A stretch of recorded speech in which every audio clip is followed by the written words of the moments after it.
Hey, what's going on, everybody? Xbox All In channel, host Sega Forever. We are going live. Um, as always, please bear with me. I'm trying to get everything set up. Wanted to roll this out right now because I might have to leave. We'll see if any of the lads jump in. Hopefully, they'll be able to join. But hold on one second. Looks like I should be streaming. But yeah, hopefully some of the guys will come in here. I'll explain the situation to them once they pop in. Um, might have to, if we have a podcast, this is the Wrecking Crew podcast. Normally have the usual characters. But today they're going to have to let me know. I'm going to have to shoot them an email or a tweet to get them in the podcast because I might have to leave early. So if enough people come in, they could actually keep the podcast going, and then I'll come back. Our crew is nothing short of opinions on a lot of the things. And as you can see, it's going to be a loaded one because we're going to talk about the state of the Xbox, especially when it comes to the Xbox faithful, the guys who bleed green. Really want to get your opinions to see how you guys are still rolling with Xbox. I'm pretty sure most of the guys in our circle are. I know I've been enjoying the games that I have on my system, but I definitely can tell that the momentum that Microsoft built these last 2 years has definitely slowed down. And look, dude, this is a podcast where we talk 100 about stuff, and these are things that we're going to address. I also want to talk about people's opinions, and at least for mine, I'll just speak for myself right now. But I know, at least I know for myself, there's some stuff that I want to kind of clear the air on. When it comes to Xbox, some stuff that I thought would happen that hasn't. So basically a channel update for me as well. So please bear with me. I'm just trying to share this to everyone. Oh, looks like this thing is up and running.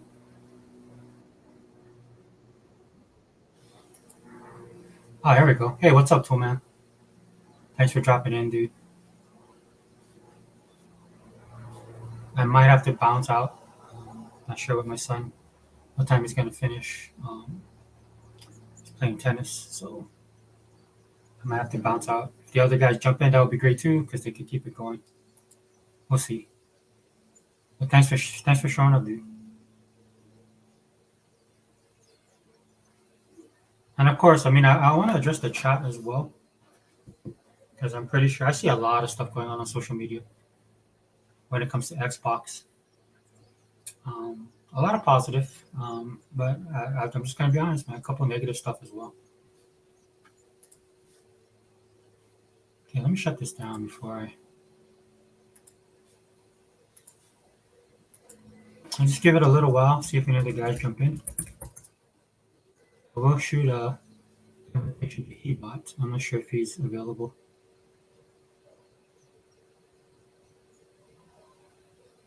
One second. Profile. Messages. Did I copy this? Copy that. Hebot.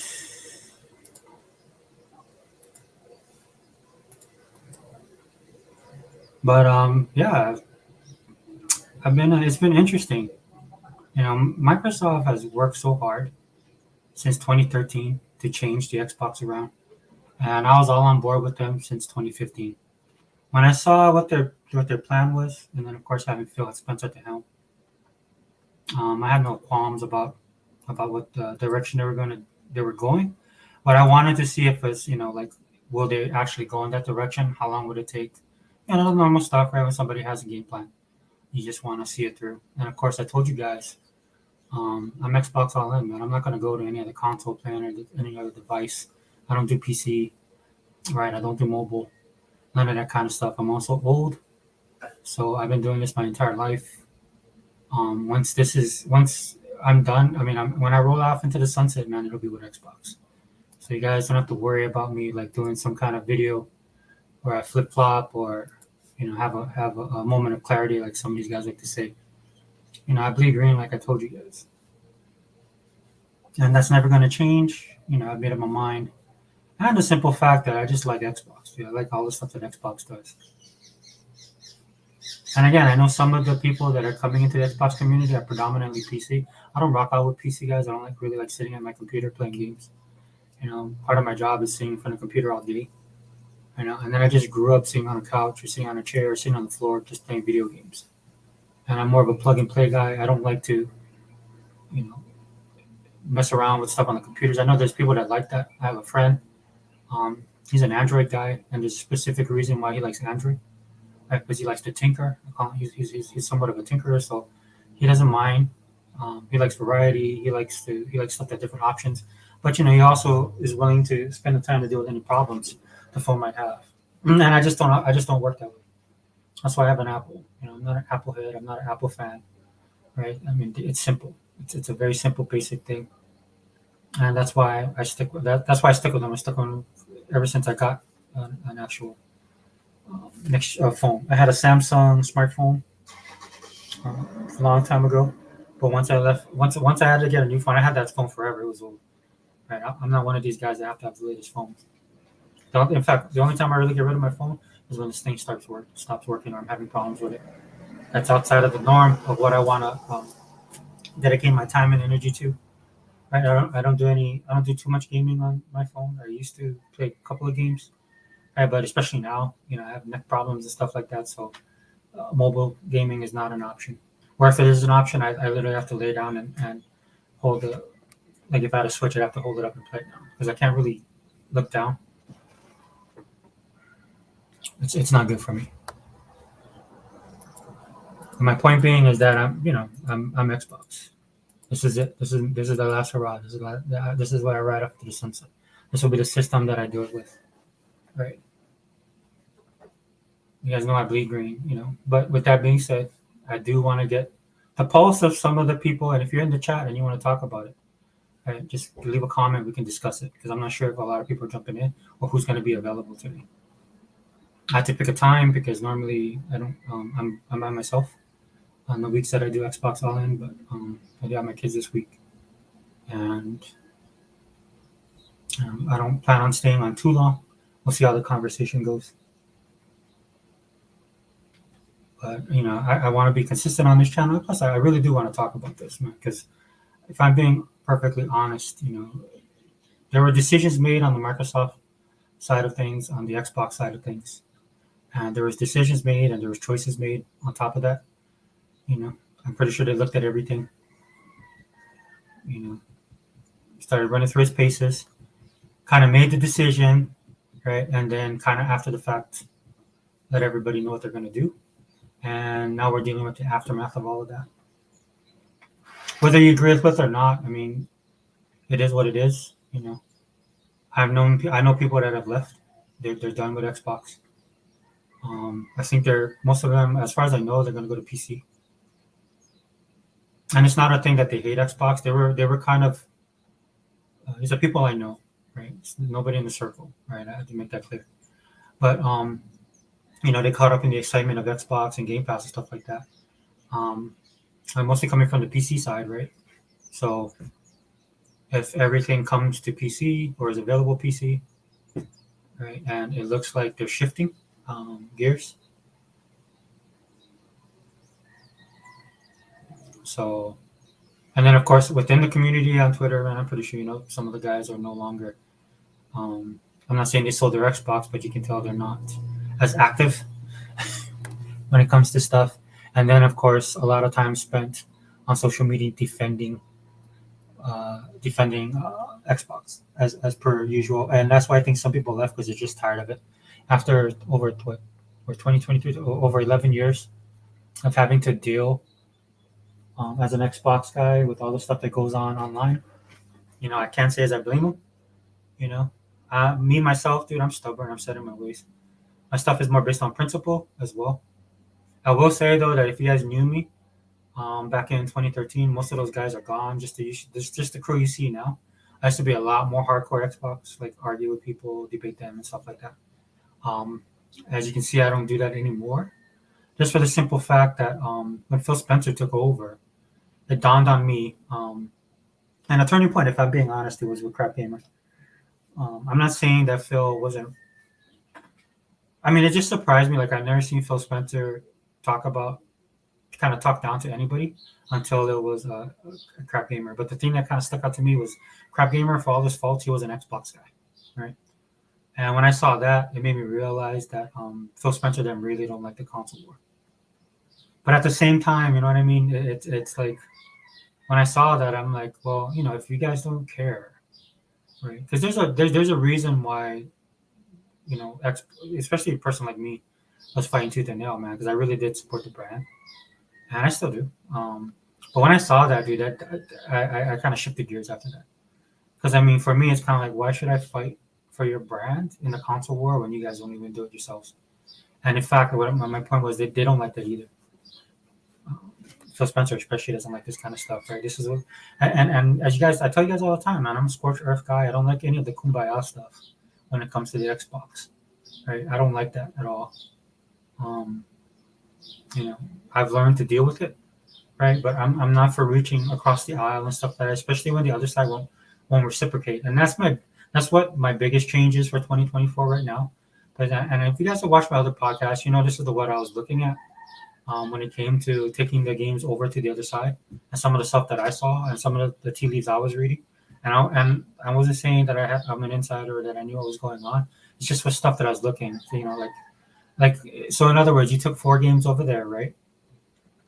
At some point in time when I was looking at how everything was playing out, I thought they, at least Sony and Nintendo, would reciprocate with something, right? And that doesn't look to be the case. Now, Xbox had a partnership, quote unquote partnership, show that they did, event, and because they used the word partnership, I thought, okay, well, Nintendo used the same thing, and I'm not saying we're gonna get Zelda or Mario or anything like that, but at least something, maybe one of their lesser known games that didn't do as well. Like they brought them over, and then because they didn't sell enough copies, they put it on Game Pass, or at least put it on Xbox. Especially when they use the term partnership. Now, when the event actually happened, it was an amazing event, though, right? And don't get it twisted, man. I'll say this much, man. Xbox, aside from the 4 games going over, Xbox is like firing on all cylinders. I mean, if you are an Xbox fan, if you don't pay attention to any of the console war stuff and you just bought your Xbox to play games, there's no better place to be right now. Dude, they're gonna dominate 2024 when it comes to content, no doubt. And as you can see, they still continue to not only put games out, but just drop games out of the blue. That's the thing that blows me away the most about Xbox. And I'm not talking, dude. This isn't like your run of the mill, trailer trash. Trailer bin trash stuff kind. This is like really good content. Dead Island 2 is an amazing game. I would say that I didn't realize it was going to be as difficult as it was. When I play my zombie games, I don't care about the difficulty. I just mindlessly destroying stuff. That's why I like Dead Rising so much. Right, and Dead Rising does a lot of the cool stuff. I like the weapons and some of the moves and the stuff you can do on it. That's why I like my zombie games. That's why I like Left 4 Dead a lot too. There's some strategy to it, but not really. You're just out there mowing down. It's mindless, is what I'm trying to say. Right, but at least with Dead Island 2, you have to have a little bit of strategy. You gotta build up your characters a little bit more. You know what I'm saying? Like I got to this one level where I was just getting decimated.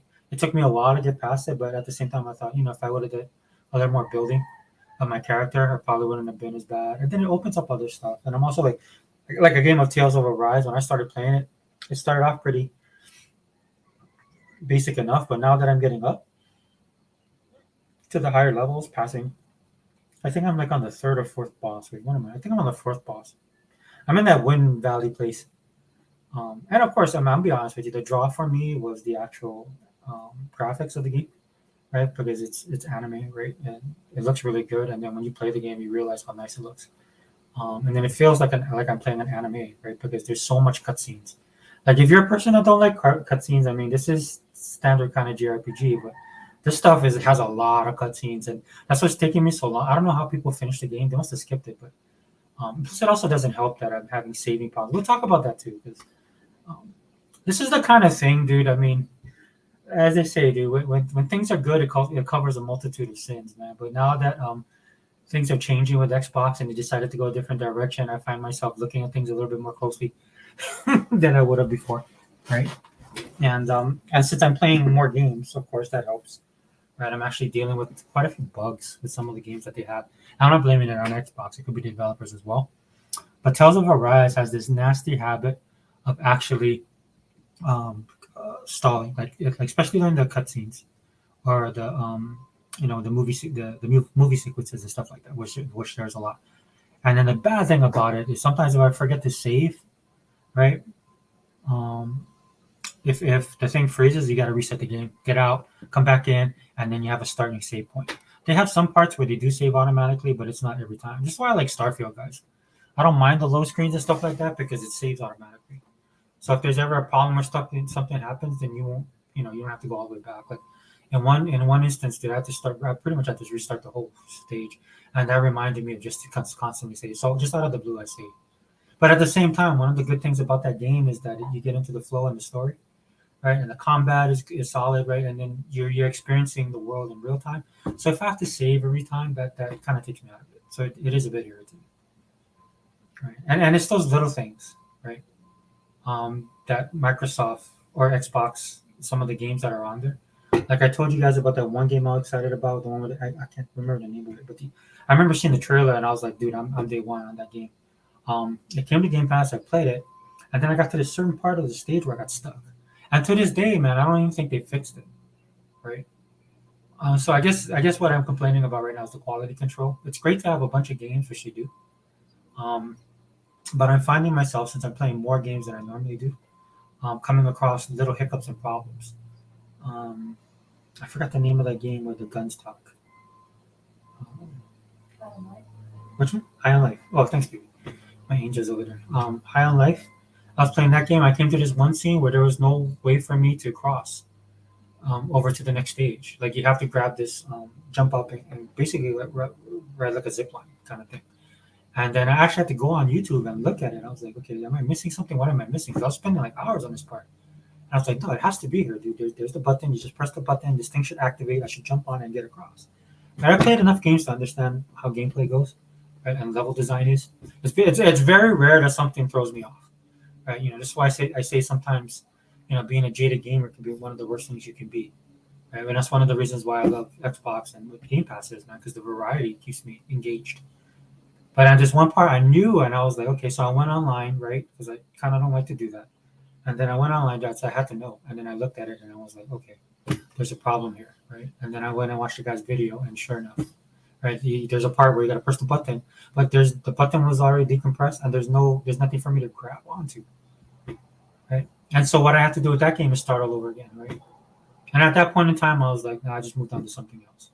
So High on Life is not a bad game. Like if you never had any problems with it, especially, and you see the reviews and you see how much people, it's one of those games that gamers just love, right? Because it's fun, right? It's witty. Level design is solid, except for that part where I got stuck.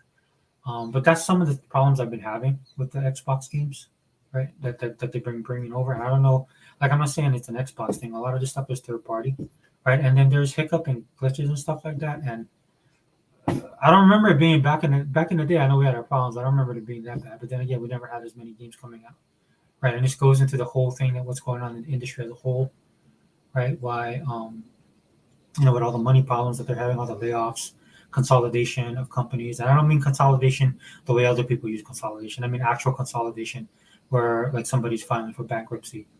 So one studio moves to another studio, somebody absorbs the loss that the studio had because they went bankrupt or they're going out of business or whatever it might be. Right? I'm talking about that. Tool Man, I still haven't played High on Life yet. Dude, it's a fun game, dude. It's a really fun game. The language, I definitely don't recommend it for your kids if they're young because it has the look of because I love the art style. But it's but whoever I mean I know the guy who wrote it. I forgot the name of the cartoon. Rick and Morty. Um, thank you, Rick and Morty, right? And you can tell like I know that cartoon's popular, and I've seen clips of it. I don't really watch it, but once you start playing it, dude, it's so smartly written. It's funny. It's hilarious. Um, some innuendo in there, but not really bad. It's just the language and stuff like that. But the characters are off the wall. Um, the gunplay is solid, dude. Everything's fast paced, but not to a point where you lose yourself. And I kind of tested that, dude. Because if a game is too bad, then I'll get nauseous and I gotta stop playing. So that's one of the problems I have with some of these shooters now. Um, hold on, let me see if Hold on, guys. I think I gotta. Hold on 1 second. Let me. Yeah, but if you haven't played it, dude, I mean, if you like shooters, it's worth playing. Honestly, actually, it's worth purchasing. I mean, if maybe you might have the same problem I did. Um, but some of these games that I played, I've had hangups like that, dude, and it sucks because there's so much games to play. This is something I talked about last year with a lot, and this was more in the terms of people who are skipping Xbox or skipping Game Pass. And then they decide after to bring their games to the console. But at this point, man, there's so much content on Xbox. You run the risk of losing a potential customer, if I'm being honest. Because when you have so many games as it is, and then somebody finds something that they like, because that's one of the premises of Game Pass, right? Somebody tries something that they normally wouldn't, and they end up loving the game. Look how many people have Vampire Survivor, or something like Power Washer, dude. Power Washer. Basically, like, so many people just got addicted to that game, right? And there's only so much time in the day that people can dedicate to games. Like, I've been playing games more than usual. Now I've been getting sucked into specific games. I need to manage my gaming time better. I need to try a lot of different games. I try to, but it's hard, man. Like, I played Boltgun, and I got addicted to that game for a couple of years. That game's awesome. That's a definite buy. I'm glad it came to Game Pass because the one thing I was worried about with Boltgun was getting nauseous. And then I played the game. It's not as stuttery as other games. It moves pretty good at a good clip. It's not hyper fast, and I just love the world, dude. There's a lot of that stuff they do. Like, it has a Doom feel to it, but it's all Warhammer, dude. If you're a fan of Warhammer games, they have all kind of cool stuff in there. Highly recommend it, dude. But I'm definitely picking up, and it's not that expensive. I think it's like $20. I think you get 10%. I think it's like $14. I don't know, but that's what I tend to do with Game Pass. If it's a game I really like, I'll just go ahead and pick it up. Hellblade 2 comes out on my birthday, and I still haven't finished Hellblade 1 either. Yeah, I didn't, man, Hellblade 1 was weird, man. I didn't like that speaking things. I think it's a cool concept, right? And it's cool to see. I didn't like, dude, I had my headphones in. That was creepy. But it didn't also help that I listened, like, people online said, oh, you gotta turn off all the lights and play it at night and dark. I was like, oh, that was too weird. But I mean, it's a cool game, right? Yeah, I need to finish it too. That's one of the bad habits I have. But that's a good problem to have, dude. That's what I'm talking about. This is why I don't need any other system, dude. I can just survive in the Xbox ecosystem, right? And the way Microsoft or Xbox is going, everybody else might get a chance. All the Nintendo and PlayStation guys might have a chance to survive in that ecosystem too, at the rate they're going. But Hellblade 2, yeah. So, when is that? Oh man, when's your birthday, dude? What day is that? Because I'm not exactly sure. Is it this month? Is it the end of next month? I thought, maybe it's in June, right? Is it in June? Something comes out this month. I think it's that mech game that I wanted to play, the one where you're farming and stuff. Oh, May 21st, dude. That's right around the corner. April, May. Yeah, dude. May 21st. Oh, happy birthday, man. Happy early birthday wish.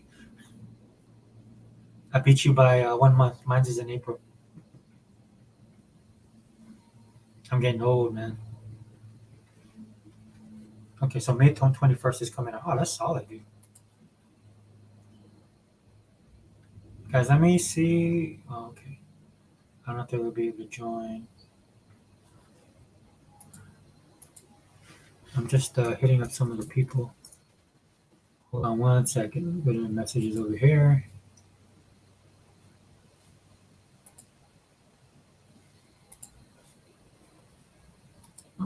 Paste. And send one. I'll send one to Iraq. I know he's busy. And the time difference is a killer. Sent to Hebot. Sent to Sega Man. I know Sega Man. I'm not sure. Sega Man would join, but I don't know if I'm going to be on long enough.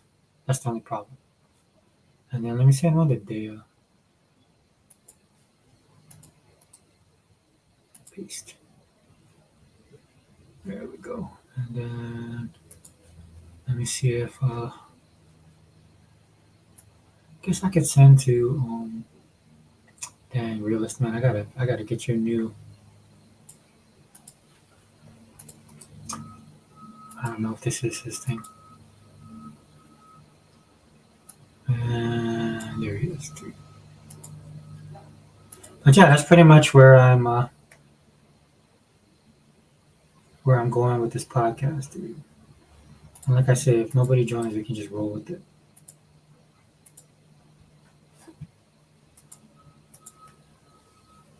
Yeah, that should be good enough. What day in April? What day in April? 23rd, bro. Yeah, I'm gonna be even older. That's another thing too. I just let you guys know real quick. If you hear me ranting and stuff like that, man, I'm an old dude, so bear with me. It's just the way I am now. You know, when you get older, you just things don't matter as much as they used to. Your priorities change. I'm kind of glad though. I still like the game, right? For how long this is gonna last, I don't know. Now I know there's a lot of stuff that's being talked about when it comes to Xbox as far as consoles, like them doing a new console. I'm pretty sure they're gonna. I'll be pretty sure they'll be doing a console for at least. Though definitely they've said already for the next generation, but I wouldn't be surprised if they do it again. You know, I've sat here and talked about the economy a lot on the channel, and I think that is a factor, right? So again, like I said in the last podcast or the podcast before, well, one of the podcasts I did, I don't want Microsoft to overthink it and overcorrect when it comes to this stuff. I don't think consoles are ever going to go away to that, at least in the near future, right? Because the thing about consoles that people don't realize, it is a plug and play kind of thing, right? And the way Microsoft's ecosystem is, they want to pull from every avenue as possible, right? So that's why they're covering all these spaces. And as you can see, that's why they took their games over to PlayStation and Nintendo, right? And officially, guys, I honestly I don't know. I mentioned this again, right? I'm not a huge fan of them taking the games over at all. That's something that I've never wanted them to do, right? Now, am I going to turn into Tim Dog and lose my mind? No. Am I going to turn my back on Xbox like other people in the community have? No. And there's two parts to that, right? If you like some of the dudes I know, they're just walking away. Respect, right? That's fine with me, right? That you know, the ones that I don't like is the one that cries about it and just keeps on talking about it, and then they turn pony and then they become the enemy, right? It's just like, dude, I have no respect for people like that, man. If you wasn't with us or of us, then you weren't one of us. I believe in that 100%. Like you can be disappointed, man. You can take a break. Dude, there's a lot of stuff you can do with Xbox if you're not happy with where the direction they're going without actually um, throwing it all away. Unless you're sure about that. I'm talking about what you see in the community where people are just having a really bad emotional reaction. Now, if you're committed to that and you thought it through and that's the choice you made, respect, dude. I'm not here to tell you what you can play or what you should be playing, what games you can buy, how you spend your money, how you spend your time. I'm not anybody's dad, right? But what I am saying is that a lot of stuff now, especially people in gaming, man, it's all emotionally driven and emotionally charged, and this is why you have people flip flop all the time, right? If you get in your feelings and stuff like that, dude, then I don't want any part of it. And that's not how I roll, right? I don't think that's how, um, and not just gaming, man. I just don't think that's how you should live your life like that, personally, right? But again, like I'm not your dad, so I'm not going to tell you what you should and shouldn't do, but I will give my opinion on it, right? And for me, right, I see the people doing it, and I'm like, okay, well, yeah, Sigma man, what's up, brother? Yeah, I should be on. I'm not sure. My son might need a ride, so I'd have to go pick him up. Um, but if like some of the guys or people jump in, um, then you guys can keep the podcast going, and I'm fine with that as well, because this is a topic for everybody now. Because I really want to get the feel of everybody in the group. I kind of know where we all stand when it comes to Xbox, man. But you know, I'm pretty sure people have a difference of opinion. I know when you did your podcast with E-Rock, I'm more along the lines of E-Rock when it comes to stuff, right? Like I said earlier in this podcast, I'm scorched earth, so um, I'm more agree with E-Rock, right? And then of course with Hebot when he talks about mindshare and stuff like that, I think that stuff is really important as well. Hey, Toolman says, "What's up, Sega man?" But yeah, if you have time, definitely, dude. I should. I'm planning to be on, but if I don't, and then I wrap it up, you know why? Because I just have to deal with my family right because this is the scheduled night for the podcast. But thanks for joining, dude. Appreciate it. Yeah, but that's why I can put like hashtag bleed green on X. I have no problem putting it on there. Because I know me, I know what I'm gonna do, I know what I'm not gonna do. I know what I expect, right? When it comes to Xbox. Even if I don't agree with some of the stuff that they do, right? I know I had a podcast last week, All in Pop podcast, and so that's going to be talking about popular culture. We're going to dive into some topics some people might not like, but if you're into pop culture, politics, that's to include the politics of gaming, politics of comics. Shoot, we did a piece on wrestling. Um, it'll cover all of popular culture, right? So if you want to tune into that one, man, you're more than welcome. I have a couple different people in that podcast. Last week we had Zobi, and then of course Unlimited was in there. Enjoyed talking with him. But hey, what's up, Anthony? Cheers, bro. Yeah, thanks, brother. Cheers. You're shooting the breeze, man. We need to see if the other guys will jump in.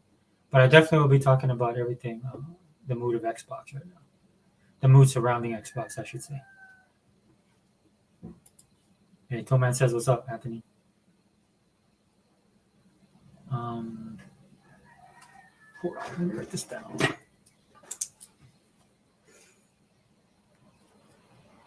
One second, guys. Okay, we're good. So let me make sure this stuff is working.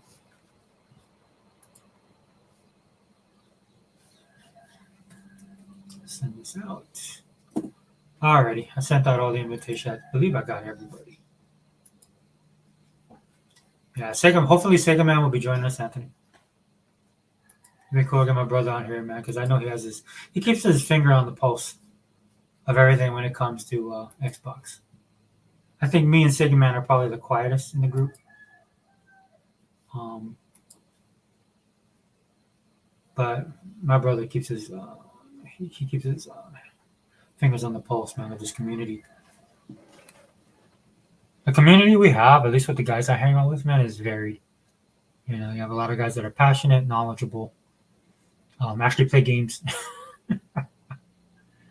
And it's a commitment thing, man, because a lot of us have lives, dude. A lot of us have things that we really have to deal with every day, whether it's with our health, with our family, jobs, right? Everybody got to survive, especially now. I just came back from shopping. I wanted to get some food for today, possibly tomorrow, right? Because I didn't want to have to worry about getting groceries. I'm going to go shopping for that tomorrow. So there's a local store that I go to, pick up some hot food that they have ready and prepared. And the prices of that stuff nearly almost doubled. I dropped like $84, man, for a couple things. It blew my mind. But that's how it is. And again, getting back to Microsoft, specifically Xbox, right? I don't want them to overcompensate with everything that's going on. I think the majority of everything that's happening is directly to do with the economy. So some of the stuff you see happening will not be happening if the economy was in better shape, is my point. And so hopefully Microsoft is aware of that, and they adjust accordingly. This is why I feel they're doing consoles, and they'll continue to. I think they'll do consoles for 2 more generations, minimum, if not longer. Because I think we've hit a little bit of a hiccup. I do agree, though, that the landscape of gaming, as far as it comes to how you get your content, is changing dramatically. I'm not saying anything about that. But I think if things were a little bit better for a lot of these companies and the industry as a whole, we wouldn't be going through a lot of the stuff we're going through right now, in my opinion. This is one of the reasons why, going back to, I was thinking that PlayStation and hold on, guys. Okay, sorry. PlayStation and Nintendo would reciprocate, right? Because I think for the both companies that, in my opinion, that need to worry about actually getting through all this stuff. It's those two companies above Xbox. Like for me, Xbox problem would be if Microsoft themselves pull the plug. They're a $1 trillion company or $3 trillion company. They have the money, right? But it's all about you see what they've been doing lately with their moves. Right? That's the again that goes back to the double-edged sword I talked about last year. You know, when it was more in the vein, like of course I've said this before. I just want to bring it back up. It was more in the vein of the AAA studios and purchases and stuff like that. But it swings that door swings both ways. All right, you guys saw what these guys did with what was the name of their the streaming service they had, stuff like that. That's the kind of moves Microsoft makes. So I'll reiterate that again. For me, Microsoft will be the one that the Xbox will end when Microsoft decides it'll end. It won't be Sony. It won't be Nintendo. It won't be the atrocious gaming media. Um, all the fanboys, the console war, none of that stuff will end them. When Microsoft says it's over, then it's over. I'm pretty high on the ecosystem still, not just because of Game Pass, just because they have to. This is a market that they just can't exit out of, in my opinion. Especially now that the console is actually showing um, really good profit for Microsoft, right? It surpassed Windows, I believe, as far as the money that they get profit. So, correct me if I'm wrong, though, guys. I'm pretty sure it was on profit, not just on overall, but actually what they pull. If Zink was here, then he would correct me if I was wrong. But if I'm wrong, somebody please correct me in the comment section. My point being is that um, that's the one thing we don't have to worry about that the other companies are worrying about. And again, Sony is really. I know everybody's putting up Helldivers 2. Happy for 'em. The developer of Helldivers 2. But that's standard Sony, right? What they do a third party deal. Um, but by all accounts, it's doing pretty good. I'm not buying in all the hype for the game. Right? I mean, just for the simple fact that we have Halo. You know what I mean.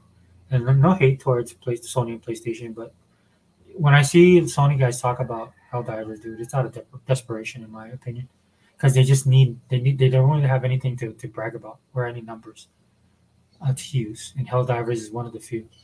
But of course, if they bring out Helldivers, and Xbox guys can bring up Power World. Power World is humongous still.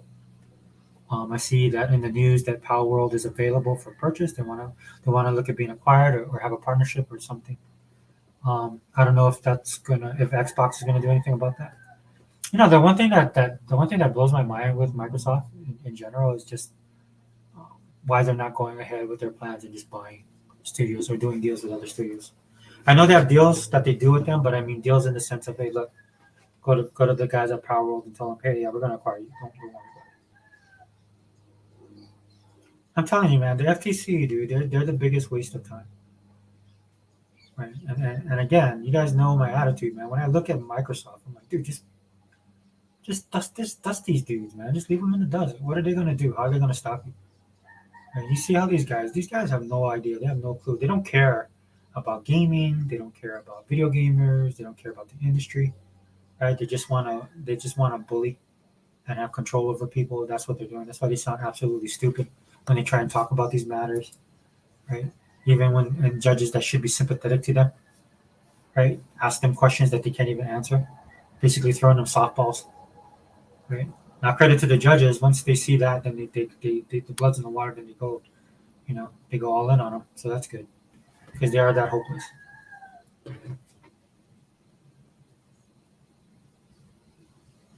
One second, guys. Okay, let me get this up.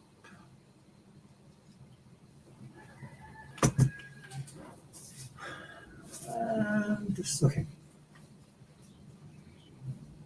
Yeah. So the mood. I don't know, man. It's just. I'm not gonna lie. It's disappointing to me because when I look at what Xbox was doing over the last 2 years, especially when you consider 2023, like I don't care what anybody says, dude. Especially after 2024, you're gonna take 2024 and look at like Nintendo, and you're gonna look at PlayStation and compare it to 2023. They won't be able to touch 2023 for Xbox. Again, this is why I don't listen to the gaming media, and I hope that AI takes their job sooner than later, right? Because I can handle gatekeeping through AI and people manipulating AI, but the fact that gaming journals are that absolute hopeless, they're actually people, right? I'd rather deal with a computer that does stupid stuff than actual living beings, man. Because I have no respect for any of these people. How they maintain a job is beyond me, and all of that stuff's coming to a close. As you can see, again on the All in Pop podcast, we talked about Gamergate and Sweet Baby Inc. and stuff like that. If you guys keep up with that, right, that's a real thing that's going on right now. It's changing it can change the way that you're going to be consuming, not so much your gaming, but the information of gaming, right, from the news to reviews to the actual culture. That's what a lot of these people don't understand. FTC people speaking on this stuff like that. There's an actual culture to gaming that's separate. That's different from the culture of movies and entertainment, or the culture of comic books. Right? These guys occupy specific um, spaces within pop culture, and this is how you can tell when somebody's actually a fan or not a fan, right? Or somebody that actually knows what's going on in the culture and somebody that isn't. And there's a lot of people that grift onto it, right? But one of the problems that gaming is coming across is the same thing that happened in comic books, right? Is that you have a lot of people coming in and they're trying to co-opt they're trying to co-opt the gaming space for their own nefarious reasons, ideological reasons. You know, the interesting thing for me with Microsoft is they have that stuff built in already. So, and you guys know it's true, man. If you guys are like me and you consume Microsoft and Xbox 24/7, you know, you can pretty much guess like how their people vote, what their people, the majority of their people believe in. You know how they stand on certain issues. And I'm not trying to take a swing at them. I'm just being honest, right? You know, there's certain months of the year that they're very specific about participating in. Right. The difference I see with at least in my opinion, this is just my opinion. You can feel differently. The reason why it doesn't bother me as much at Microsoft is they're not trying to stuff it down my throat on the level that other people are trying to do. If you guys keeping up with the Sweet Baby Inc. stuff, and you see that these people's videos are being released to the public, and you actually get a peek into how they actually think, and it's more about their ideology than it is about actual gaming. To me, gaming is just a tool for them to use to put their ideology in, right? To put their ideology in there. Because at the end of the day, it's pretty much a religion. That's what it's boiling down to. You know, they have their own doctrine, they have their own belief system, right? They have their own way of worshiping it, right? They have their own way of ostracizing people that don't practice it. Trust me, I've seen it. I've been on this earth long enough to see it, and this is no different. Yeah, like I say, game recognized game. Bless you. Bless you again. If you sneeze one more time, you know what happens.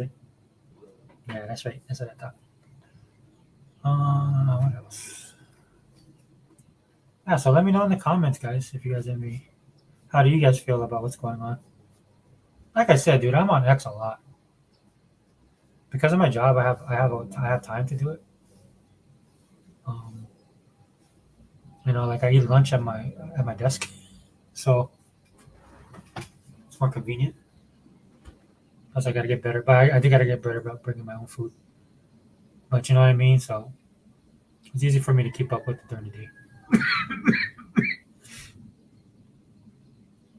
But then, you know, for a lot of this stuff, the only thing that's keeping me kind of engaged is just seeing how people attitudes are changing when it comes to Xbox on social media, right? And again, not judging. I understand why they're doing what they're doing, and I'll disagree with some people that are doing it for the reasons that they're doing it. But it is happening,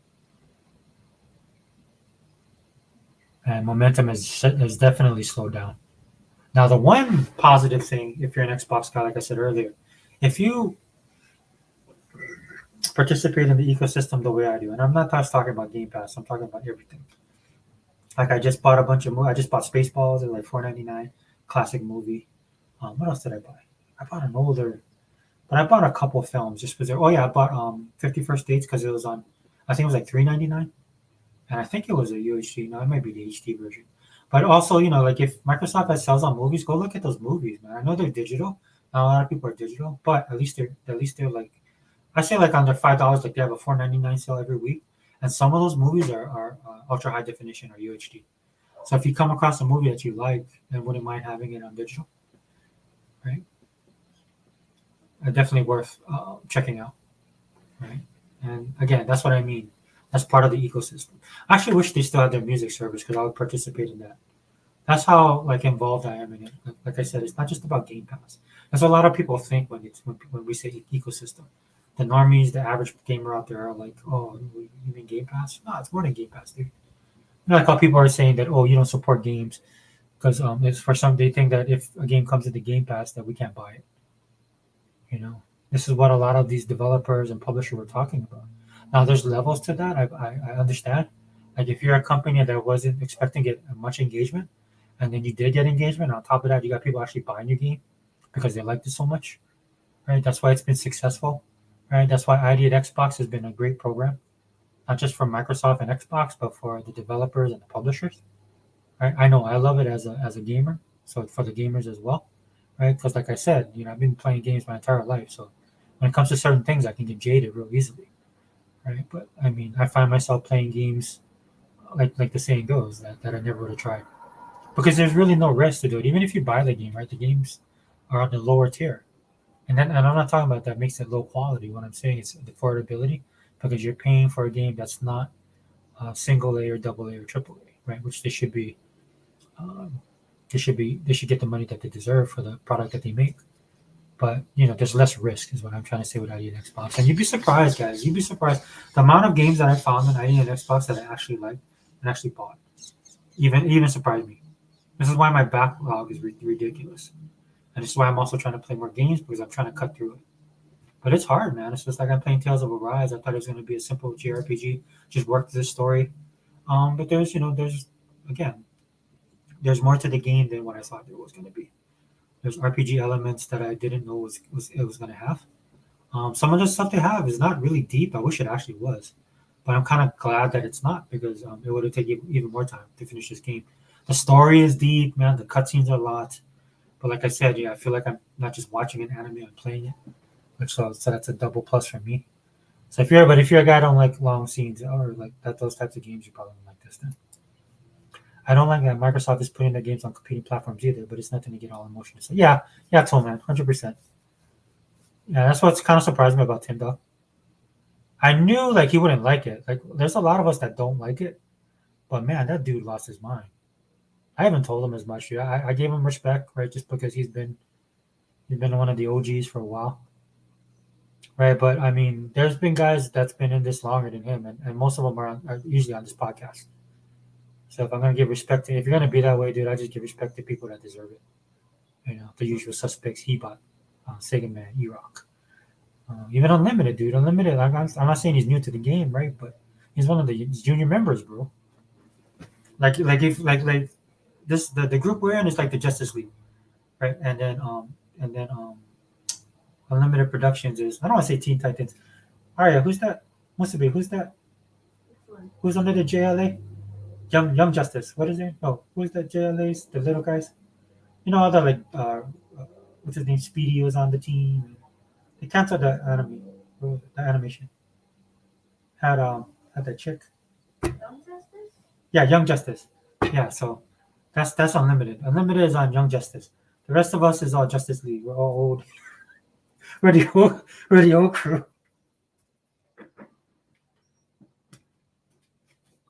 Oh, Teen Titans. Yeah. Teen Titans. Yeah, I think Unlimited would rather be on Teen Titans.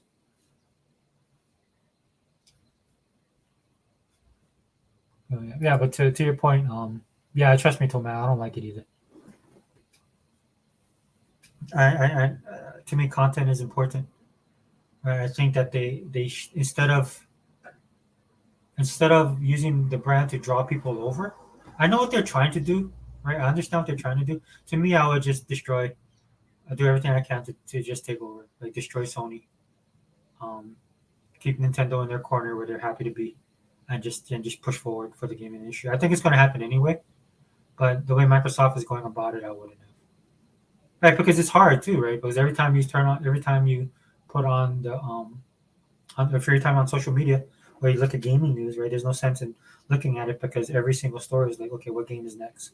What's coming? Every time they make an announcement, oh, this game is coming, or we think this game is coming. There's 15. There's one I posted. 15 games coming to PlayStation, and why we think these are the 15 games that should come to PlayStation, like the crap like that, right? And I said before, and I'll say it again, I'm numb to all this kind of stuff, so yeah, it could just roll off of me. But I gotta be 100 with you guys. I don't like it. And again, the reason why I'm focusing on this more is because I haven't seen any reciprocation from the other companies. That's what I was expecting, right? And I was expecting the ecosystem to expand to the other avenues, like it's trying to do. But the way that I was expecting it is for Microsoft to be like fully in charge, or Xbox to be fully in charge of that. Not on like an offering, peace offering kind of thing, like an offering. Okay, here's our stuff, and we want stuff in return. But to me, that's fair. And to me, that'll reassure not just the fan base but the consumers. See, that's another thing you guys get lost on that because everybody's talking about the hardcore Xbox guys. Not just the hardcore dude. It's just the average customer. I know Dea talks about this a lot, and Dea should know because Dea came in this way, right? She's mostly a PC player, and then she bought a console, right? So if you don't give people a reason to own your console, is the problem. But again, I sit on here and I talk about how much money Microsoft has, so it might, in that sense, it might not matter, right? Then maybe they're just trying to reach as many people as they can, and they're willing to put down the money to do that. Again, but if they're really to put down the money, why don't you just buy everybody, right? I don't know. When I tell people that, dude, they think I'm nuts, but I'm like, dude, they could literally buy the entirety of gaming, and nobody could do anything. What kind of TV or monitor do you plan? Oh, I have an all-in-one. I have an HP Envy all-in-one system. I bought it because of the safe space, and I loved it. I don't know if you know iJustine. She did a video on it, and when I saw it, I was kind of blown away by it. It has Bang & Olufsen speakers, which are really awesome, which I can't use sometimes because people are stupid, right? They see your Bluetooth and then they connect to it. I tried to shut it off, but it doesn't work. I am not like I could be if I wanted to, dude. I just choose not to be a little more tech savvy. If I was younger, I'd probably be more up to date with everything. But at this point in my life, I'm like, whatever. I see the Powerball, man. I'm like, dude, if I won Powerball, I retire tomorrow. I feel like I'm out. I take my kids to school, cruise, go to the gym. Dude, you be seeing me like, dude, I'd be beating all my games. Go to therapy. But yeah, it's an all-in-one system. The monitor does 4K, but it's not really made for gaming. I mean, it's awesome. Like most games that you can play, um, display is nice, moves at a good clip. Um, I know a lot of the newer games I won't be able to, and because it is, and it's not really made for gaming, bro. If I'm gonna go all in on that, I'll buy an actual gaming rig or gaming laptop.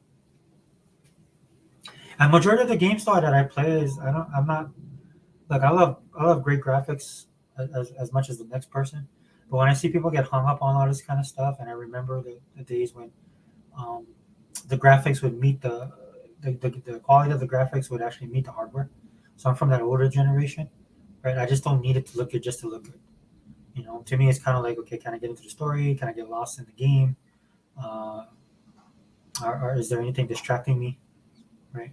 And I'm all for like games looking photorealistic if you want to, but it doesn't have to be for me. If you can get me hooked on games, I played Power Washer. I was playing House Flipper. Any kind of game that gets me involved in it. I'm playing a game called Musubi. What's that game I play on the island? Oh, Coral Island. I was playing that, dude. And then that game. Well, that game was like it was you. What was it doing? It was like you couldn't save the game. It kept crashing. Yeah, it kept crashing. That was aggravating because I like that game. But there's nothing more frustrating than getting one of the highest rated fishes, right? And then you go to end your day and the game freezes and crashes, and then you lost all your progress. Little stuff like that. And again, this is something that I think, man, Xbox has to get a quality control thing going on, at least. Right? Because if this is one of the things you're pushing, you know what I'm saying? So you run the Series X through the all-in-one PC. Oh no! So when I play, I have the Ultimate. I have Ultimate. So I just play games on my PC on this NV. Like I do like Age of Empires and stuff like that. Games like that. I like a lot of sim games. But like my son has a gaming PC. That thing is pretty awesome. He built it himself. He has the keyboard, the whole. Yeah, I can't get into that. Bro. I feel like I be at work, dude. I do a lot of data entry, right? I do a lot of personnel actions, stuff like that. So I'm constantly staring at a screen. I'm just too old school, man. You can't teach an old dog new tricks, man. That applies to me. The only thing is like I play games like SimCity and like Age of Empires, Age of Mythology. I'm looking forward to games like that will drag me to it. And there's certain like games that I want like. I forget the name of the game I was playing. It says Taxi Game, but it's more like a point and click. But it had a cool story. So stuff like that to me is cool because it's easier. Because some of the games, this is one of the things I wanted to talk to Day about. Because one of the problems I'm having with some of the games that are coming over from the PC side to Game Pass, and then it goes on console, is it still feels like it's more the control and stuff like certain things are just more like it was made for PC. You know what I'm saying? Which is no problem with that. I'm just saying like it stands out to me. Like Valheim, Valheim is a perfect example. Sometimes it's hard for me to line up, with the two thumbsticks. And the sensitivity stuff, I have problems with that as well. And if something's moving too fast, it'll get nauseous. So it's just not my go-to. Is my point.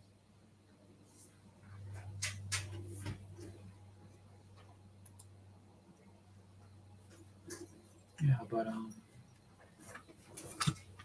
sorry guys. I'm trying to read these. I'm getting these messages in. Just please bear with me. 1 second.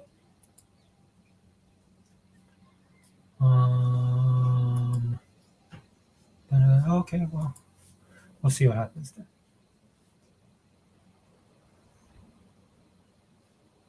So again, I'm not anti-PC. That's just not my first choice.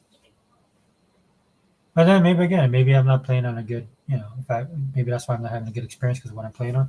If I actually played on a PC that was meant for gaming, I'd enjoy it more. So I don't know how people can maneuver with the keyboard and the mouse. That escapes me. Yeah. So it's probably me more than that, dude. Because I see, I mean, you have like so many people that play on PC. You have leagues and stuff like that. A lot of these leagues that shooters and stuff like that people are in. So I'll bow to the majority on this one. Yeah, but I mean, if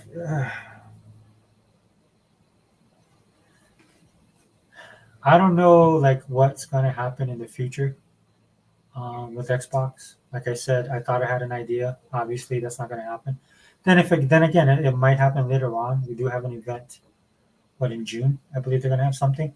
But at this point in time, you know, I'm hedging on my bets right now. Is what I'm trying to say.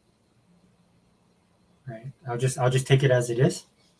Focus on my games, play my games, enjoy the ecosystem. Look at what Phil is doing. Right? Play Game Pass. Stuff that I was telling you guys to do. Because again, if you just focus on your games and just the ecosystem, all of this stuff can go over your head. Because technically, it's just 4 games, right?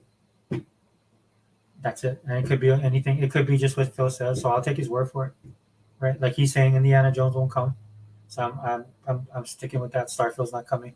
I'm sticking with that, right? I would rather listen to him than I would any of the people out there, right? And it's funny to me because people tell me all the time that I'm in denial, and I'm listening to them. I'm like, dude, the people you're trying to quote to me, I've been wrong so many times, and they have all these insiders who are wrong, right? And then I say this, Unlimited says this, everybody in our group says this, because they're the biggest stories that happen when it comes to anything in the gaming circles. None of these dudes are on the cusp. Like nobody's talked about Activision.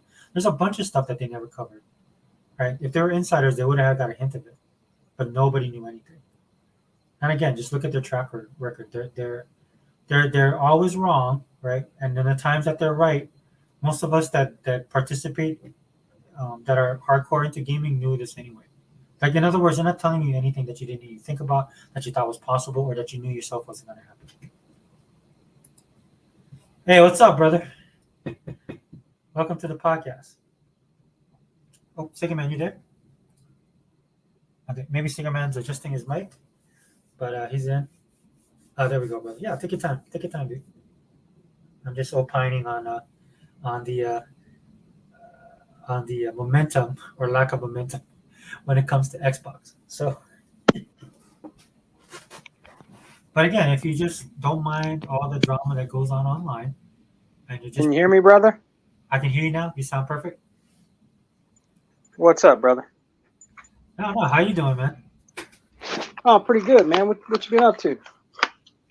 Just playing Tales of Arise. Oh yeah, how Pretty you liking awesome. Yeah, it's pretty awesome, dude. It punched way above its pay grade. I can see that. You know, I mean, it looked good. The reason I was drawn to it because I like the animation, right, and the, Yeah. the style, art style. So that's what drew me to the game. But yeah, it's pretty fun, dude. It has a lot of good action. Great story. Oh, that's cool. That's cool. I'm stuck on Dead Island, man. I'm stuck on this one part, so I put it down for a while. Started playing, and I beat this game called 13. Oh yeah. I think we was talking about that last time. I remember. Yeah, that. you remember on 360 they remade it for the Series X, S and X, and I beat it. I used to love that game, bro. That cell shaded game. Yeah. Yeah, it was one of the first cell shaded games, I think. You know, for the 360 back in those days. You know what I mean? Yeah. It's pretty good. It's pretty good. I believe it's a graphic novel. Yeah, I think it is. Yeah. I think it is. It's pretty decent, though. I always liked that, man. Hey, what's up, Realist? Oh, Realist, what's up, man?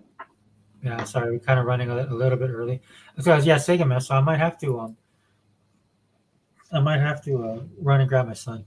Yeah, you were. I heard you say that when I left you when I left a text in the chat. Yeah, so if you let me know what you want to do, you know what I mean? Oh yeah, dude. I mean, what we can do, man, if enough people come in here, or if you yourself want to run it, that's fine. I can go grab him and then come back. Where's he at? He's playing tennis right now, so. Oh yeah. Yeah, it's in the next valley over. Not that far, but the bad thing about Friday nights here, dude, is the traffic. Oh, what time is it over there right now? Right now it's 5:24. 5:24. Yeah. Which is what? It's like, is it 9 o'clock, 10 o'clock where you are? It is 11:24 here. Oh, 11. Okay. So you're 6 hours, yeah? Yeah. Okay. Yeah, because we don't do the daylight. I lost track of the daylight savings time.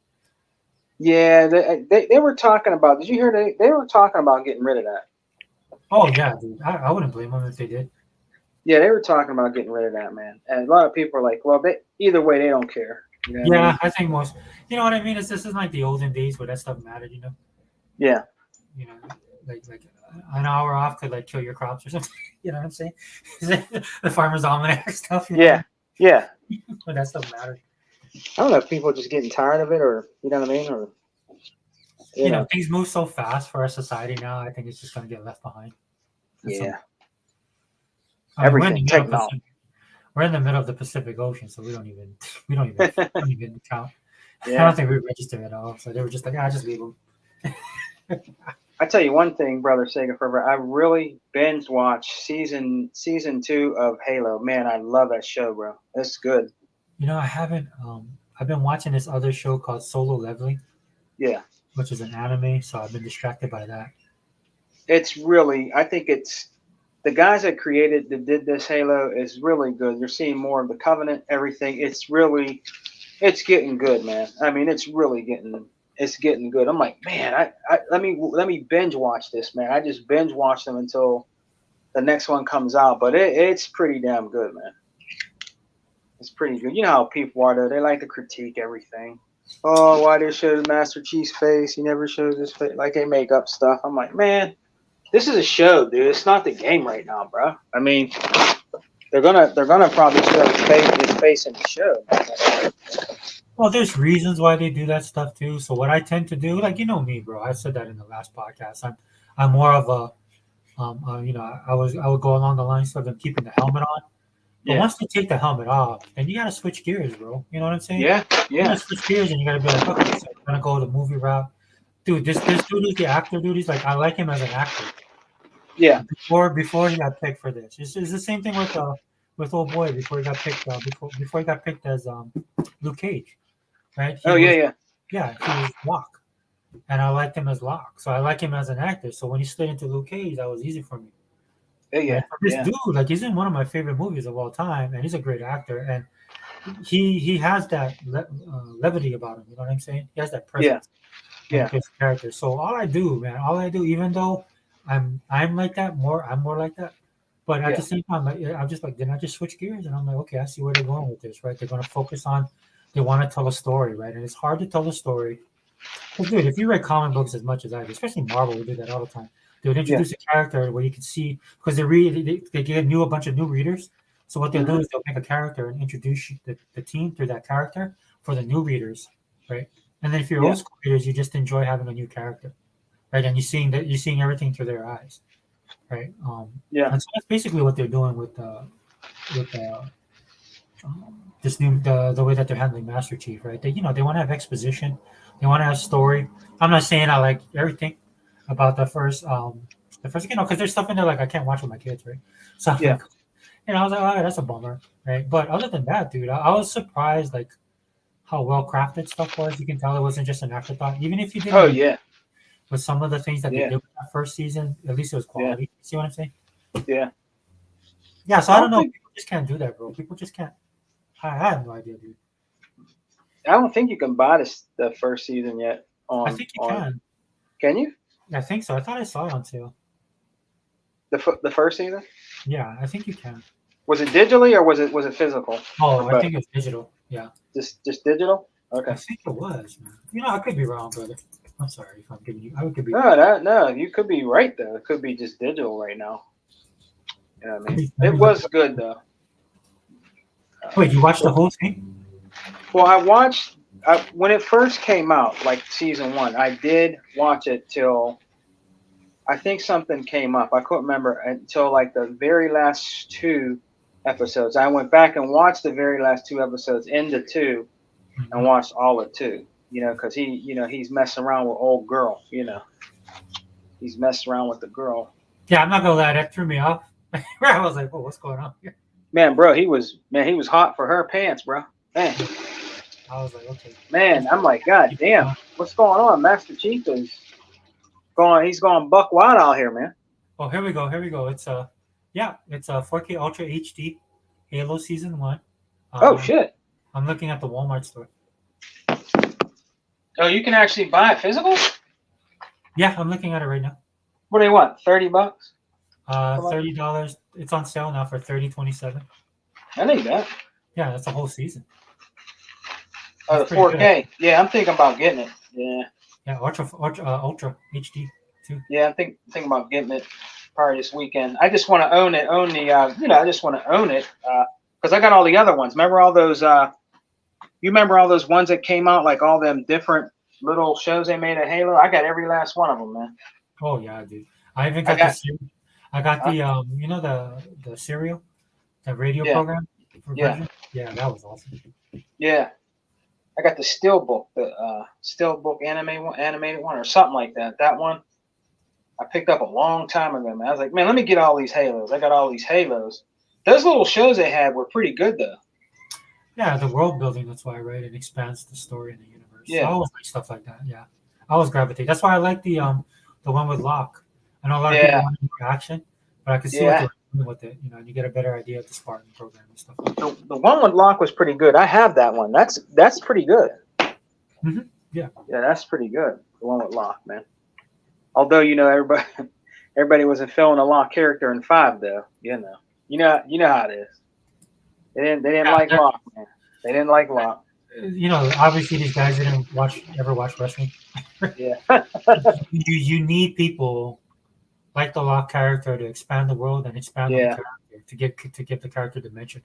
This is why I ended up like my favorite wrestler, bro, is Bret Hart, dude. And I hated him, dude. I hated him when he first. Oh yeah, there's a lot of people that didn't like Bret Hart, man. Dude, I hated him. Dude. Like I was like, dude, this guy, I can't stand him. Then he did the Hart Foundation. Hated him. I hated the Mata. I hated the Mata Sabi even before that. The best there was, the best there is, the best there ever will be. Yeah, But then after a Yeah. while, dude, since I love wrestling so much, and I would watch him, I was like just his ability to put people over, man, and all the effort he gave, and then he Yeah. came out as the excellence of execution, and that was it. I was all in. Yeah. So, Yeah. so that's what I'm saying is just like you have a character like Locke, and even through fans of Bone by even like putting Buck in there, which was cool. Yeah. But I'm gonna say this, dude, bar none, man. Some of the best lines are in that Halo, dude. Halo 4, Yeah. Halo 5, Yeah. Yeah. like, and that's what I don't understand because people are like, well, Locke's not in it. I'm like, what do you mean, Locke's? He encompasses the entire story of that game. Yeah. Right? Even the actions when he's not on the screen, Yeah. everything is because of what he's doing, and I love that, right? Because he's got a different side of it, you know. His you can tell like he actually felt for Cortana. I mean, it was like that in 4, but Yeah. it really hit home in 5. So They really Brother Sega Forever, they really critiqued that game, Fat 5, Oh, I hate the robot looking things and Locke, and like they really tried to pick that apart, man. oh, 5. I A love lot, those guys. you know? I love that they named them wardens. That was cool. I was like, oh, that's Yeah. cool. Yeah. That whole thing, but you can tell. Like, I love when people take the time, especially the creatives, that are working on it. Yeah. That they honor, what's in the past, but they come up with new ideas that push it forward and that make Mhm. sense. Right? Oh, The yeah. whole AI thing, dude. I'm all into that AI thing that they were doing. I thought it was cool. I mean, listen, people have to understand when you pay 1, 2, 3, reach 4, I mean stuff like that. You have to expand the game. You can't just keep it. I mean, it's going to change. They don't understand that it's going to change. I mean, things change, man. Master Chief was still there. It's just that we're trying to see other side of the story of the other Spartans and different things like that, man. They don't, some people are just not used to change, brother. You know what I mean? Well, I understand like some of the hardcore guys, like what they were saying was they just want to play Master Chief, Yeah. right? That I could understand. Now some of the other dudes, you could tell that they had a certain way about them when it came to this, right? I'm like, dude, it's even Halo fans. You know what I'm saying? Yeah. Yeah. You know what I mean? But I mean, to each their own, right? And like I always love to say, Microsoft is rich. Hmm. So they can take these artistic chances, which I think and it wasn't even a chance, dude. That's what gets me about all this kind of stuff, dude. It's not even a chance that they did it. All they did was expand. That's Yeah. it. Yeah. And it's not like they took anything away from you. Like if you like that, and that's how I am with comic books, with some of the stuff I consume. If I don't Mhm. if there's some things I don't care that they're doing, because it just doesn't appeal to me, dude. I'll just go get myself like Stargate Universe. They had Stargate Universe. I'm a huge Stargate fan. I thought it was okay, Yeah. right? But for the most part, I kind of was falling off on it, and then it didn't continue that long anyway. The concept was cool. I just wasn't finding myself getting into it as much because Yeah. they're focusing more on the drama of it as opposed to the universe itself that I thought they would. So then I Yeah. just go back and watch Stargate Atlantis. You know what I'm saying? I found those, man. I found those. I found those at Big Lots, man. I'm gonna start watching that. I never watched a Stargate, so I must start with Atlantis, see how it is. I know the first one's a little bit of a slow burn. Yeah. It starts to pick up after like the 4th and 5th season when they start building again. And Okay. I have my own bias, because I like the world building stuff. But Yeah. when they start explaining certain things, then it makes more sense. It flushes out the world a little bit more from even the movie, right? Which you only have 2 hours of that. Yeah. But then when they start feeling themselves, they start doing Stargate Atlantis, and then it started going to that level. That's what I loved about Halo, right? It's such a huge story, but the focus is on Master Chief, and the focus is around him and the stuff that's going on, and they've taken that and they've expanded across different games, right? And now at which the epitome now is actually of a TV show that they have, and hopefully they'll have a movie one day. Yeah. So a realist says, been watching The Boys. What's the voice? The Boys is that superhero show on Amazon Prime, I believe. Oh yeah. I tried watching one episode. It is a little bit too late. I don't know, dude. I was just in this mood at that time, dude. And then I kind of gravitated towards My Hero Academia. I needed something that was a little bit more positive. Oh. There's some stuff I like with superhero stuff when they do alt stuff, or they go a little bit dark, man. But at some point, dude, if there's no hope, that's why I didn't like my coworkers. They are all into Game of Thrones, and they know I like sci-fi and fantasy, so they're trying to get me to watch it, dude. And then I was like, dude, I don't want to watch this show, man. This show is evil. Because there was like, to me, like when I watched, like I tried to watch the first season, people talked about, and it was kind of bad too, dude. Like Yeah. they did all kind of, like honestly, bro, the guy who wrote that stuff, dude, I think he needs help. Yeah, I felt like I was watching like some of the stuff I watched. So one weekend, man, she kept on talking to me about it. I was like, you know what? Okay, I'll watch it, right? And so what I Yeah. did was I watched it, bro. I ended up watching that thing. I finished. I passed 3 seasons in like one weekend. And when Yeah. I showed up on Monday, I was like, well, I'm caught up. And she's like, how are you caught up? There's no way you got caught up. I was like, dude, 15 minutes of every show, dude. I don't want to see people getting raped. I don't want to see sodomy. I don't want to see gay stuff. Right? I don't want Yeah. to see nasty crap, dude. I just fast forward and I just stuck with the story. I told her I don't want to watch that trash, man. Yeah, it seems like Sega Forever. Now I don't have nothing against that, but it seems like everything now that you watch has that in it, man. Yeah, everything's like that. Everything. I mean, I'm like, wow. I mean, I understand if it's. I'm not knocking nobody's lifestyle. I'm not. But when you have that in there, bro, I'm like, nah, man. Not everything, bro. You know what I mean? Well, the thing that gets me is like it's not even like it doesn't do anything for the story, which I would kind of let it go on that. Not really, but at least try and like lure me in. At least try and buy me dinner, dude. You're just trying to get me in. You know what I'm saying? It's just trying to take me to school from the jump. I'm like, no. At least lie to me or something. You know what I'm saying? You guys just jump in. Right? And then you're like, nah, I didn't really care for this. You hate these people, you hate those people, or that group, or this group. I'm like, whatever, dude. I'm gonna go play Halo. Just leave me. And that's why, dude. Like we did that podcast last week, right? And where we thought we were getting into it, man. And people are getting wise to that stuff, dude. Because at the end of the day, dude, these people have no talent. That's what it boils down to. Right? Like one of my favorite shows when I was growing up was Soap, Oh, I remember that. Yeah, so Billy Crystal, man, he played the gay son. Yeah, wasn't Benson in that? Yeah, Benson was in there. Yeah, so Benson was an offshoot of that show. Yeah.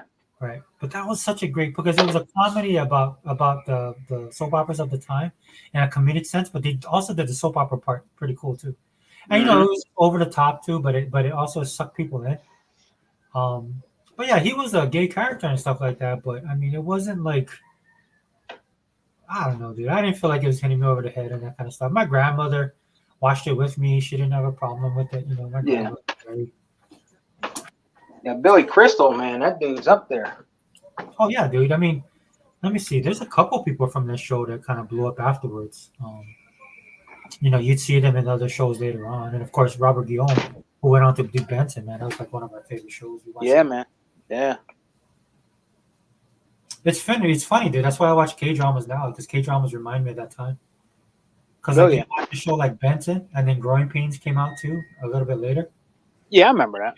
Then you would find out that the girl that played the daughter in Benson, the governor's daughter, her younger sister was on Growing Pains. Yeah, that's how deep into this stuff I was, man. Because you could be that deep into it, right? You had like your own little culture, at that time, dude. It's like I heard people talking about some of the shows that people loved, and I was like, dude, do you guys remember? There was a time, dude, where people you Friday night you'd stay home just to watch Family Matters, Full House. You know what I mean? Like I just burned all. I got the whole seasons of those now. Family Matter. Yeah. I bought it on Xbox, dude. They have these great sales, man. That's what I was talking about, the ecosystem, man. For me, the ecosystem is not just the games, dude, or Game Pass. Dude, it's the movies. I wish they still had their music service, because I love their music service. Yep. That's old school. Yeah, their playlist was good. You could put stuff together real easy. You could share it between your Xbox and then the PC. Yeah. Oh, yeah. That went belly up, unfortunately. And that's the thing too, man. When that's one of the things I want to talk about tonight, dude. Is this Xbox, dude? Kind of. I'm thinking about buying that. I'm thinking about buying that Stalker trilogy, man. Well, it's only is it 29, 39? I think it's 39. I think it's 40. 40? Hey, what's up, Realist? What's up? Yeah, what's up, bro? I'm thinking, you guys talk about old shows. I was like, man, they probably were way bigger fans than I was. So that's why I'm just listening. Like I watched all those shows, Growing Pains, Benson, and the reason why, like, I won't forget Benson because my good friend knows Robert Guillaume, so it's like, Oh man. okay, Nice. yeah. He's I don't know where Robert Guillaume is from, but my friend, he's older than I am. He's an important guy. How's that? So Yeah. but he knows him, and I was one of the first people he name dropped. You know Robert Guillaume? Yeah. Benson? Yeah. But anyway, so like you guys brought up Growing Pains and some other. I'm surprised you guys didn't bring up what's the one with the little rich kid? Silver Spoons. Silver Spoons. I'm surprised you guys didn't bring that up. Oh man, that's real old. Silver Spoons, man. All that stuff is old. Yeah, man. Yeah, that's Hey, fun. next time a realist, dude, I'll send you a link to the podcast. What happened? I do a podcast now. We're gonna do a podcast on Saturdays. So the next Saturday. Oh, is that okay, Siggy Man? Yeah. That's cool. But we're just gonna talk about It's on Sega Man's channel. Oh no, because I know Siggy Man runs Oh, I'm sorry, Saturdays, so I don't want to crossfires. Sega Man, Sega Forever. Sega All right. Forever's channel. Yeah, the pop. So it's on your channel, Sega Forever, right? Yeah, it'll be next week Saturday. Oh, that'd be cool. Yeah. I was about to say, I mean, because Sega Man, like you asked me if it was cool, right? He been hitting me with the Varnell Hill anyway. You know Varnell Hill, Sega Forever? Oh, who's that? Varnell Hill is a guy on the Martin Lawrence show. Oh, and Wait, Martin, was he? No, Tom. There was Tommy. Tommy Davis. Tommy. Yep, Tommy. And he would always tell Martin, "Hey, we're gonna hang out. Hey, come by the house sometime." Oh, yeah. Martin was such a good show. And he never invited Martin over to it. So Sega Man's like, "Man, really just gotta get you on the show, man." I was like, "All right, that's cool, man. Unlimited too." I said, "Oh man, hit me with the Varnell Hill." Hey, you remember the realist? You remember that show? You probably remember this too, Sega Forever. It was a good show, Malcolm and Eddie. You ever watch that show? Hell yeah. Oh, Malcolm and Eddie. Yeah. Was that that's not the one with Malcolm Jamal Warner? Yeah, and Eddie Griffin. And Eddie Griffin. Yeah, that was a good show, man. I mean, it didn't last real long, but when it debuted, that was a good show. There was a good chemistry with them two. That was pretty good. It lasted for a little while, right? Like yep. It was pretty good. But they couldn't get together over the money, like Yep. always. That always happens. That was a big thing back in those days. You know what I mean? Yeah, it was. Well, I mean, because I just saw like on YouTube autoplay, right? Mm-hmm. Give Me a Break, right? There was somebody played like on one of the shorts, and I was like, man, I remember listening to the story. I mean, that's Nell Carter. Yeah, like how she didn't like the money that they were making. Like, it's crazy, and it's not that it's kind of like Terrence Howard. It's like you watch, you listen to these people tell those stories, and it's like, man, stop complaining. But no, it's not like there wasn't enough money going around. It's just that the talent wasn't actually getting paid. Yeah. Well, that's back those shows back then. And I say this, man, because you see this a lot with in the Korean industry right now, dude. They're almost like point for point, like with our industry back in the 80s and 90s. So, the name that they would have is what got you paid, right? So Dolph Sweet, because he was a known actor, right? So it didn't surprise me like somebody like that would get paid more than who the headliner was. Who? Dolph Sweet. He was the dad. Who was he? Who is he saying forever? He was. You're talking about Give Me a Break, right? Yeah. Well, yeah, I was talking about Give Me a Break. It's just that I was watching a short and somebody played that theme song, and it reminded me of, I guess, this documentary that I watched years ago about her, and her complaints. Kind of like listening to Monique now, but Monique is just going about it in a different way. Yeah. It was the best though. Was with Shannon and Cat Williams. I watched that whole thing. That shit was crazy, man. Cat Williams is no holds barred. He's just, man, that dude. Cat is calling every motherfucker out, bro. That dude, man, he caused that's crazy, man. Cat Williams is an entertaining person. Period. Right. Yeah. You know, Yeah. when you got money, you have nothing to do. You get high. You read. You listen to stuff. Yeah. I mean, because he did one with Joe Rogan, Willie D. But see, like Joe Rogan is different. It's not like you don't go to Joe Rogan's podcast to like gossip. So they were talking about all kinds of stuff like pyramids and aliens and God. And, It went down Yeah. a whole different. yeah, because they get high and they start Yeah. talking. Yeah. So it's a totally different conversation. You know what's funny though is like he talked about that stuff. He has his own way of speaking, but he's not saying stuff that's not being discussed. Right. Like for example, online, right? Like people are having these discussions.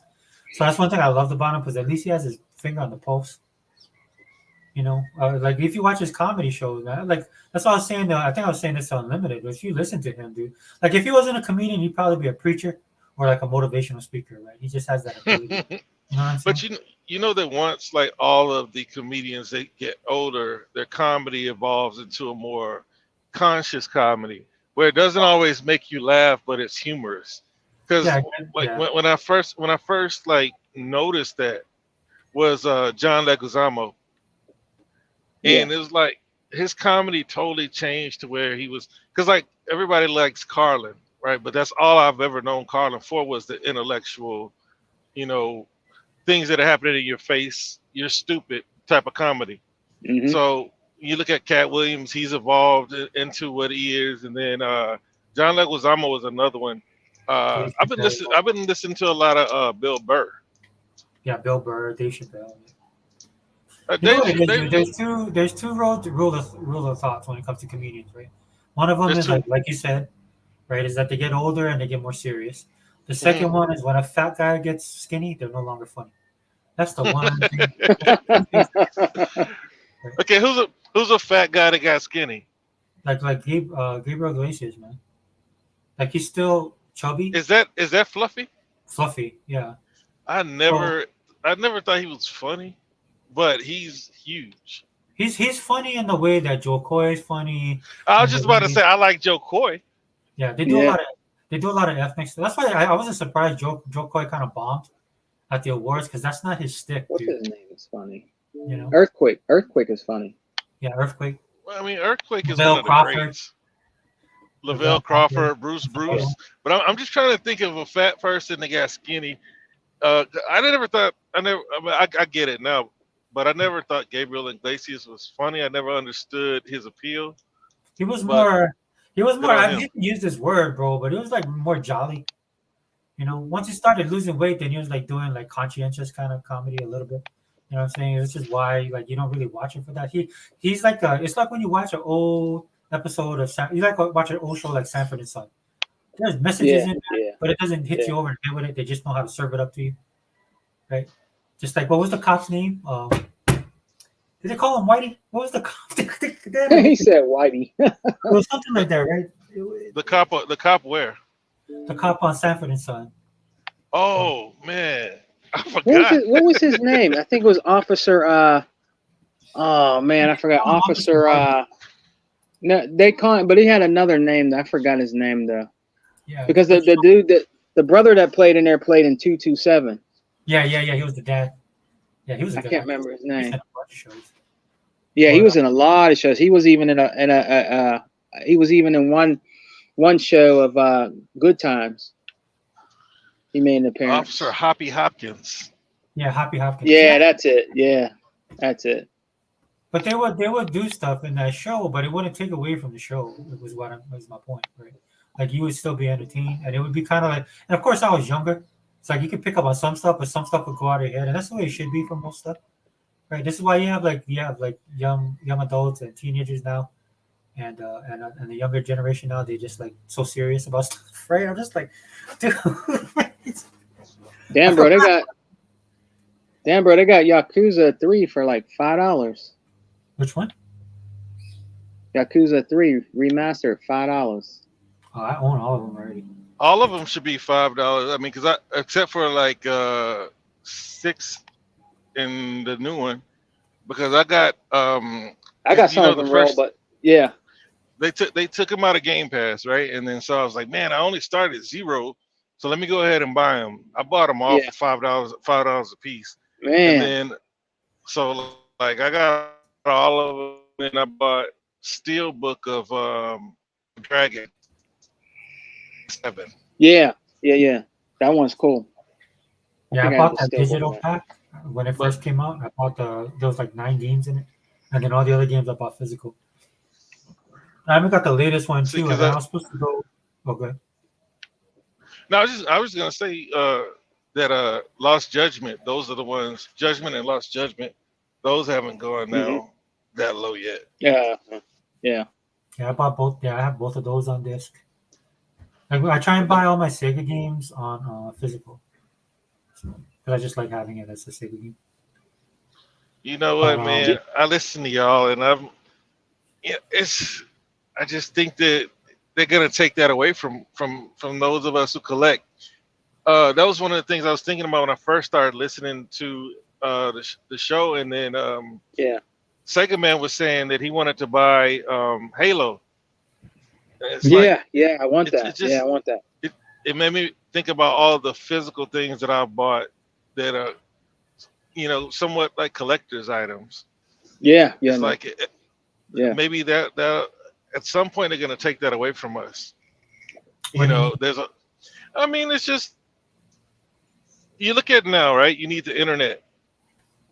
Yeah, you need the internet to play these games. You can collect, especially with Xbox games, and whatever Microsoft does, PlayStation is right behind them. Okay. So basically, you have to have the internet because there's nothing on the actual disc. So I was thinking about like Starfield, right? I got Starfield. Yeah. I got the collector's box, but it's like, man, it's like, how much do I like the? How much do I like the? You got a credit. You got a credit, and you got the alarm started beeping. How much do I like that credit? Because what you really got is the credit and the watch. That was what you were really buying it for, because you didn't get a physical copy of the game. You got a code on the credit. Did y'all play Starfield? I know you did, Sega Man. Yeah, I played it. But yeah, so you all you got was a credit. You got a big metal credit that it looks just like it does in the game with a code on it. You didn't get a disc or anything. I got the Mario movie collector's edition. It's like, man, how do you play that? Like, I know that they still sell DVD players and all that, but they're mostly for like enthusiasts. So eventually, what are we gonna have?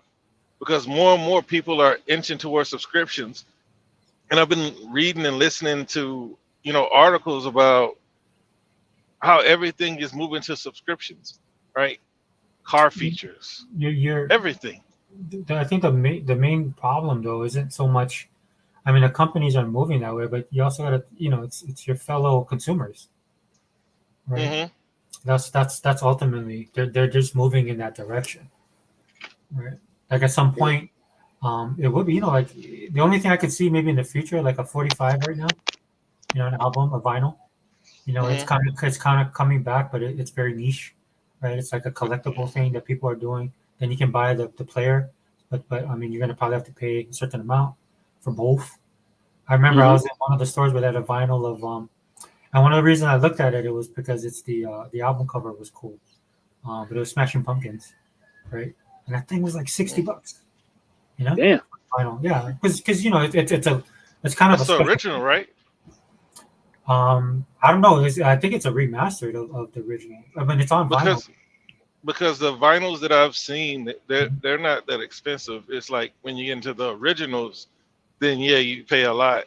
It's like they're trying to, I believe it's like a re-release. You know what I'm saying? Like they're bringing them back. That's crazy. I've not seen one that expensive yet. That's what I'm saying. Yeah, I've seen them like 40, 50. It depends on where you're buying it too. Because look, my daughter asked me for a record player. Oh. And I was like, yeah. I said, what are you gonna do? Like, what do you even want to listen to? Like all these goofballs that you listen to, they don't make albums. How old She is was like, your daughter's like a my teenager? daughter's 13. Okay. So I know that it's saying, man, was it me and you? I think it was me and you was talking about this, but I was reading What like was it? articles where these guys are like a lot of they call them Gen Z. I forget Yeah. the full name, but these guys are like going back and watching like all the old shows and listening to the old music. Yeah, they're like listening. They're listening and watching stuff that we grew up with. Dude, my son's listening to Stevie Wonder and Earth, Wind and Fire right now. Well, I mean, look, man. When it comes to like, you know, old people would say that ain't music. I know, Sega man. I know your people. What your young people listening to? That ain't music, right? And then I'm saying the same thing to my children. But when you pay attention, the further back you go with like artistic music, like that is totally lacking in today's industry. So I don't blame them for wanting to go back. And if you pay attention to any of these, young artists when they tell their stories, they were raised up on the classics. They were raised up on the quote unquote geniuses in the industry. So it makes sense because what's going on right now, I don't know. I mean, I hear people like Dr. Dre, say, hey, it's their turn. It's not bad. It's not good. Let them do what they're doing. Well, Yeah. yeah. Yep, I seen that. I seen that, Realist. Yep. I mean, that's what happens, though, right? It's a natural progression. I think it's a regression, but hey. Yeah. But I mean, it's there. I'm saying progression, as in, it'll eventually be. I mean, it is technically. I mean, because like that's why when you do get a young artist, like I like HER, right? She's like a female Prince, not quite, but like. Yeah. And you got people, in other genres of music than what I was raised up listening to. People from across the pond, they haven't quite taken to what's going on here, where it's all like computer generated music. They're actually like creating. Some of them are composing. Well, Realist and Sega Forever. You know what I heard that really blew my mind? My favorite all-time rapper he's back in AI, and there's a dude. I don't know who they are, but they're doing Tupac. Man, it's crazy. It sounds just like Tupac. And it's talking about recent stuff like him saying, "Yeah, I know what you did to me, Keefy D," and all this other stuff. It's Pac's voice. It's AI. It's you can't even tell, man. It's crazy, bro. It's crazy. Dude, the only reason been doing that already. They're already with AI or imitating. Yeah, I think all that stuff. Yeah, I think it's when I see it, it says Pac AI, and then you'll listen to the rap, and it sounds just like Tupac. Well, no, bro. I know what you're talking about, but he said the agents have been doing it. I'm like, they've been doing it with AI or imitating? Because I know, like, and then AI is like right around the corner. Because I know, like, what is it? The Filipino people that can pretty much imitate anybody. Well, they're so they do a lot of karaoke, right? And right. So their level of singing right now is just that. I just think over time, right, things change. So, for example, like the lead singer of Journey is Filipino from the Philippines. Oh yeah, that took over like, for Steve Tyler. Yeah, Steve Tyler. No, Steve Tyler. That's who is that? Aerosmith. Yeah, Steven Tyler. Oh, that's okay. What's the dude from Journey's name? Is it Steve something? Yeah, it is. Dude, that's how old I am, dude. I can't remember. They kicked him out. They kicked him out of the band. Journey is like Black Sabbath, but Black Sabbath hasn't been the same since without Ozzy. You know what I'm saying? Yeah. Steve Perry. Steve Perry. That's it. I had to look that up. I'm so ashamed of myself. Yeah. So that's what it is. It's just, you come from that culture, right? And it's the singing is like, that's funny, dude. Because our neighbor, dude, he sings, and it's like it's funny. It's like there's a commercial or like somebody did a skit like this, and I thought it was funny because this is my experience. Like I'll be sleeping in my room. I got the back room, so I'll be sleeping down, and then like they have a late night party. All of a sudden, dude, like Stevie Nicks comes on, but when this girl sings, she sounds like Stevie Nicks, exactly like her. Right? Oh, really? Like, yeah. So you can't get mad, right? Like I don't get mad anyway, but I'm like. So I end up like I don't sleep. I just lay there and listen to her. And then in my mind, I was like, "Oh, dude, sing Silver Springs." And then she sang Silver Springs. I'm like, "Oh man, that's pretty good." I'm lying in my bed. I was like, "Oh, that's like her." I think it's, but Realist, to be honest with you, man, I think it's. So what I explained to my son is just like when we were listening to stuff because Stevie Wonder, man, he hits you from all different angles. And I'm talking like his first. What is it? Music in the Sound of. I forgot the first album. I think he lives in Africa now. Oh, does he? Yeah. But my son was listening to the album because of course he's taking jazz and R&B and stuff, right? Mm-hmm. That's what the groups he that's what they do. So that's why they do Earth, Wind and Fire. So I basically told my son, I was like, what you're listening to is musicianship. Right? Hey, Sega Fred, what is this this new game in Game Pass? No More Heroes. Is that a fighting game? I can't remember. No More Heroes 3. It said. Oh, dude, I think that's the. Isn't it like a side scroller like Wonderful 101? Is it? I thought it was more of an action game. Is it action? I never heard of it. It's on that weird fan service site. Looks like a fighting game. So Sega, yeah, that's what I'm saying. Like, it's a side scroller, right? I thought it was action. I think you're right, Realist. I think it is. I never heard of this, man. So you buy a lot of games because they're on sale? Yeah, man. Yeah, I get that. Hey, I said I was gonna start doing that. $3.99, bro. I be doing. I said I was gonna start doing that in 2024, bro. I keep doing that, Realist, man. I don't care, man. I'm like, man, let me get these because those are good deals, man. I know, right? And but see, that's what I did. Like EA had I got Need for Speed Deluxe. I got Immortals of Avium Deluxe. Mm-hmm. I got what's the other game? Oh man, shit! I know about 4 different games they had deluxe. Oh, Super Mega Baseball. Yeah, was another one. Like EA had a big sale too. But man, yeah, those Need for Speeds. What real? Don't they be like those Need for Speeds? Sometimes be like $3.99. Well, the old ones. This is Unbound. Yeah. Oh, Unbound was $8 for the deluxe. Now, yeah, it's still not bad. Now we do get most of those games in Game Pass, right? Yeah. Every one of them except for Immortals of Avium is in Game Pass. But who's to say that EA is going to be in Game Pass forever? Yeah. Yeah. But we also know that EA is kind of struggling. You know, the whole industry is struggling, and I've been saying this since I've been with Legal. I said, man, I'm tired of people talking about how healthy the gaming industry is. The gaming industry is not healthy, and they talk about the gaming industry making $200 billion, but it's very top heavy. And that includes games. That includes all of your tap games. That includes your Grand Theft Auto, Minecraft, and Fortnite, all that, right? But then once you get past that top mobile tier and that top console tier, you get a bunch of games just hanging there. Yeah. And that's the majority in the industry, and it's extremely top heavy. Well, that's why the economy now exposed all of that stuff, dude. That's why you see all these people getting laid off left and right, dude, because it's not sustainable, man. This stuff, it was already expensive and making money was hard enough. Now it's even more expensive. Everything is way more expensive to do. Right? And it's funny to me because you tell people that and they're like, "Oh, I don't think so." I'm like, "Yeah, whatever, dude, whatever." The thing is these companies, right? They all get a hit, and that hit funds other projects, and the majority of the other projects are not hits. But they can't rely on a hit, right? This is why I wasn't as excited as most people. Eventually it became, and I wanted Microsoft to win and shut Sony up in the CMA. But I wasn't as hyped for Activision as a lot of people were, because for the most part, Activision is only Call of Duty. And you still have WoW, hanging out there. But for the most part, for us console gamers, the only thing that they really offered was Call of Duty. Right, Diablo comes out every 10 years. So we were, and I was like, man, $70 billion for that.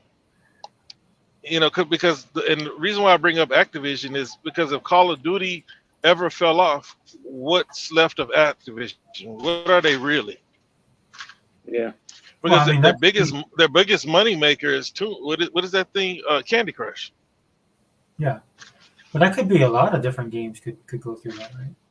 What you said a lot of. Yeah, that could be like any company with any game could fall off. But when you look at EA, right? EA has 2 games. right? Yeah. But Microsoft's not buying EA. Microsoft spent $70 billion for Activision.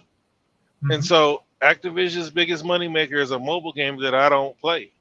And even if I did play it, I'm a bigger console gamer than a phone gamer. It just seems like it doesn't add much to me as for my experience.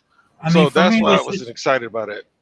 well, for me, it's just because they took a pawn off they took a piece off the board.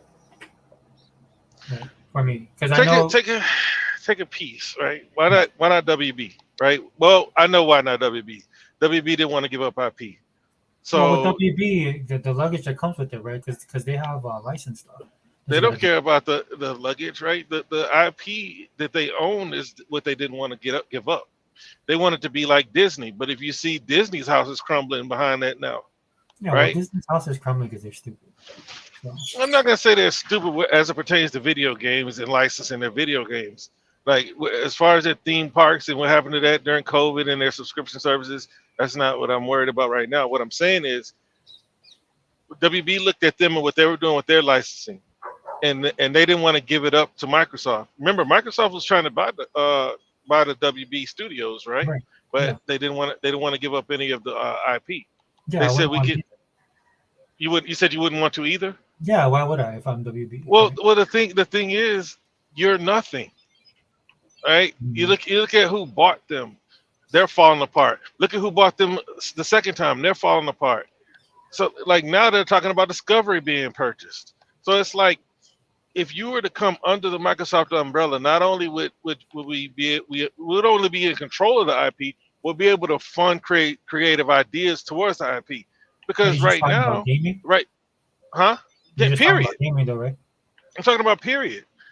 It's like if Microsoft was to buy the IP, look, I would even say that okay, if Microsoft was doing it for gaming, just give us the gaming rights. But they didn't even want to do that. They just wanted to do the licensing. And Microsoft has not wanted to rent IP for years, right? Phil Spencer's wanted to get away from that for years. Right. And I understand that.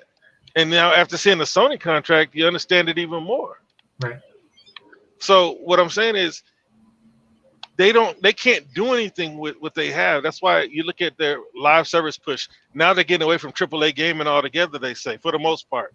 I'm pretty sure the new Harry Potter game, whenever it comes out, is going to be a AAA game. It's only going to be AAA game when they know it's a home run. Mm-hmm.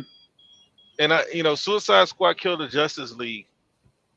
I was rooting for it, but it looked like a dud to me.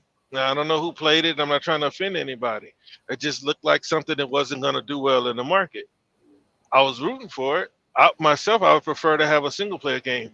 But the same thing as pertains to Activision goes for WB. You can't just be Batman. You got to build out your universe. Like Spider-Man on Marvel's side, he's number one. But then you eventually brought out Thor. You brought out Iron Man. You brought out Captain America. And each one of those guys were a hit. I don't know how Captain Marvel did, but we went to the movies to see that, and I went to sleep on it.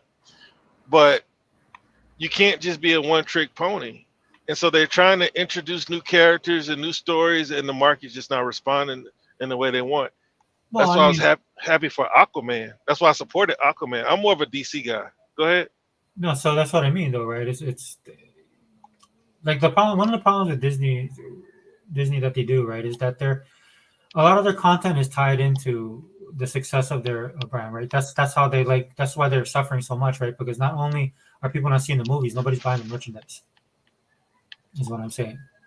Right? So that's one of the reasons why they're struggling.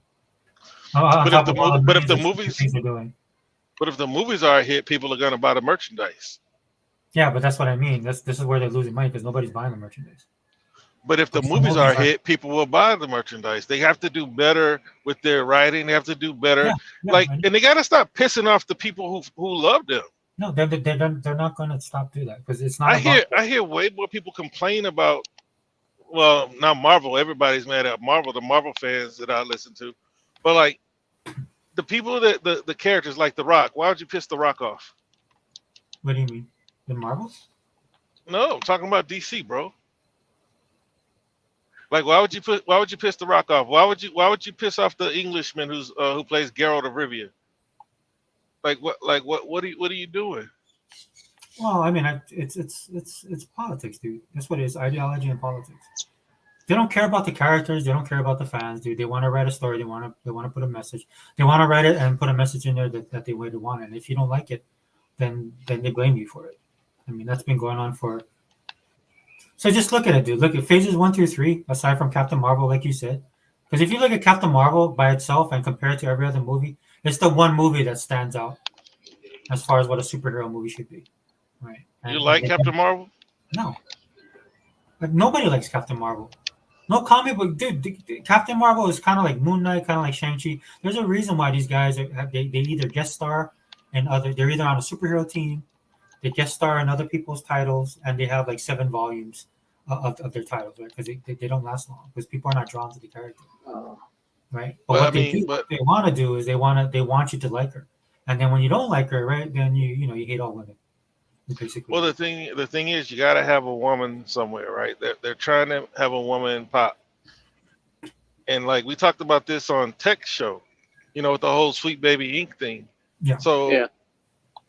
The whole thing with because you guys were talking about it too, like the whole homosexual thing, women's empowerment, this diversity, equality stuff. So the problem with that is when you look at like women athletes, right? I have daughters.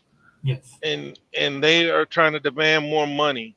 You even have some of them that don't even understand the financial side of the business, saying that we want an equal share of the pie because they see players get 52%. So, but what's 50% of nothing? The WNBA loses money, so you what you're getting is all charity, and they don't. And it's like they don't understand that. But when you go into movies and you go into like you want to make a homosexual movie.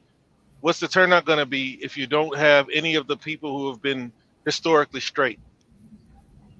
Let's just say you make a new superhero. He's gay man. Yeah. And you just put him out there. It's a well-written story. He has superpowers. He's vulnerable in all the right way. His story is just great. He's a phenomenal character. How many people are going to show up for a gay man? And that's but that's the problem, right? The problem number one is they're not good stories and they're not well-made characters. But let's say that they are good stories and they are well-made. How many people are going to show up for a character standing on his own or her own as a gay character? Look at She-Hulk. Look at Batgirl and all the rest of them that try to stand alone. It's just like they're I know why they're doing it, but it's just never going to work when they try to do it by themselves. Dude, you should see the backstory on She-Hulk, the actual creator. Mm-hmm. It's horrible. It's horrible because She-Hulk is such a great character because I grew up in the 80s reading comic books hardcore, and she was awesome, dude. Because at that time, dude, I forgot the lady's name. She's actually the person drawing her at the time was drawing her after, and it wasn't Corey Everson. It was this other bodybuilder that was kind of well known at the time. And so that body type that she's drawn in the 80s is off of that lady. And the way that she shows herself as a powerful woman, she doesn't lose any of her femininity. And that's the problem with a lot of these writers nowadays. They're writing these women as men, but they don't want the men. They want to supplant the men, but their idea is warped. They think the powerful woman is a man. But since they don't like men and they want to get rid of the men, they put the woman in there. But what you're getting is a female version of a man. That's the problem. These guys can't. These people can't. They're meeting the quota, though. No, I don't. It's just about the quota. No, it's not just about the quota. It's the ideology. Right. This is their mind. This is their mind thing. This is why Disney needs to just go. Disney needs to die because within their organization is just not 1 or 2 people that think this way. The entire organization. We rose a generation of people that think this way. And they got all into entertainment, and they're the ones that are ruining everything right now. Because number one, they have an ideology. On top of that, they're not creative. They can't write, right? They don't know a hero story if it bit them in the ass. But see, when you look at that, right, and you like everybody's been talking about Sweet Baby Inc. They have to employ people like that, and then those people are the ones who help them write and form the character. And that's what they envision. And that's what they envision a strong woman is basically a butch lesbian. Here's the difference, right? When I was growing up, right, you got into this stuff to get away. It was escapism. You escaped stuff to get into this stuff. This is why you looked at Superman. You didn't have a problem that he didn't look nothing like me. I didn't care that he's Superman. I wanted to be Superman, right? I wanted to be Colossus. Okay, here's a better. I wanted to be Colossus, dude. I'm not Russian. I'm not 6'9" on a good day, right? Colossus is supposed to be like some six. Well, he's like 6'6", and at some point he became 6'9", and then when he's in armored form, he's 7'2". I'm none of that, right? But that doesn't matter because I just wanted to be with him or be like him because of the way he was. You know what I'm saying? That's who I wanted to be. That's my favorite X-Men, my favorite comic book character actually for the longest time, right? And so that's what you make yourself like you identify with that character that way, or you go into these worlds to escape the realism of the real world. What you're having is a lot of people that are coming in right now, and I agree with you on this. I'm not disagreeing with you on anything, but this part that really stuck that you said was what it is that these people can't stand on their own when they create this stuff, and on top of that, they want to preach to you of what their social political ideology is, and they want you to accept it, right? Because there's a look in life. But that's the quota that I'm talking about. Like there's more than just a quota, bro. It's not more. Look, when you bring that up, and I mention the quota, yeah, they have to talk about those things if they want money from these investors. Okay, so you're talking about the people that I know what you're talking about, but what I'm talking about is the actual people producing the stuff, right? Because at some point in time, these companies would have course corrected, and because they're losing money, hand over fist. But they're never going to course correct because they're not going to get the money if they do. Yeah, but it doesn't matter because they need to it's still a business, brother. It's still a business. So at some point in time, this is all going to go away. These people are getting funded. But at some point in time, these guys, look, dude, BlackRock even came up. BlackRock is one of the biggest culprits behind all of this stuff, right? They're like the money men. Right, they're the ones that. No, they're not. And I didn't want to. I was gonna bring them up, but they are the money men. Yeah. When you got their CEO saying we need to forcibly direct this, this is what's going to happen. BlackRock is not like the money men; they are the money. They're one of the money men, dude. There's other people doing it as well. Of course, there are others. But they are one of the biggest. But right now, even the guy came out and said, "Look, we're taking hits." Because people they're not supporting this stuff, dude. Because you got to make at some point you got to make profit. You don't make profit, you're gonna die, and that's all I'm waiting on. I'm just waiting for all these companies to die, especially Disney, because it's not going to be able to salvage itself. They need to fire every single person because it's not just in the studios, it's not just at Bob Iger, it's in the middle management, and it's even within the working staff. Yeah, like but that X-Men 97 guy just got fired. That X-Men 97 guy just got fired. X-Men 97 is going to come out on Disney Plus. Then all of a sudden, I think it released on Wednesday, right? This dude, Disney just cut ties with him. And what it looks like, this dude had an OnlyFans page, right? And that he was doing stuff on that page that would have been bad for Disney, especially with all this stuff popping off. Now, I would think go ahead. All I was going to say is if you have an agenda that you're trying to forward, the best way to do it is to find somebody that believes in the agenda, right? You look at a guy like, what's the guy's name who wrote Last of Us? I know you're talking about Kojima or whatever. No, not Barlog. What's his name? Barlog is God of War. Bro, you always make me look this Neil Druckmann. Neil Druckmann. Thank you. Okay. So you got Neil Druckmann, right? He's down with Anna Sarkeesian and all the rest of them. Yeah. So Sony has this huge agenda. I mean, this huge directive, right? If you read the emails and listen to the interview, how Insomniac guys have to be indoctrinated, right? They're teaching them how to be inclusive in these things. The best way to do that is to not even have to teach in that way, is to bring people who already believe in it. So you're saying, oh, it's the people's beliefs. Yes, of course. They were put there because of their beliefs. But the directives from people who put money into these companies, the agenda is bigger than profit right now. America is going around the world spreading money to forward this agenda. Like that's no secret. Like America is going to countries that they know don't believe in this stuff and trying to forcibly push them in the direction of that. The agenda is going to win out. So the whole point is we need to start to like them, right? I'm not saying you should or not. I'm just saying that's where they are, right? Because there was a time when every time you saw a movie, you saw white people saying, "Man, I always gotta have a colored person in these TV shows." Right, and then I've you can get on Twitter. You can get on Twitter right now and look at an advertisement with a mixed race couple, and they'll say, "So tired of them pushing this interracial relationship and interracial love on us." Wow, right? They saying that? Because you can get on Twitter and like whenever you see an interracial advertisement, you can't, because a lot of the advertisements block comments now.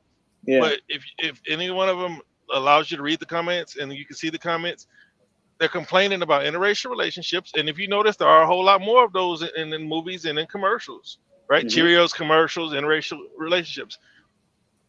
Every TV show, right? They say you guys. I think you said, I'm paraphrasing, that the gay person that they're basically putting there doesn't add much to it. Kind of like the black person that you put in every show that dies first. You can't say that he wasn't. You can't say that he wasn't there. You got your representation. Now go sit down somewhere and watch the show.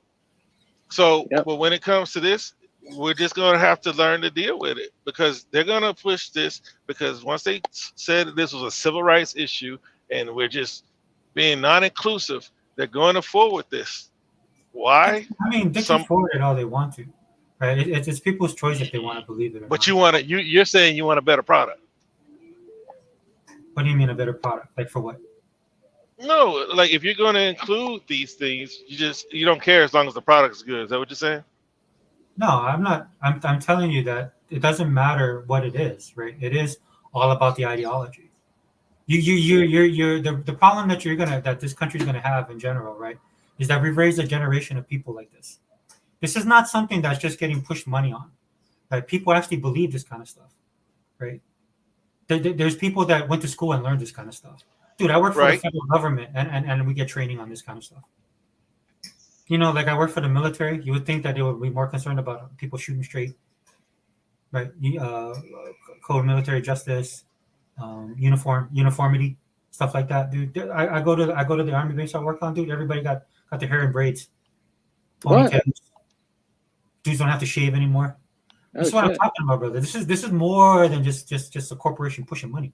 This is a complete ideology that's built to usurp just basically traditional thought. Right, like for me, it's always been two genders, man and a woman, and I'm never going to change for me. Right? I think we're saying the same thing. Yeah, we are. But I'm not disagreeing with you. I'm saying, like, what I'm saying is that in order for this to change, people have to look at it as a whole, man. This thing is like a cancer, and that's the problem, dude. Because with cancer, you can do a lot of stuff with cancer, but you never get rid of it. And that's where the country is going. That's the country we're going. And look, I hate to say this, dude, and I know a lot of people get on me about this, but at some point in time, man, sometimes this stuff has to die. Dude, when you go to a place like South Africa and start preaching to them, right? Like you telling them, like, okay, we want you to push Canada to this stuff, and then they tell you, no, that's not what we believe in. Now this is supposed to be the people that believe in other countries' rights and other cultures, respect other people's culture, and then you have African nations there telling them, look, we don't believe in this kind of stuff. And they're and then they go like, okay, well, if you don't believe in this, I don't think we can fund you. Right? See, that's the country that I was talking about. That's the first one that comes to mind when I was saying they're going around the world trying to buy countries off to try to adopt this ideology. Well, they're trying to. It's not working. So they did the carrot, now they're doing the stick, right? Because like in South Africa, they're like, okay, well, we want oil. And these guys are like, well, you don't need oil, right? Because you can use green energy, which is all BS, right? And in South Africa, like, I give them credit, dude. They were at the UN and they were like, okay, how come you guys get to have oil and we don't? Right? You guys already built your civilization, and you're telling us to use solar panels. And then what do we? And then what did they do? Some organization goes, oh, we'll dig water for you. Here you go. Here's some clean water. Thank you. It's like, don't give them nuclear, right? It's the same thing with China. China doesn't allow any of this stuff in their country. I ain't propping up China because they're a bunch of communists, but I'm just saying, right? You can't do some of the stuff that we do here. They don't do in China because they want to be top dog. Russia's the same thing, dude. They if you listen to Putin, and I'm not promoting Putin, because he's another communist. But what I'm saying is that these dudes don't think that way, dude. And they have no problem with us going down this path, right? Because they want the men weak, they want the country weak, and they want us to supplant. That's all what it boils down to. This is the ideology I'm talking about, bro. Right? And then it's funny because even in this little space that we call video games and pop culture, right, we can't even enjoy it because these people are all over the place. These people can't write a simple story, can't find the ending to a game, right? But what I'm asking you is, if everything was great and they just allowed a gay story to stand on its own, would you be interested? Well, one, like I said, they never will. Oh man, yes or no? No, they never, bro. You're talking to a person. I don't agree with any of this stuff, right? That's number one. Number two, they won't, man. Okay. Because they can't write a good story, dude, because their ideology is more important than the story. It's more important than the characters. They're destroying all of these characters, man. They're destroying Superman's gay now, isn't he? Everybody's gay. Everybody's gay, dude. They don't care. They don't care about a good story. Don't laugh. You're gonna make me laugh. because I'm being serious. And then they use the multiverses as the reasoning behind being able to create gay versions of every one of them. Yeah, because they can't take a hint. People are telling them, like, look, dude, we don't want this stuff. Right? And then they whipped out all the, like, you're a homophobe, you're a racist, you're this, you're that. I've been called a white nationalist, like, for the last 2, 3, 4, 5 years. Damn. Huh. Yeah, dude, because I love this stuff, dude. This is like a lifestyle for me, man. This is not just something I did. You know, there's a point in my life where I was like, well, I need to get this stuff up, and I just couldn't. Because I grew up doing this stuff, dude, playing games, reading comic books, all these things, man. And then the thing that irks me the most is some people use that as a shield because they're not talented. Like, a lot of problems with the new generation, man, is they have no stories to tell. You know, none of these guys read classics, right? A lot of the stuff they spend time watching TikTok and YouTube. You know, they've never read a. I heard they're trying to get rid of TikTok. You hear about that? Yeah, they want to close it down. No, they basically opened the door for Microsoft to go try to buy it again. Oh, man. I don't know if the price is up or down, but last time it was like 42 billion they were trying to buy it for before. Oh, really? That's it? Yeah, I mean, it's like I said, the price should have gone up because now they have a storefront spearheaded by the influencers on the app. So, like, the influencers have like affiliate pages. It's like a whole big, marketplace now. So that might add to its value. And of course, the popularity has grown.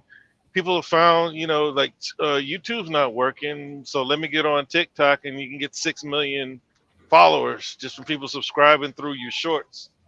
Yeah. And so, yeah, I don't know if the price is up or what, but, they're trying to get rid of them. But if you look at, like, I was listening to this guy, he was talking about how China doesn't really have it. No, like the same, the stuff that but see, they understand.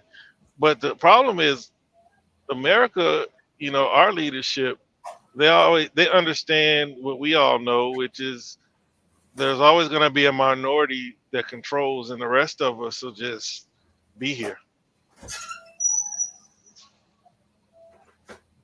Whereas other nations, they want to raise up a nation of, I guess, people who aren't diluted in the same ways, without the same habits. Because you look at, like, even my children, I have to tell them, hey, turn that crap off and go read a book. Yeah. Because they'll sit there scrolling videos all day. No, that's why. And none of them, and it's all brain rot. It's not like they're listening to somebody go through study techniques or anything like that. It's all just brain rot. People doing dumb stuff. It's numbing. Right? And then the lack of a lack of attention. I'm telling you, dude, you can see it, and that's why I'm so adamant about this kind of stuff, dude. That's why these guys can't rate, because you have to. There's a process to rate. On top of the fact that they're so self-indulgent that they want to see themselves in everything. There's a lot of ways to weaponize stuff that people don't talk about when they talk about TikTok. Right? There's the communist aspect of it. There's the backdooring and all this kind of stuff. Right? Yeah, rot the brains of your enemy. Well, that and then like attention again.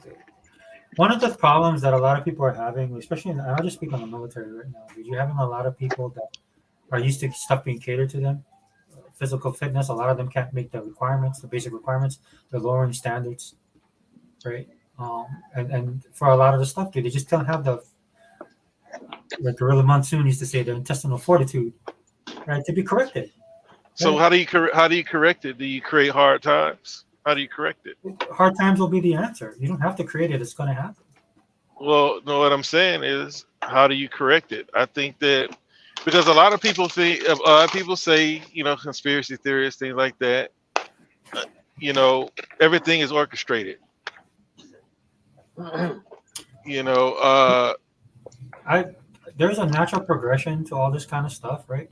So here's the problem with a lot of this, right? You have to put effort into it. This stuff to maintain a society. I just look at America, for example, right? To maintain the standards and principles of this society, you got to put effort into it. So all it takes is people not doing anything. Okay, that's all it takes. People not realizing something as important as like the Second Amendment. People not realizing how government works. People not realizing why big government is bad. People not understanding how power works in both economics, right, and how we project our power overseas. Like there's a lot of people I talk about, like right now, there's a big high on like just hitting on everything that we do overseas. But one thing that I'll just ask them something as simple as like, okay, well, so who's going to fill the vacuum? And they have no clue what I'm talking about. I was like, you think that's the world is just going to continue on? There's a reason why I'm not saying that everything you have to agree with. You can have debates on the stuff we get involved in and everything like that. But power loves a vacuum, right? If we're gone, somebody's going to fill that vacuum. That's what I'm talking about. Like people don't think in those terms, right? They don't think ahead like that. And that's stuff that's important. This is why I say that hard times is the cure, because it's going to happen regardless of what. You don't have to don't force anything, dude. If you don't maintain, it's like having a car, dude. If you don't maintain it, eventually it'll break. If you don't change the oil, it's going to bust. There's stuff that there's stuff that people need to be doing in this country that should be automatic, but it's not.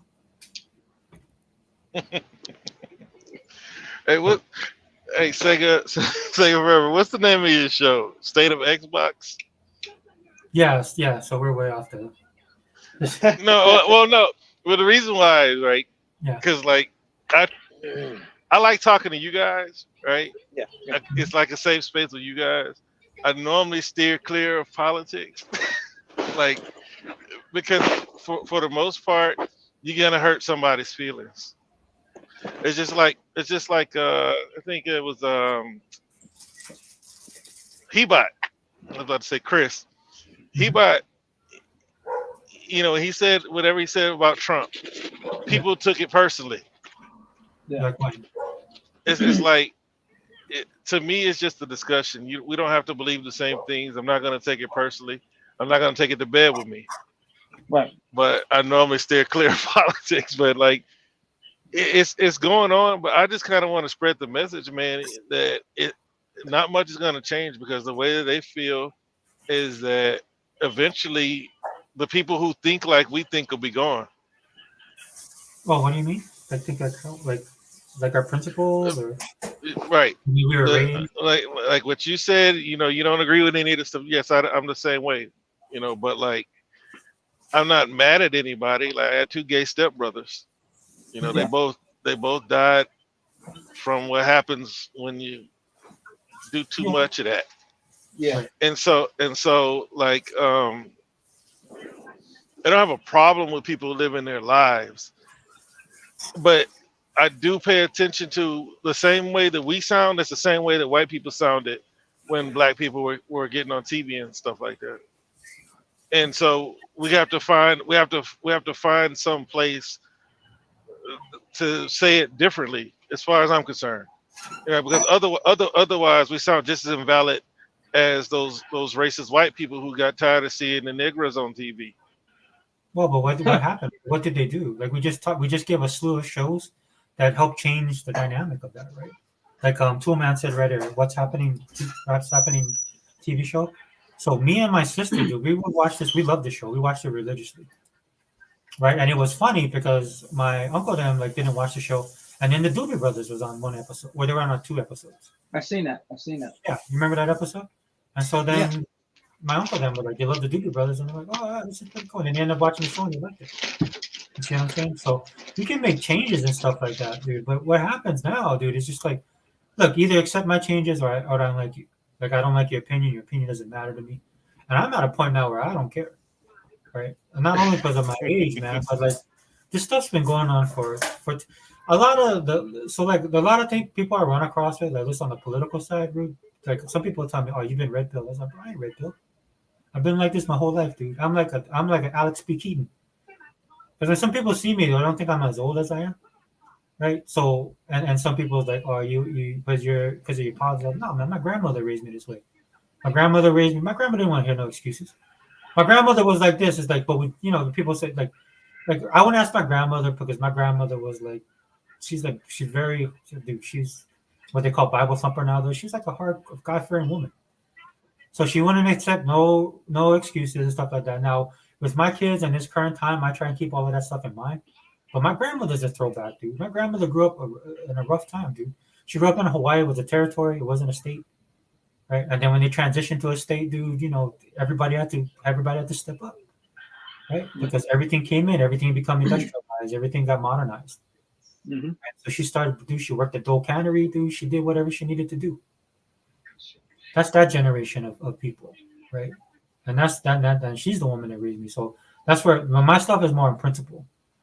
Right? That's the same thing with Heba, dude. Heba's the same way. Dude, we have conversations about this kind of stuff. Dude, and I'm pretty sure Shagan Man is in the same boat, dude. We had good influence in our lives. So when people tell me this kind of stuff, there's people like I'll put it this way: there's people that's new to this rodeo, and I've been here for decades. So this stuff that people talk about now, it's been happening for a while, dude. And this is what I mean. This is what I mean by the transition of everything, of all this stuff that what I call traditional, like a man and a woman, husband, wife, that kind of stuff. That stuff's been changing since the 80s and 90s. Right, so you're now in 2023. People are kind of looking at it, and they're like, because like in 2014, 2015, right? People was kind of seeing it, right? But now we're in 2023, and these guys are waking up, and they're like, because they've gone too far afield, dude. It's that slippery slope, man. You started about, you should love people. Everybody should have their like you just said earlier, right? Yeah, let them live their lives. That's fine. Now where are we at, dude? Right? All these guys wanted was to be left alone. All these guys wanted to live the life they wanted to. Now, like if we don't accept their lifestyle, what? You get canceled. They call you a homophobe, a bigot. Yep. Right. So that's man. This is 2020. Now we're in 2024, bro. So it's ingrained in the society right now. And I see people fighting back. This is why I like the Sweet Baby Inc. thing, right? Because that social credit score is real. That's right around the corner, dude. This is why I support Second Amendment. I support 2A because you see what's happening in these other countries, dude. They don't have any other options. Plus, they've been like, they've been lambed. You know what I'm saying? They're like lambs anyway. That's not even in their thought process to fight back, right? See, I'll probably get this channel probably be canceled. This is probably our last show. Just letting you know, right? Being honest, dude. It's just like that's why I cling to that kind of stuff. Dude. Right, because I'm kind of like, yeah, dude, that's important, man. Because once they go digital and they can shut down your bank account, right? Like we talking about them taking over our games. If these dudes they could shut down your bank account. Yeah, they could. They're doing that in Canada, right? They want everybody to get on the digital route. It's like I know Zobi. I don't know if you saw Zobi was on there. You think I'm bad? You should hear Zobi. Zobi's all in. So are you all physical with your cash? you No. hashtag physical with your currency? No, but what I am is I don't have a big footprint where it will matter, right? Because I've never, dude, I grew up poor, right? We didn't have anything, dude. We survived, right? So this is why, like, if stuff goes bad, like when pandemic, I was fine, dude. I had Spam, I had sardines, I had Vienna sausage, right? I had rice. Right, I didn't have Spam since I was a kid, man. But Yeah, that's what I'm used to. Long time. But so I'm used to that. But what they did now, right? You know what's expensive now? Everything. That's include the stuff that you could go back and like you could fall back on. Like what's his name? Lavelle Crawford. He did a skit where he was talking about that. Where somebody said recession, and he's like, recession? What is that? And he goes, I don't know what a recession is. I've been eating peanut butter and jelly sandwiches for a long ass time. That was the joke, right? Because everybody that's from that, when you didn't, there's sometimes you didn't have food to eat, man. Like I knew when my grandmother would get paid. I used food stamps, right? Yeah. That's the time I come from, dude. You know not to answer the phone. When there's a certain knock on the door, you knew who that knock was. Right? That wasn't your cousin coming over. That was the landlord. You know what I'm saying? So, kids nowadays, like my kids don't have to deal with that, dude. And I made sure they didn't have to, dude. I did everything that I knew to do. Worked hard, saved up, all this kind of stuff, right? But now they're not leaving you an outlet. There is no outlet for you to go to. Right? And this is another reason why TikTok was, because this generation now, they're numb. They're just numb, dude. Like you said, brain rot. You think they think about, you think these guys think like 3, 4, 5 steps ahead? Nah, dude, to find people like that, you got to go on YouTube and find that old racist dude in South Carolina. Canning his pickles, canning his eggs, people like that. I'm just saying, dude. So to answer your question on the hard times, it's going to happen regardless. It's just like for most people, I tell them, it's like, where are you going to be, dude? Do you have something to fall back on? Do you have any type of skill? You might want to get some firearms. Well, number one, you might want to take a training course and know how to use them. You saw that dude in New York. He pulled out a gun. Yeah. I was taught when you pull out a gun, you're going to pull out only to use it. And you saw what happened to him, dude. The guy got the gun and shot him in the head. Well, the reason why I ask you about the hard times is because people say everything's choreographed, right? So if you want people to be tough, right, you have to bring them back to when things were tough, right? When you didn't really need a draft because you had. Well, see now what they would do, like people say, they orchestrate something, a false flag, and then that creates a bunch of patriotic emotion. So now you're revenge, you're revengeful. So yeah, the hard times are coming, but I think that we've created a nation of weaklings. Yeah, we'll fall. We'll fall. So it's over. Yeah. Yeah, so like this is why the race is on to create robots to go fight wars, drones, because they can't, like you said, people can't meet the physical requirements. They raise the minimum age.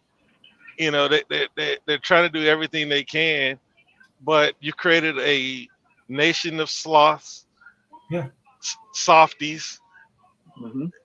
I remember I was in the 4th grade, and my dad is he was a gunnery sergeant back then. Yeah. And hardcore, man, gunnery sergeant. He said, "Son, I think I'm done." Yeah. And I was like, "What?" He said, "I think I'm done." And back then, I was just listening to him talk. I didn't really quite comprehend what he was saying until I replayed it later. And he was like, "Son, we used to PT till we fell out." Yeah. And he said, "Now they can wave a white flag, son." Yeah. And I was like, "I don't know what a white flag is." I was like, "What's that?" He said, "They can say that they're tired and basically they quit." Mm-hmm. He said they don't want you to. He said, "You don't want you to really raise your voice at them anymore." He said, "You can't." He said, "You can't really curse." He said, "It's just," and that was like I'm 40, so that was like 30 years ago. Yeah, I was in boot camp, dude. I think I was the last group of people, and they explained that to us, man. They said like we can't do certain things, we can't hit you, right? Because you get sued, like they would get in trouble. But yeah, so oh, go ahead, sorry. And then we're going so far with the equality stuff, right? The women can do what men can do, and then you have the Ukrainian women. I don't know how true it is, but Andrew Tate said, yeah, they're just there for TV. Huh. He said because the men are the ones on the front line. You don't see any of those women on the front line. You're not going to see them on the front line.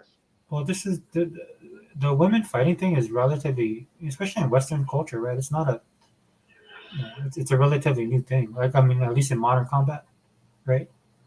Or industrialized combat, anyway, from World War I. Right, but then they have bigger concerns back then, right? Back then a World War was really a big thing, right? Because the population as well wasn't as big. So you want your women to be there so that they can carry on, right? So Mm-hmm. I mean, the way modern. See, the reason why I don't like the robot and the stuff thing because I don't trust the government, man. They're probably, dude. I don't really trust them for anything. Dude, these dudes like they have these ideas, right? And they just think because they sit on, they feel like they're on Mount Olympus on high, and that they're just passing stuff down to us at this point, right? And I'm like, dude, no, I don't want you creating nothing, man. Who's gonna, it's just like Order 66, man. Who has that? I want to know who has that key, who has that control code, like who's running this, who's running the shebang? You guys in Washington? Nope, not negative, not. Mm-hmm. Right? You guys don't need to be controlling nothing. You guys can't even pass a budget. I don't want you to have some kind of kill switch, and that's what they're saying, right? It's like, oh, when we have overseas, I said, why are we having these overseas stuff going on, man? Who's causing it? It's you. You're the guys causing this stuff. Leave people alone. Right? You don't like that Africa doesn't like homosexuals? That's your problem. Deal with it. Yeah. Right? You don't like the fact that other countries feel a certain way about something? Stop putting stuff on their borders, man. That's what I'm telling you, man. These dudes that are in charge, they are the worst of the worst. Not only are they wrong on everything, they're absolutely ridiculously stupid. Most of the people in politics right now, these guys don't run nothing. You know who they are? They're the people in school that they're the hall monitors. That's what you have now. You have a bunch of hall monitors in charge. Right? Because people that actually do stuff create and do their own things or want to be left alone. That's why I got into this argument with this dude. We was talking about the trailer Civil War, the Civil War trailer. And this dude was trying to tell me it's because of right-wing nut jobs. I'm like, no, dude, the Civil War kick off when people that want to be left alone keep on being bothered by people that want to tell them what to do. That's what the Civil War is going to be. Right? There's people that just want to live their life, just want to do their thing, don't want to be bothered. But here you come with your little program, right? Or you want to indoctrinate me to something that I have no, like maybe if I'm not against it at all, but I don't want anything to do with it. It's like, no, it's the right thing to do. Right? It's what it's good. It's what's good for you. Right? Like this says, man, the road to hell is paved with good intentions. That's what it boils down to, man. Honestly, dude, I'm tired of it, dude. I'm tired of all this stuff, but I'm also old. So, like you're saying, realistic, yeah, we're gonna pass on, right? And it'll be left to the next generation. Unfortunately for me, I have kids, in a way, right? They're the ones that are gonna inherit all this stuff. So, I feel for my children, man, because I'm like, dude, there's a lot of stuff you guys are gonna have to deal with if we don't course correct. But I'm like, I don't see how we are gonna course correct. Because even if we course correct, then you're going to have like 20 more years of all this stuff still kicking off back and forth, left and right. Mm-hmm. The fact that we still have independence. Every time you watch a political show, it's like, well, the independence. I was like, how can you be independent at this point, dude? Pick a side. It blows my mind, dude. It's just like, dude, we're on the precipice of this whole world falling apart. And you guys still don't know? I'm like, okay, whatever. And that's why I play video games. Right? I want to play my games, and I want to go play my game, but all of a sudden in my game, right, they bringing that crap into the games now. They comic books is lost, dude. Comic books is no longer a viable thing. They're done. Right? So where does everybody go? Manga. Where does everybody go? Anime. You can get your fix over there. Now what they want to do? Complaining about the girls' boobs. But that's just here. Right, that's why I kind of wish like Stellar Blade was on Xbox. Yeah, because like what they've done, like I don't understand what the problem is with having an attractive, interest in a video game or attractive heroine. They've turned it. They try to change that into some type of perversion. She's not there for your. Yes, she is. She's there for my entertainment. Now, you see, how far I go with it or my urges is up to me. Like, if I have a crush on a digital character, then that's on me. But yeah, she's there to entertain me, and I don't want to play with a overweight woman, or a woman that I don't know. I mean, because I don't understand how we got there. Where not only do they like being a woman is not good enough, she has to be an average looking woman. Yeah. Because like it's one thing. Because like Lara Croft was cute. Really? So would they make another Dead or Alive Beach volleyball? Of course not. Oh, It no. would, People lose their minds. or like they wouldn't be in two pieces, and the jiggle physics might be turned down. Yeah. You know what I Well, mean? If Japan makes it, maybe. I mean, I don't think they would be. They don't care on that level. What'd you say? Like I think if Japan does it, it'll be fine. They'll Well, probably no, try to cancel it here. yeah, but Japan has proven that they are willing to alter their games to make money here, Yeah, but it's about the money at least. because it's like their games will have chicks with jiggling booties and big titties bouncing around, but Mhm. when it gets over here, they might have like t-shirts on. Because they're being told that the people here are offended, which is a small minority of people, Right? right? It's just like So that's what the they're game. doing. They're not doing it, but because they agree with the ideology. It's more of a business thing, which I can Well, respect. I mean, you look at Spider-Man. Mhm. Spider-Man had all the gay stuff in it, but when they shipped it over to the Middle East, they took that crap out. Yeah, they always do that, dude. Look at Black Panther when they took it to China. Nobody talks about that. I don't know what happened in Black Panther in China. Yeah, they shrunk him, dude. They put the helmet on him, and then Finn for Star Wars, they shrunk him on the poster. What? Yeah, because you're going to a market, right? They sit here. It's the hypocrisy of it that pisses me off, right? They sit here and they preach to us about inclusion and all this crap, right? And then when they go overseas, like Realist said, right? If the country doesn't like that stuff, then they accommodate the country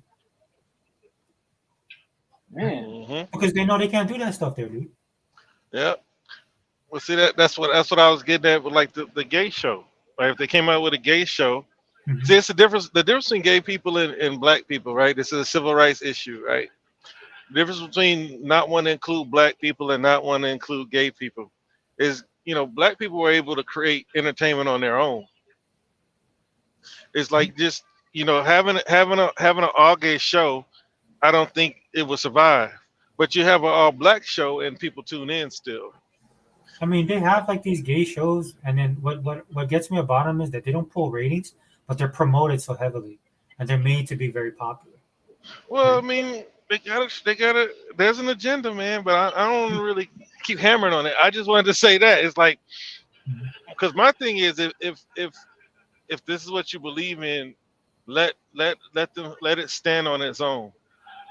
And let's see, like, of all these people who are picketing in the streets and calling everybody bigots, all those people should stuff the theaters, and it should be $1 billion picture, or a big franchise in video gaming. But that's not what you see when they do try to stand alone. That's all I'm saying. Yeah, But that's true. anyway, but like, so did you talk about the state of Xbox already? Was I too late for that? Because I see you've been on there for 2.5 hours. Well, you know this podcast. What? What you, No, this no, podcast. no. What I'm saying is, did you talk about it already? Oh, we were talking about it, but you can go ahead, bro. You can roll with No, it. I mean, because like when you say the state of Xbox, like Mhm. what I think about is it in a good state or a bad state? So that I just wanted to see what like your thoughts were, because the state of Xbox to me is Xbox, the brand could be in a better position, right? And then there are rumors, which we already know. I mean, these rumors Mhm. will always be valid, as valid as everybody saying that every Xbox game is going to PlayStation. Right. Because once Xbox put a game on there, it could have been just Sea of Thieves, not 4 games. But once they did that, now every rumor is valid. But Oh yeah, and I said that to say that Satya said that they're not done making acquisitions. So when somebody says that they're thinking about acquiring something like Pocket Pair, right? I see people saying that Pocket Pair is on the radar. yeah, It's valid because they're still on the lookout. yes. Honestly, I want to see them buy Square Enix or in Crystal Dynamics, but Pocket Pair will probably be cheaper. But but the state of Xbox, I mean, it's in a great position. Like uh, Sega Man's looking through sales. They said that they said they're making new hardware. That's just my opinion. I saw the title, but like, I mean, what Well, what could they that's what do? the yeah, What could that's they the do? podcast though. No, it's a perspective thing, right? Yeah, You can look because at it either way. because if you look at okay, yeah, they've gotten rid of some exclusivity. We know they're still going to be putting some Activision games on PlayStation. For Mhm. me, like I wanted to kill PlayStation. That was always my attitude. That's what they did. That's what they did to Sega. Yeah, me too. With extreme prejudice, they terminated Sega. They lied on Sega. Sega did Mhm. had some self-inflicted wounds, but Sony didn't help, and I Yeah, didn't they want wouldn't. Microsoft. I didn't want Microsoft to help Sony in any way. I mean, And I, oh, go ahead. huh? No, When I I look was at just it, gonna I say that mean, them helping Sony through games helps them, and that's the problem. Like if they put games on PlayStation, they make more money, so they in turn help Sony in that way. yeah. I don't know what the split is on that, but the only thing I could think about is that they're just trying like a, what they, man, I forgot the name of that A that name. trial. No, the move that they do. Um, so anyway, I think like if Microsoft's thinking deep, trying Microsoft's to what? just putting their stuff everywhere and then just so like if they like I was saying earlier, the problem I'm having right now is because I thought Microsoft would do certain things would fall into place that I have not seen. Like I thought at least Nintendo or Sony would reciprocate something, not their main titles, but at least maybe like a Pikmin. But Um, Nintendo's not gonna reciprocate anything. yeah, so when they said the partner program and then they had a business with partner whatever thing, I was like, oh, maybe we'll see something like that. But since that I don't see any of that stuff happen, that stuff's not happening. I'm saying it's going to happen, not happen later on, right? We're kind of stuck here looking at it like, okay, well, it just looks like they're going to put their stuff on other consoles, right? As Well, opposed to being reciprocal. Nintendo's not gonna participate, but Sony could, right, with certain games that they need to live. And what's going on with Nintendo? Nintendo won't be willing to reciprocate until they can't sell as many consoles as they've been able to sell. Like they're over 140 million consoles. They're selling 60 and 70 million copies of their exclusives. There's no reason for them to put it anywhere else. You know the funny thing about all this is, dude, I don't even care if they do that. You don't The care if only it reason does this what? is, I don't. If I want a Nintendo game, I'll buy a Nintendo console. If I want to play a PlayStation game, I can buy a PlayStation. I have no console. I don't have no problem with doing that. The only reason I'm thinking in this way is because of what Microsoft did, what Xbox did. By Well, I putting mean, over there. Right, so well, that's no, why I I'm agree with you. thinking. I'm like, okay, I'm just saying. I'm sitting here thinking, okay, what is this? What are we trying to do? Right? And that's why I think No, some people are checked out because they're tired, right? They're just like, then I'm out. no, can't but I agree with you. Like, how does Microsoft putting games over there without getting any games back for their gamers? How does that help Xbox? Yeah. You see what I'm saying? Like, yeah, Xbox makes more money, and yeah, we get more games. But there's another thing too that I know that like most people who have Xbox have a Switch, right? If Xbox is the last place competitor, PlayStation is second. Everybody who has a PlayStation pretty much has a Switch, right? There's a Switch in your house.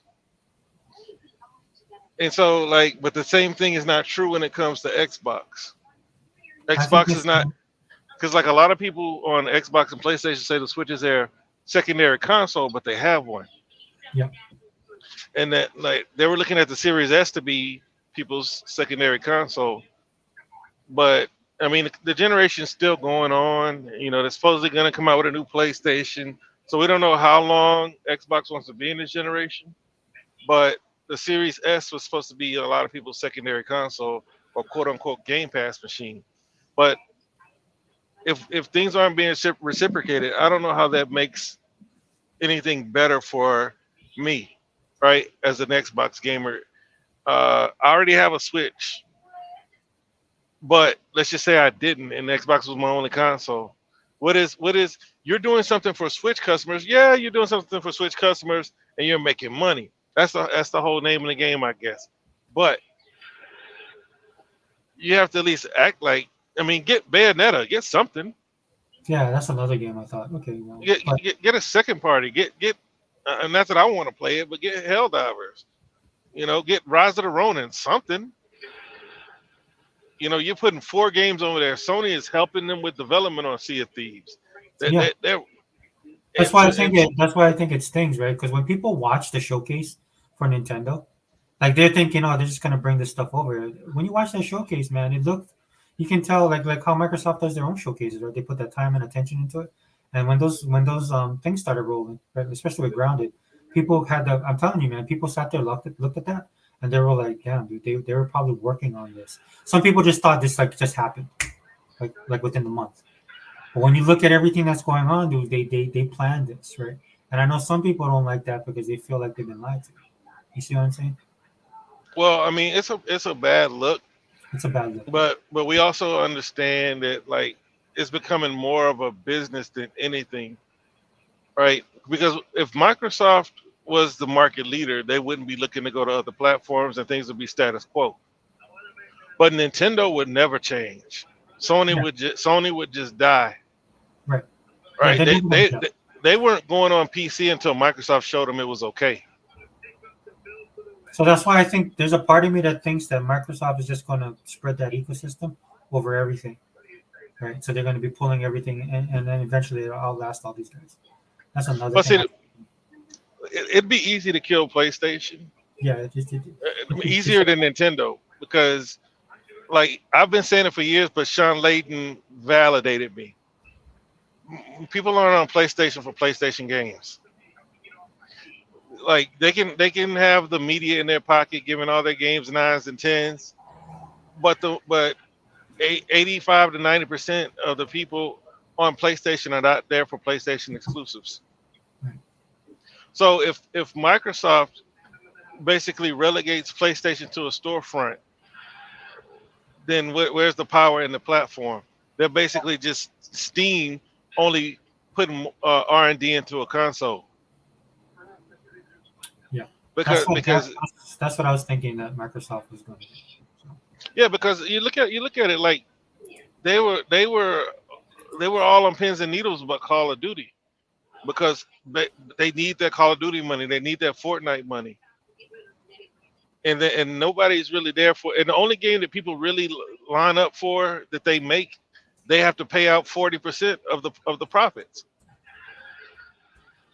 Not even the profits, the proceeds. They have to pay Disney anywhere from 33% to 40%. Yeah, I mean, don't get it twisted, dude. I know they're in trouble. Like I don't see them lasting. It's just that the avenue. I'm like you, and I'm like E-Rock. The avenue that Microsoft is going through is just I'm like okay, right. So for example, right. There's an article that came out. I said this earlier. There's an article that came out that said, "Ooh, the 15 games that should come to PlayStation, the 15 Xbox games that would be great on PlayStation." So those are the articles now that you're getting constantly, like every day, right? Because of bringing the 4 games over, right? So for me, I'm kind of looking at that like people, you just like for me personally, dude. I mean, it's kind of worked out great as far as my gaming because instead of spending time on social media, I spend more time playing games. You know what I'm saying? Okay. Yep. Well, who runs PlayStation's platform? If Sea of Thieves is a bigger hit over there than it is over here, if Call of Duty maintains its position over there, and they bring other games over there, when you see that PlayStation is canceling games and having to restructure what they do, like, do they even control their platform at that point? And that might be a part of Microsoft's plan because Jim Ryan said that it's not about exclusivity; they're thinking much bigger. So he might see what Xbox is trying to do. It might better be able to articulate it, But I can see that if Microsoft basically is running their platform as well as their own platform as far as sales are concerned, then where does that leave PlayStation? Because PlayStation, the thing that made them attractive to the quote unquote hardcore gamers, the people who go to social media and make YouTube videos, was the so-called exclusives, right?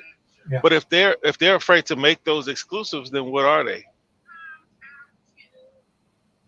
Because they've all gone on record. They're too expensive to make. They take too long to make, and they don't make enough money back. Yeah, because they don't sell enough.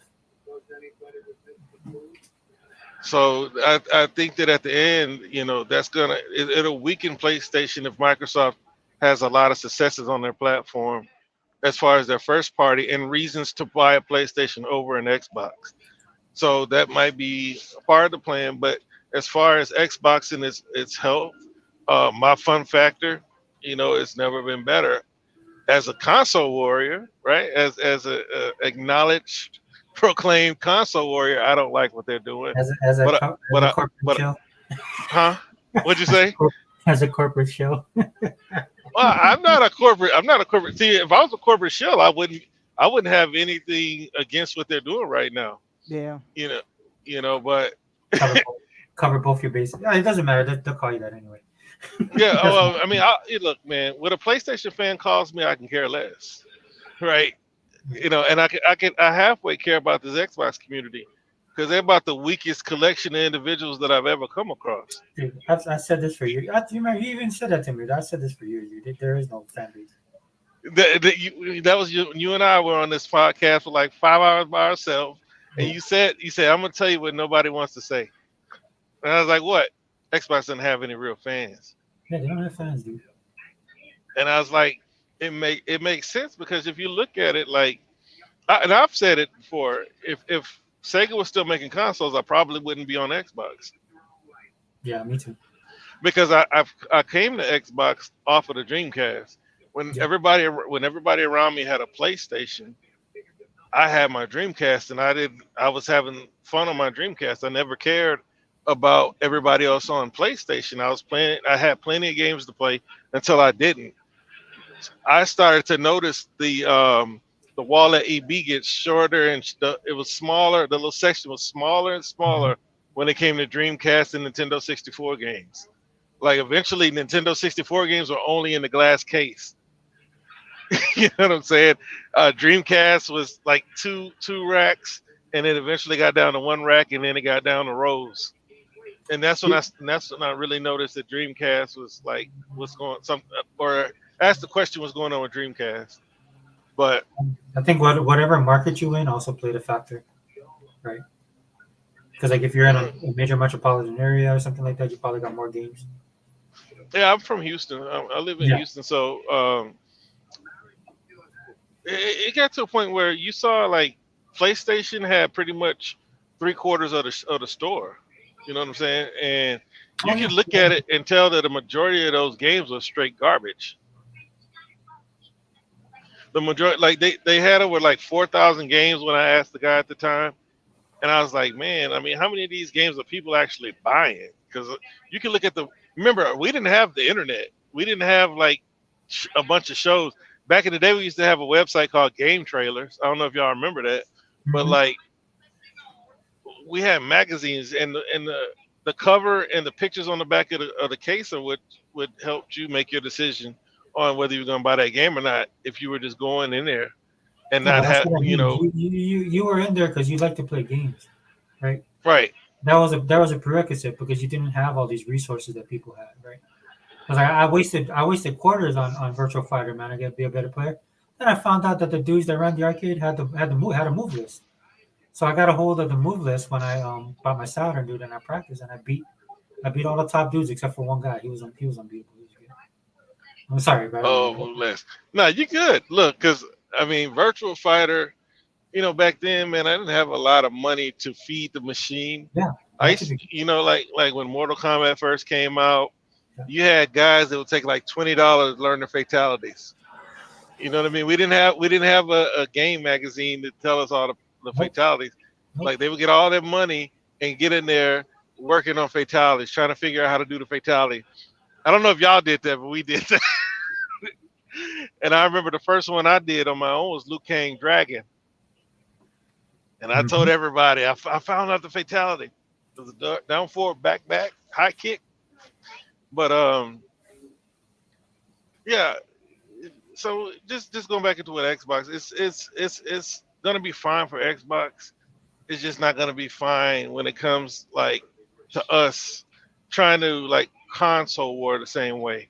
We're gonna have to adjust our tactics. Go ahead. Yeah. So I said that earlier, right? And Dana, welcome. Thank you. Oh, Day is here? Yeah, Dana. How you doing, Realist? And you too, All right. Sega Man, you there, Sega Man? Sega Man about to go to sleep. Yeah, I think he's. He might already be there. just real quick. So that's another thing we can talk about because that's another thing I see. Because some people like they're having a hard time dealing with it, right? And there's things that you can do to circumvent this issue because basically what Microsoft is they're killing the console war. They are. They're I killing I it. wanted to add on to that. Yeah, What go ahead, Realist there. was saying. You can run with it. Um, We're talking about the state of Xbox. But go ahead. okay. There's some things that I've been sitting back and watching. Sometimes I just get real quiet. Hmm. And I think you just have to watch what people do and not necessarily what they say. I'm probably one of those people who are not listening to what Xbox says, but I'm paying more attention to what they actually do. I Yes. think they're Exactly. moving beyond the console, and this is something that they don't want to just come out and say. I think they want to gradually kind of push people where they want them to go. They understand that they're not bringing anything to to the Xbox console only gamer. They're not bringing anything other than telling you, well, you know, our services is better here. So if you play our games, it'll be better here, and that's probably true.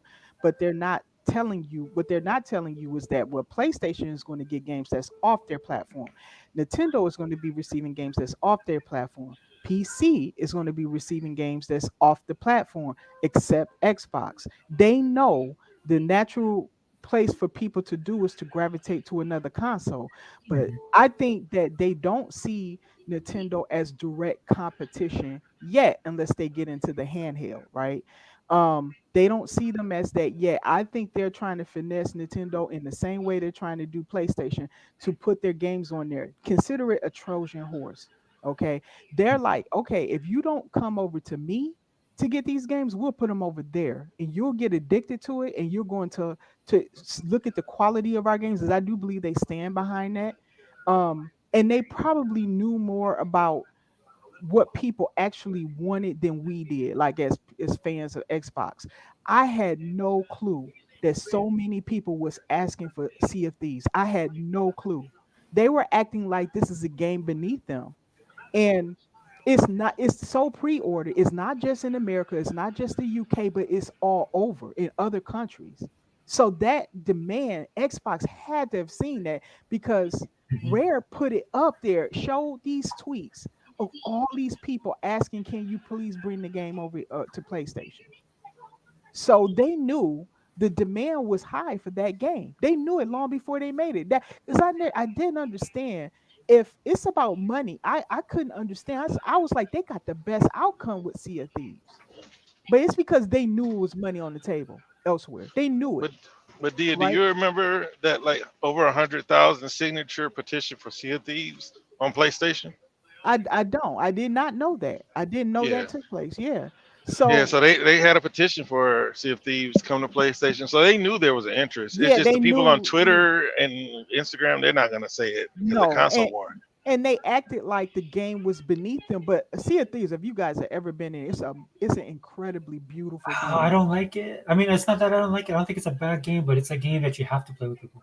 Yes, you have to play that. Well, they got a single mode now, Yeah, yeah. but That's I mean, I'm not talking about the gameplay. It's either for a person or not for a person, but I'm talking about visually. It's a beautiful game, even though it's in a art style that is, unique and different. You know what I'm saying? It kind of reminds me something like a Pixar style type animation style, but yeah. Yeah. but No what hate. No hate. Yeah. That's you just get what I'm saying, right? Like yeah. it's beautiful. It's gorgeous. Like the sand and the water. It's just gorgeous. It's Yeah. It it's looks absolutely amazing. It does gorgeous look like game. a yeah. It looks. Mr. So Kima Twitch. Mr. Kima said Twitch stream sold Sea of Thieves. I agree with you, I Mr. Kima. agree with that. Hundred Absolutely, percent. absolutely. It's a great game for that, and I think for team play and the randomness of it, because you don't know what ships you're gonna come across and being robbed and all. I was looking at some Sea of Thieves videos, and they're funny. Some of them are really funny and interesting and stuff. So it lends itself really well to that and all the different adventures and stuff you can have in the game.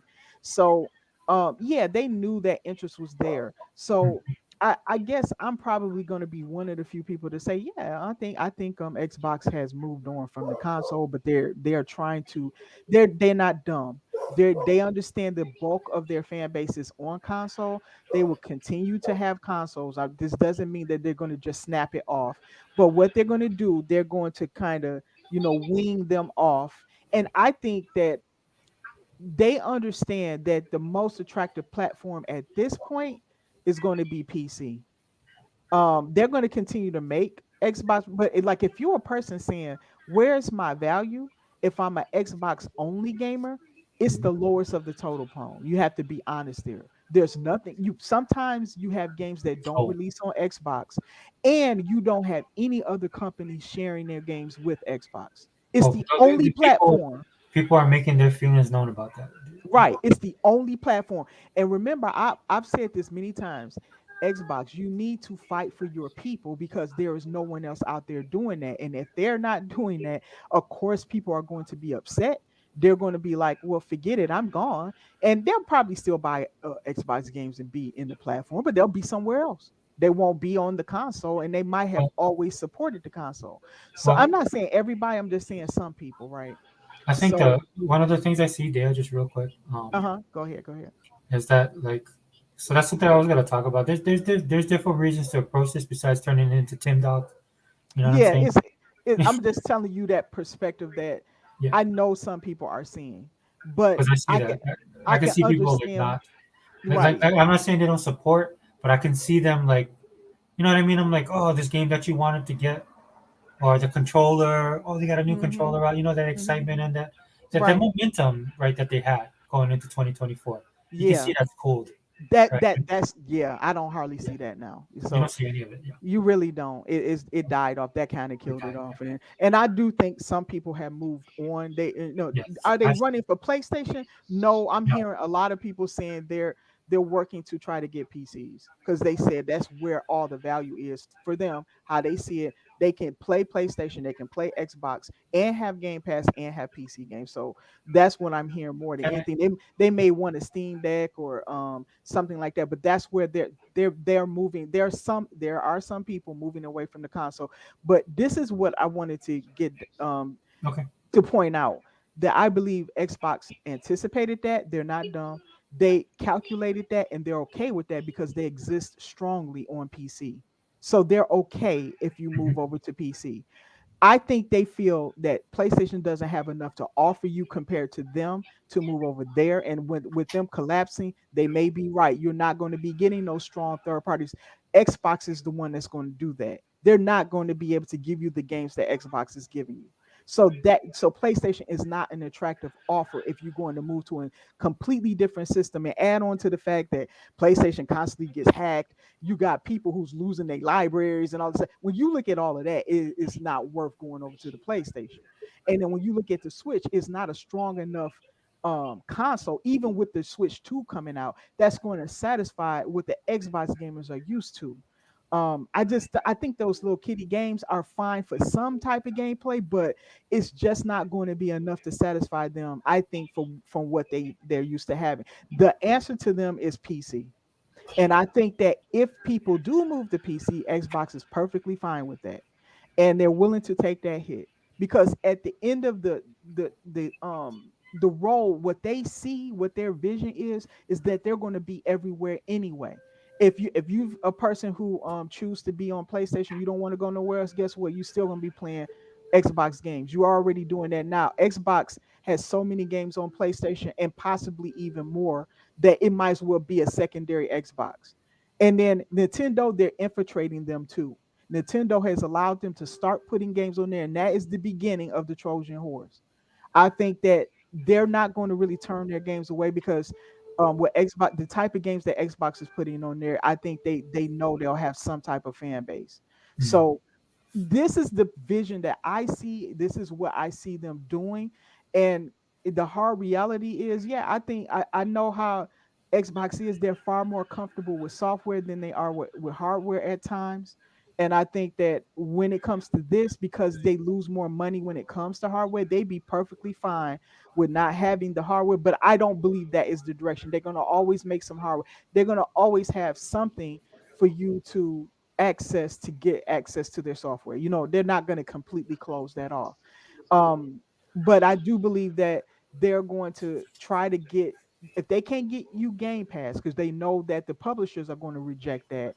And if they can't get people to come on their platform, then they're going to meet you where you are.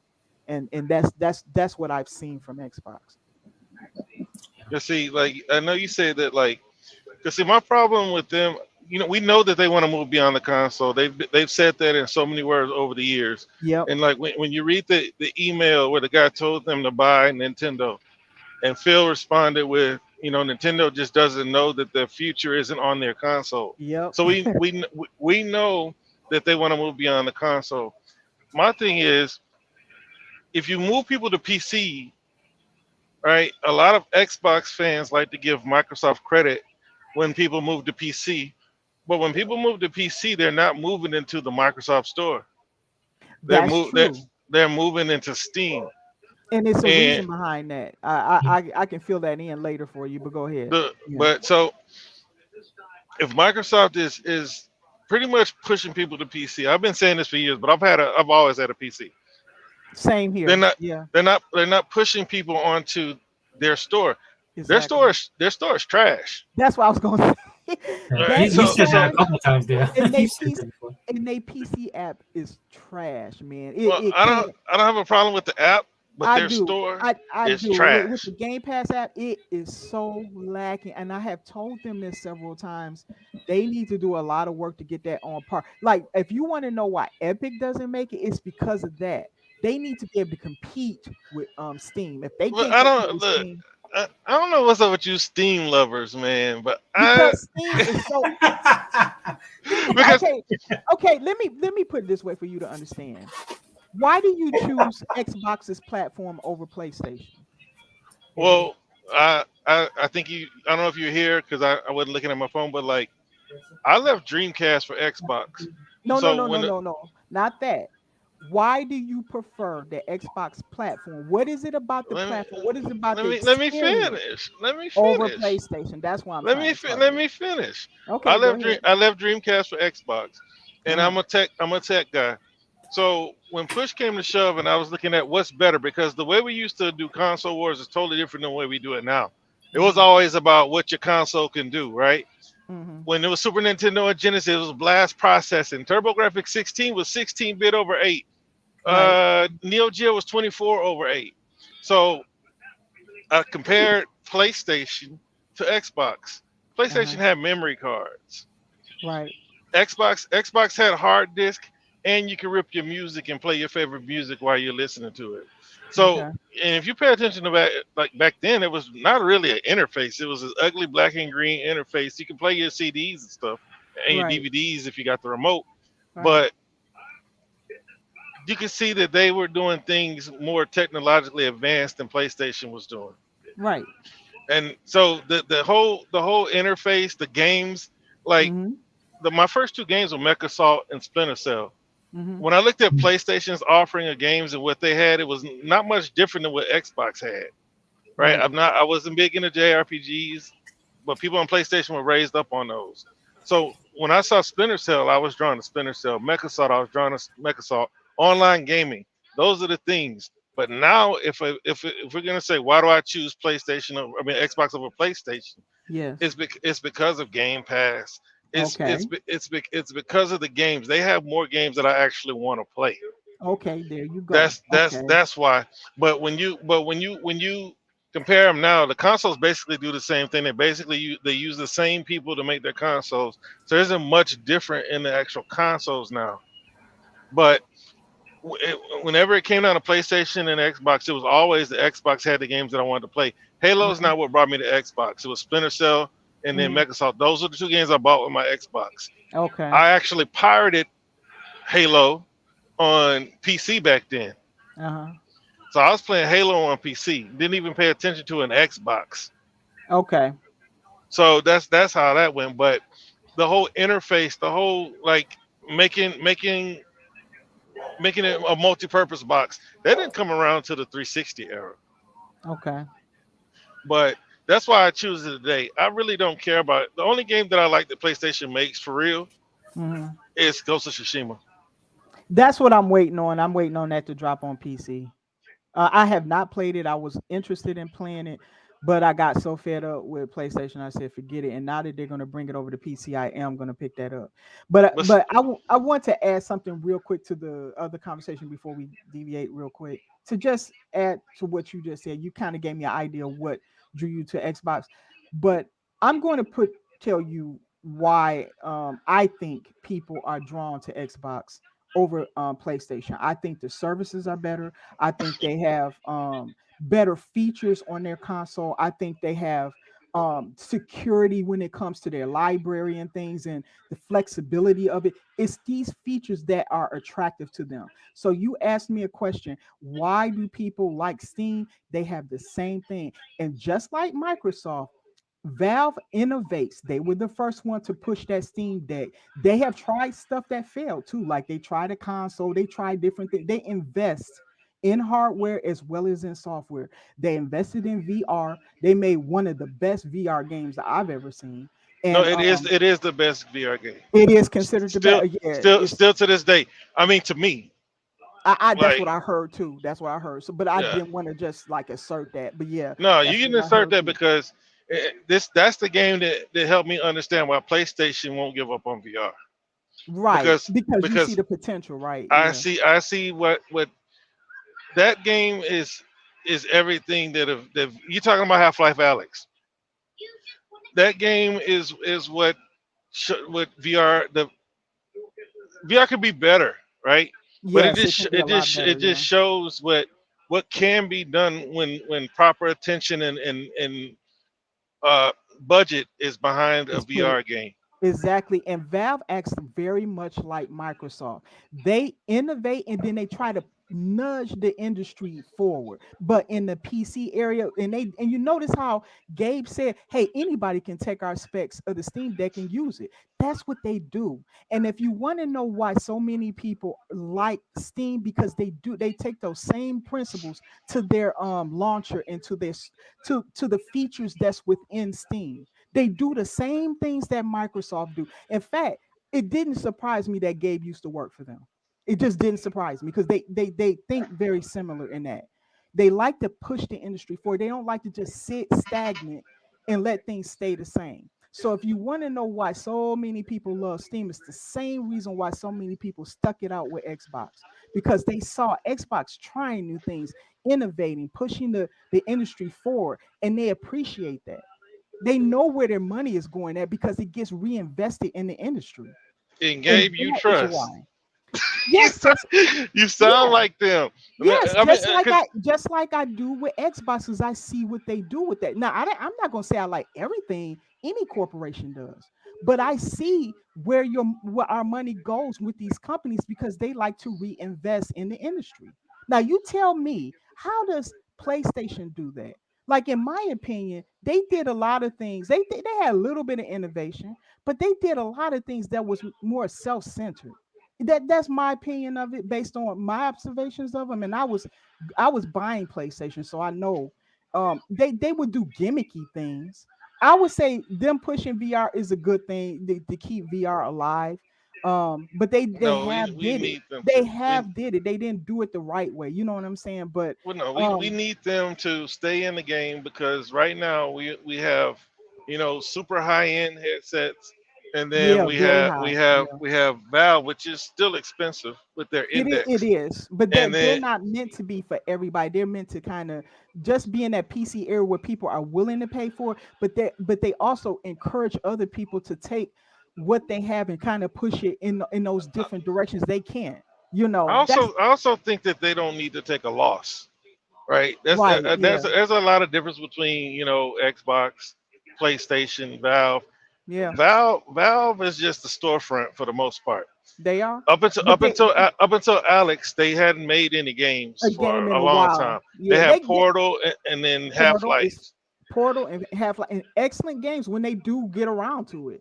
But And that's why people want them to come back. want them to do, yeah, because they put so much time into a single game. Like Portal, the Portal 1 and 2 are perfect games. I can't tell you a single flaw with those games. I own them, I've played them. They're so well thought out. The way you solve the puzzles and stuff, so well. If you guys have never played Portal, please try Portal. I thought Portal was on Xbox. Was it? I don't know. I played it on PC. I don't know. So I don't. I mean, of course. I've never seen it. I've never seen personally. I haven't seen it on the store. But if it is on there, I could be wrong. Yeah, but most people on console, The PC gamer is totally different than the console gamer. Has a totally different psyche.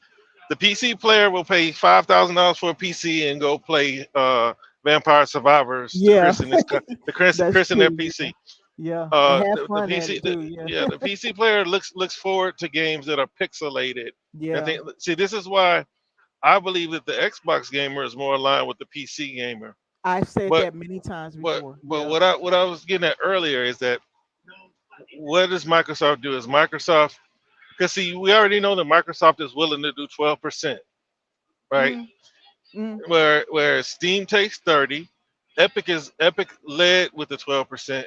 yeah. So I think that for one, when Microsoft is able to force 12%, they Mm. really win, and they really win by being everywhere.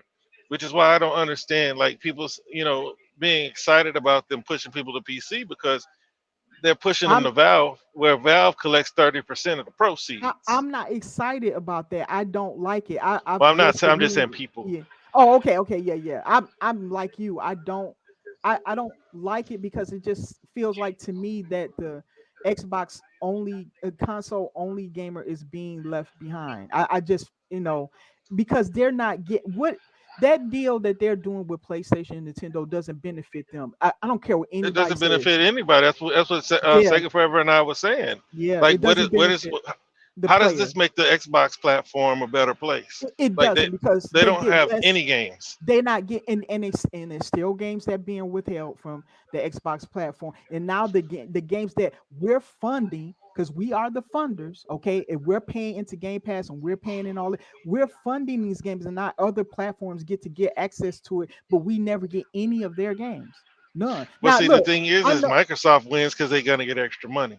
they do, but it doesn't help the player. And I'm looking at the player. I could care less I'm about for the player, but see, yeah. this is the thing. You look at both sides. It's like, man, for me, it's Mhm. nothing. But I understand. I understand I understand it from Xbox wanting to do it. But that's why I be telling people it's only a limit you can go with a business. I don't care if it's Microsoft or not. At some point, you have to look at what value you're getting, and if you're and some of these people who said they were getting more value from the PC because they can get more access to for in one location with all those games, because it doesn't look like anytime soon those games are coming to Xbox in return. Then can you blame them? At the end of the day, if you're just a player, don't look at Microsoft's pocketbook. Don't look at the console war. Look at what the gamer has to look at. Can you blame them? Oh no, you don't blame them. My thing is like looking Yeah. at it from a Microsoft standpoint. Let's say I'm an Xbox guy and I'm going to PC. So that Mhm. means that you're basically using the Xbox app for Game Pass, right? Yes. Because you really can't buy any games. The Play Anywhere program is pretty trash because there's not enough It's not stores. enough games. It's not Yeah. enough games Yeah. in the Microsoft store to It's even not. participate in the Play Anywhere. Yeah. So that's what I'm trying to figure out. So it's like, and I think Valve would be the hardest to press to drop 30% because that is their entire business, right? That's it. Yeah, they don't And have so nothing else. Yeah. and so if see, people would have to leave Steam, and, That and ain't I gonna don't see happen. I don't see how Microsoft wins because they're going. It's like, okay, we move away from the console, we're not winning. We go to PC, and then we go to basically where a monopoly is taking place with Yeah. Steam, and so I always you have wanted to. Microsoft to compete with Steam. Steam, look, I like Steam, but I just like anything, I want competition.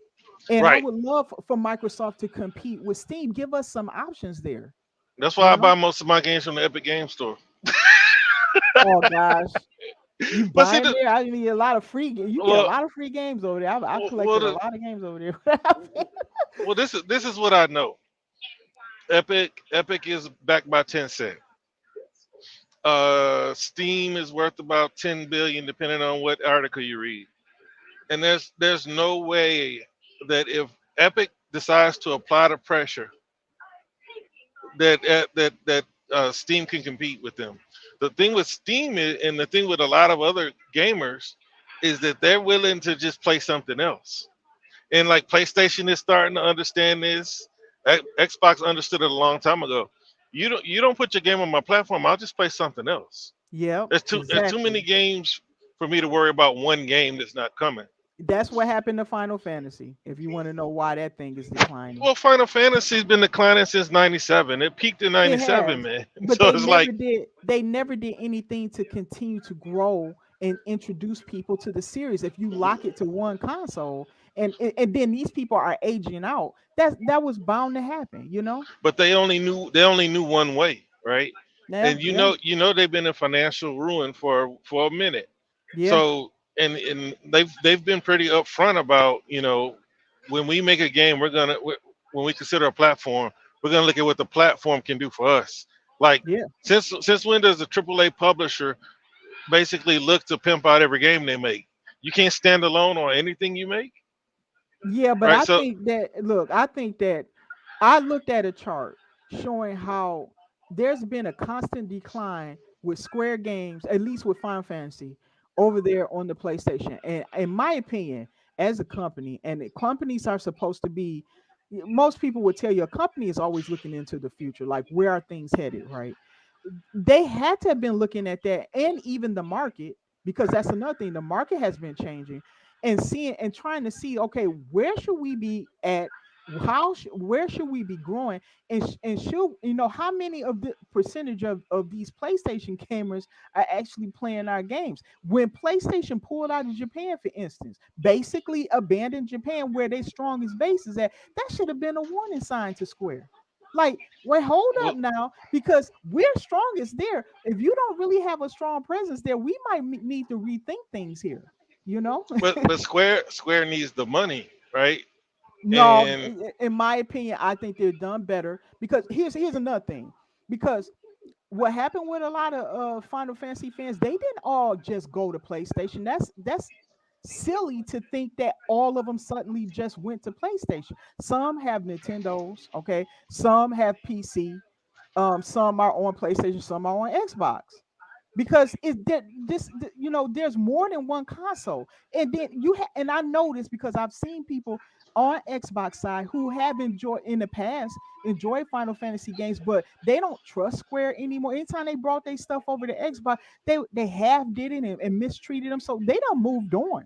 So these was people that was once fans, and then they barely represent. They barely, like, look at PC. That you think PC would be a given, right? Right now, Rebirth is not even on PC. How dumb can you be? Like, but that's that's the not, but best that's what I'm saying. They platform. needed the money, dear. It's like, look, you, especially when it comes to like JRPGs, there are so many games that do what Final Fantasy does. Each Final Fantasy game is different. So it's not like, this is why they had to go back and dig into the barrel and bring out Final Fantasy VII, split it into three parts and sell it for $210, right? Because that's pretty much the only thing that they have, the only characters that they have that people really, really, are beholden to. So they bring back that game. But when it comes to these JRPGs, there are so many other options. There are, After PC, it's the Switch, right? And yes, right, this is why exactly. you bring back the pixel remasters so that people on the Switch can play those. And they have that, and guess what? That's not, they wasn't even putting that everywhere. See, my thing is that it makes no sense, because, like you said, that should have just been there, right? But that's not what they did. Even that game is not everywhere. I think it might be now, but when it first came out, it wasn't. But I'm Yeah, like, I don't know how little effort. That would take such little thank effort to you. put that game everywhere. Thank you. I don't know. Whoever that CEO was in Square, I think he was paid to collapse that company, because the stuff he did never made sense to me. It didn't make any sense. It just seemed like either he was doing it because PlayStation was a Japanese company, or this guy was so stuck in his old ways he could not think outside the box or something. I don't know, but in my opinion, it's bad decisions that have led them on the path that they're at. And on one end, like, you got a company like Square that doesn't innovate or doesn't even look at where things are going. Like, they should have a powerful presence on mobile. And in my opinion, some games they could do like that, like those little Pixel Master games, whoever. Square does have a good presence on mobile. A good presence, or not just a Yeah, presence, but a good one, a no, strong it's a presence. good it's a good presence. What I say is strong, because to me, strong Then I I've started seen thinking a lot about of failures over there. Toon That's Blast why. and Candy Crush. But no, they sell a lot. So does Capcom. I seen a lot of failures. Like they came up with a game that was supposed to be a prequel to 7, and it was only playable on mobile. Okay. And I didn't hear nothing about. I mean, I saw a few people play it, and that was it. It's like that thing came and went. So I don't know. I haven't seen a lot of success with those Yeah, games. Then and here's the second one. They had one where these characters and stuff was training to be soldiers and stuff. And that thing came and went. I've seen a lot of their games come out on mobile and then not get anywhere. And then all of a sudden I don't hear nothing else about it. You know. yeah, because there was an article I read probably like 2 years ago going through how much money they made on mobile. I was like, wow, Maybe, like maybe they got some. mobile and Final Fantasy 14 are two of the bright spots in the company. Okay, maybe it's some games I don't know about. I just know those were, Yeah, in it's my opinion, like failures. Yeah. I don't remember the games. I just Yeah, I can't remember remember the seeing names. Yeah. a number, and it was like, wow, okay, but Okay, maybe I stand they need the corrected. Yeah. money. They need the money. Yeah. So they keep doing these exclusivity deals, right? But this is what you said, the same thing that I've been saying for years. Don't throw us scraps. Right. You have to Exactly. you have to nurture this fan base or any other fan base, Any fan PC, base. Yeah. Xbox, Yep. the Yep. same way you did with Nintendo and PlayStation. Exactly. People have been playing. This is why you got a huge JRPG community on PlayStation, because they grew up playing those games. Right. Right. Right? Those games they were really looking for Xbox basically created their own, right? And then during the Yeah. 360, there was no PlayStation to put them on, right? There was one to put them on, but nobody was buying it, so they Right. had to go to Xbox. Right. Nintendo was struggling, so they had to go to Xbox. Right. So now you look at where they are, and they're throwing us, Chrono Trigger and not the rest of these games. Chrono Trigger is a good game, but Chrono, I Chrono don't know Trigger is a that. good game, Yeah, but that's a good game. but that's That's a not the really game that good game. people want. Yeah, I mean they want what they want is I don't think they have a problem with taking a Chrono Trigger and so that's a very very well renowned game. But the problem is they're not consistent. Like you bring over Crisis Core, but then the main game which is that game is based on never comes to the platform. I mean, it's idiotic stuff that doesn't make any sense. Like for instance, I purchased Octopath Traveler from Game Pass. Okay, when it was on Game Pass, it's not on Right. there now. And then part 2 doesn't even see Xbox at all. Like they didn't even bring part 2 over. But I that bought the wasn't first that one like off of Game Pass. Huh? wasn't that a time exclusive to the Switch? The Octopath Traveler 2? I don't Right. know. It's still not over here, so I don't know. I don't think it was on PlayStation Day one either. But I it's don't on know. PlayStation. I just know it's not here, and this is where I bought it. I bought it on. But Xbox. was it on Xbox Day one? Octopath Traveler? I don't know. I just I don't think so. When I got Game Pass, naturally you're looking at games you see, and I said, wow, I love the way that game is and stuff. Like classic JRPG and stuff like this. So I said, let me buy that, even though it was on Game Pass, and I didn't, I went on and bought it. And played a little bit of it and stuff. Like anything, when you got big backlog, it's gonna take me a while. RPGs and stuff be long, so you got to just take the time to play those. But I went and bought it, and then I heard that the second one was gonna come out soon. So I said, "Oh, okay, that's cool. I can play this and then get ready for the second." But lo and behold, I heard the second wasn't even coming out to Xbox, and sure enough, it never did. So why would you introduce me to the first one and not bring out the second one?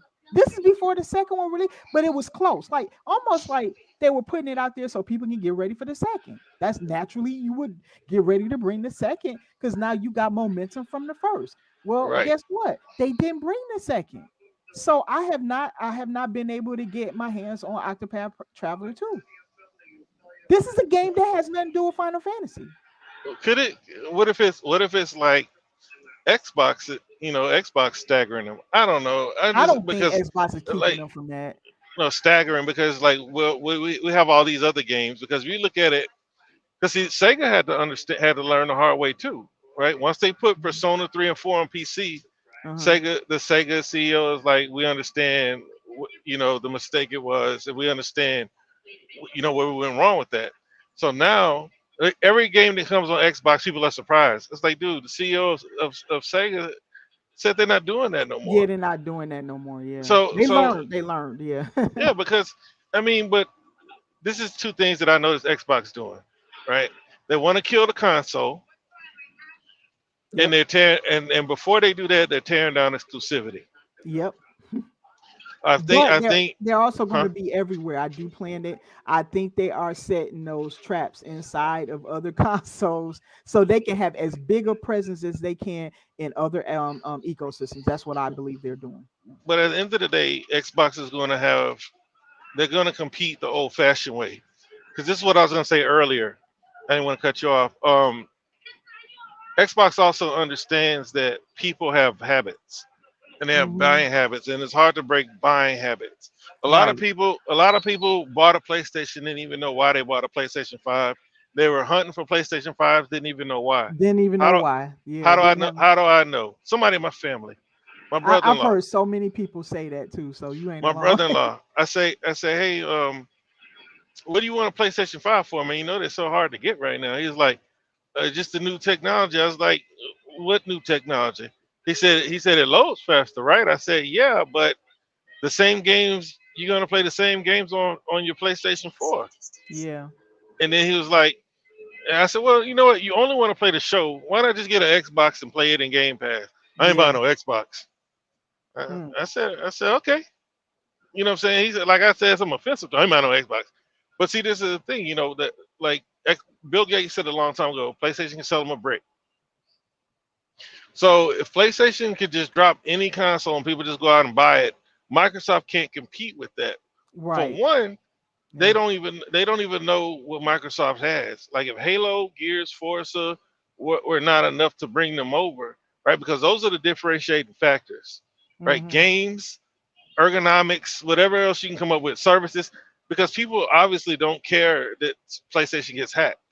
No, they don't. Right? It's shocking me, but yeah. It's like the common gamer is not concerned about that, and they probably don't even know that they were hacked in the first place. That's people like us, the hardcore gamers, that know when PlayStation gets hacked. But what about the fact that they losing libraries and stuff over there? I mean, they gotta know about that. You know about it because you're a hardcore gamer. I can go to my nephew who plays, my niece who plays, and they don't know that people are losing their libraries because all they do is play games. That's what gamers. That's what the casual common gamer does. They just play games. Like I talked to my niece's boyfriend. He was like, PlayStation's better. I said, why? My daughter go, oh no. I said, no, I just want to hear him tell me why. He said, it's just better. I don't know why. I said, I didn't think so. I said, tell me what game. I said, tell me what games you play. It's like, man, just Madden, you know, Call of Duty, man. I said, what about God of War? He said, oh, hell no, that's boring. I said, what about Horizon? He said, my brother liked that whole, but I don't like it. I said, okay. I said, so that's the things that would make you say that the PlayStation is better, the video games, because the controller is obviously not. Right. Like, I mean, yeah, if you like locking triggers, then they finally have something to make you say, wow, that's cool. You know, haptics are cool, but haptics wouldn't, you know, steer my buying decision. So Microsoft knows that people are they have habits, and you're not gonna break people's habits easily. Right. So they have to tear the walls down. But how do you do that? So that's why I said, you're not on Twitter, but on Twitter, I put up a meme of Troy when the Trojan horses, when they push the Trojan horse behind the Trojan wall. Yeah. That's exactly what they're doing. And nobody knew what I was talking about, and I didn't really care to elaborate. But the thing is they are working on something, but there's so many. And the thing is, it's like I've come up with so many scenarios that I know they've come up with that and probably something else. So I can see them eating away at PlayStation, because PlayStation, I do too. Yeah. Like I said, where before you got on, PlayStation is already at a point where they're afraid to put out big games. Yes, they are. Right. Yep. That was the thing that was supposedly separating them. Yep. Is that they're movie games, but the movie games have proven to not be profitable enough to take too much time, cost too much money. And they don't have the money. They just don't. Right. And they're canceling all these projects. They just overpay for Bungie. Yeah. And so now what are they gonna do? Don't forget that they lost 10 billion profit. That's 10 billion in the stock market. I'm sorry, stock market. But like, so what does that leave Sony as, right? Because I think Ratchet and Clank is a great platformer, better than any Mario game that ever came out, more fun than any Mario game that came out, except for the ones that came out back in my youth, because that's nostalgia and that's different. Okay. Oh yeah, I feel the same way about Psychonauts. That's what I was gonna say. That's my favorite. Psychonauts is my favorite. You see what I'm saying? And I said better than any Mario game, because Psychonauts, Ratchet and Clank, was so good. It was so creative and just out of the box thinking. I loved it. right. Yeah. I haven't tried. What you talking about? The latest Ratchet and Clank or all of them? Anyone? Look, I'll take most any of them over the Mario formula. Okay, I have to try Ratchet and Clank. I haven't given it a chance because I've been playing the 3D Marios since 64. Mm-hmm. I played every Mario game. All right, but so when it comes to the 3D versions, and you compare those to Psychonauts, Psychonauts and Ratchet and Clank are two of the best modern platformers. I can agree with you there. Yeah. And Psychonauts is better for adults. Yeah. Right. Yeah. Because we as adults, we have our struggles, know our struggles, whether we choose to acknowledge them or not. Yeah. And then you once you understand the premise of the game, where you're helping people confront their fears, their fears and their challenges, the mental and challenges, stuff like that. Yeah. Right. So to me, it appeals more to an adult, although it looks like a kid game on its face. Yeah. But and it's still an E-rated game for everybody. But I have a problem that people didn't play those games.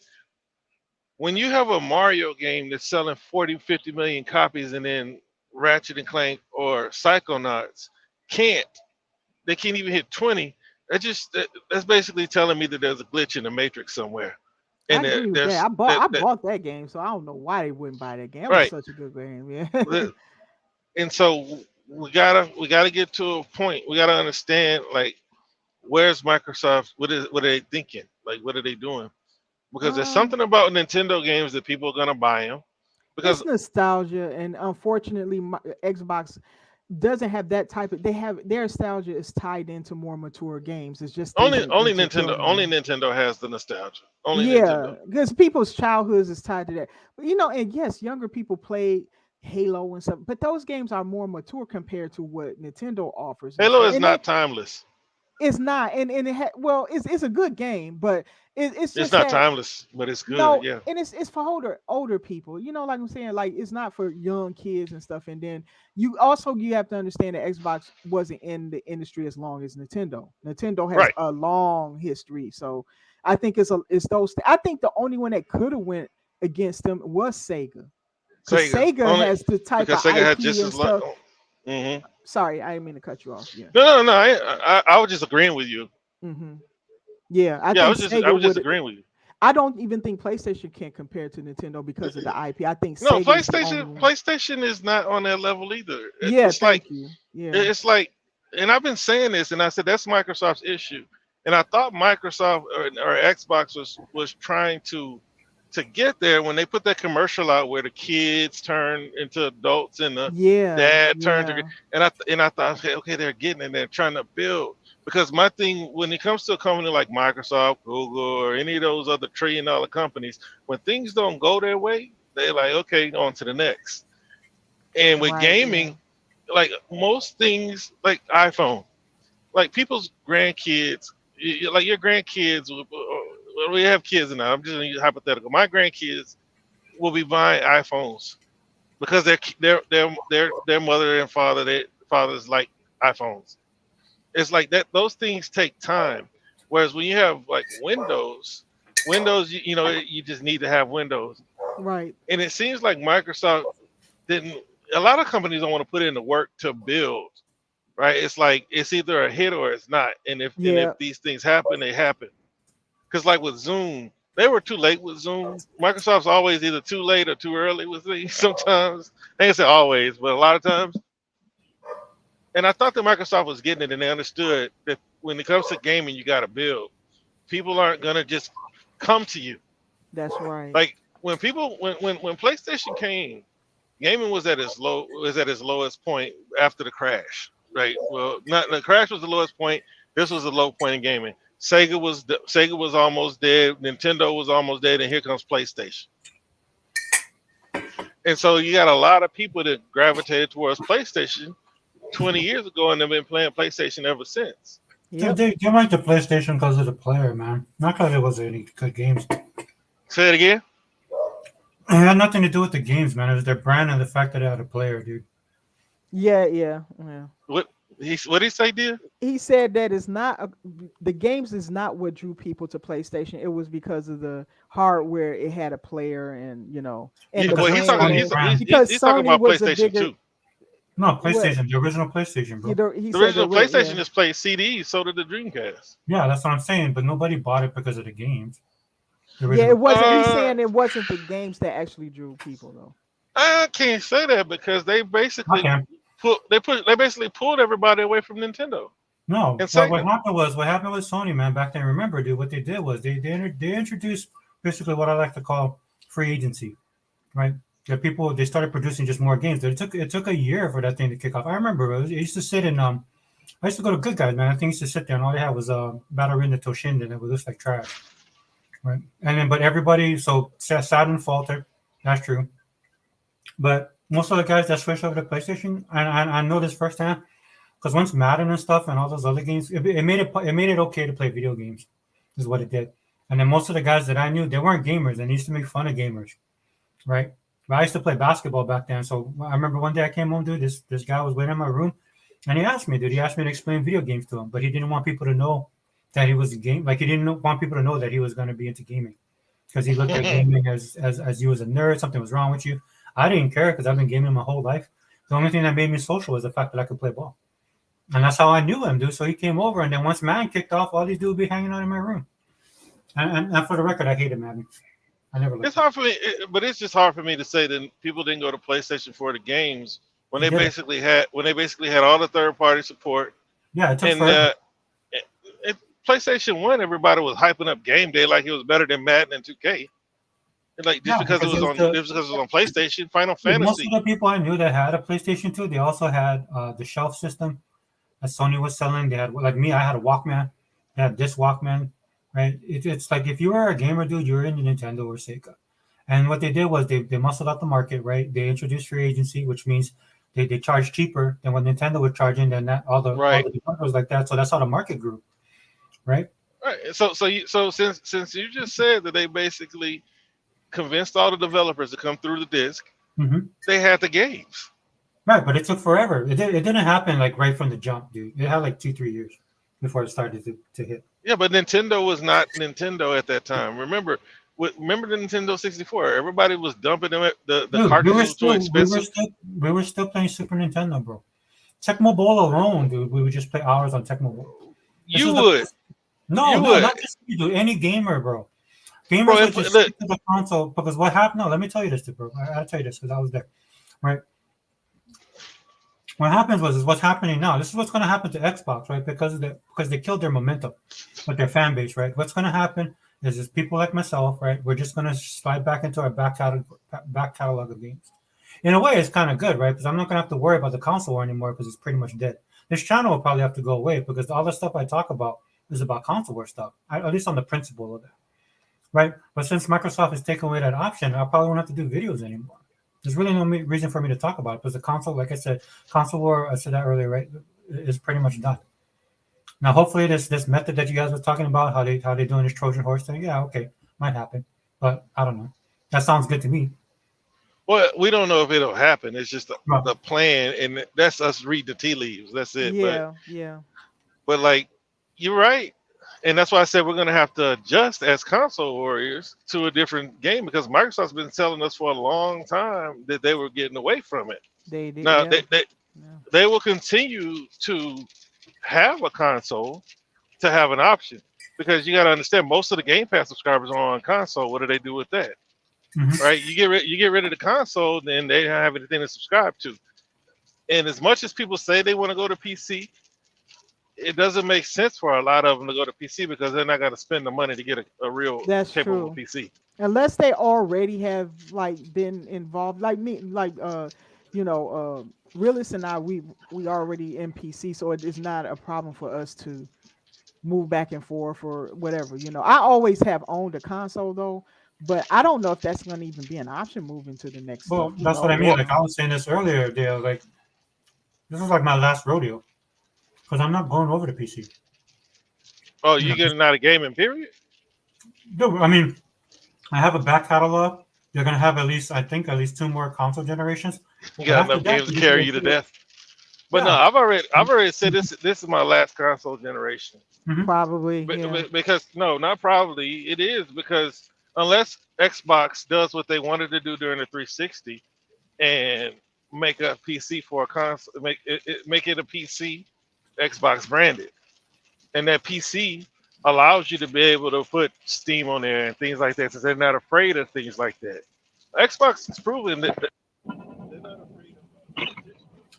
Oh, we lost you, Zink. Hello? I mean, we lost you. Realist? Realist, we can't hear you. Realist? I think you might. We can't hear you. Oh, he was on the road too. He was. I was wondering what he was gonna say. By the way, other Zink said, Sega Forever kick these 2 off the show. I see he's talking about at games us. that sell 7 and 3 copies respectively. I see he's mad at us, but hey, I'm just going off of what I'm observing. I don't ever listen to just what a person say. I look at what they do. Yeah. That's just how I am, All right, we got you. Okay. Man. Yeah. Okay, you good. No, I hit Okay, I hit the hang up button on my headphones and it hung up this. I'm like, what? But anyway, so no, like the only way I can see me buying like another, I guess, Xbox console is if they do what they were talking about during the 360, and they actually have a PC that is Xbox branded, right? Mm-hmm. So if they did that, then they've already shown that they're not afraid to have an open platform, right? Because you are able to emulate on the console as it is right now. I think that'd be brilliant if they did that. If they put like Windows on a box or something like that, you can play. Don't make it Windows. Well, whatever, something that's no Windows. Use the architecture of Windows. You know what I'm saying? So like, yeah, well, Windows, but the ThinOS that they've been hyping up for the past 3 years. All the bulk that comes with a Windows. I'm talking about make it a gaming focused PC. Yes. If they do something like that, they would dominate. I think they would dominate. And then, like I said, they would. That means that they circumvent PlayStation through this one box. Yes. Right, because if they allow you to have this console that's subsidized, but it has PC power and you're able to play PlayStation and Xbox games. Yes. There's no point in a PlayStation. It's no point in a PlayStation. Because PlayStation is going day one, and even if they didn't, you could still use the streaming service if you so choose.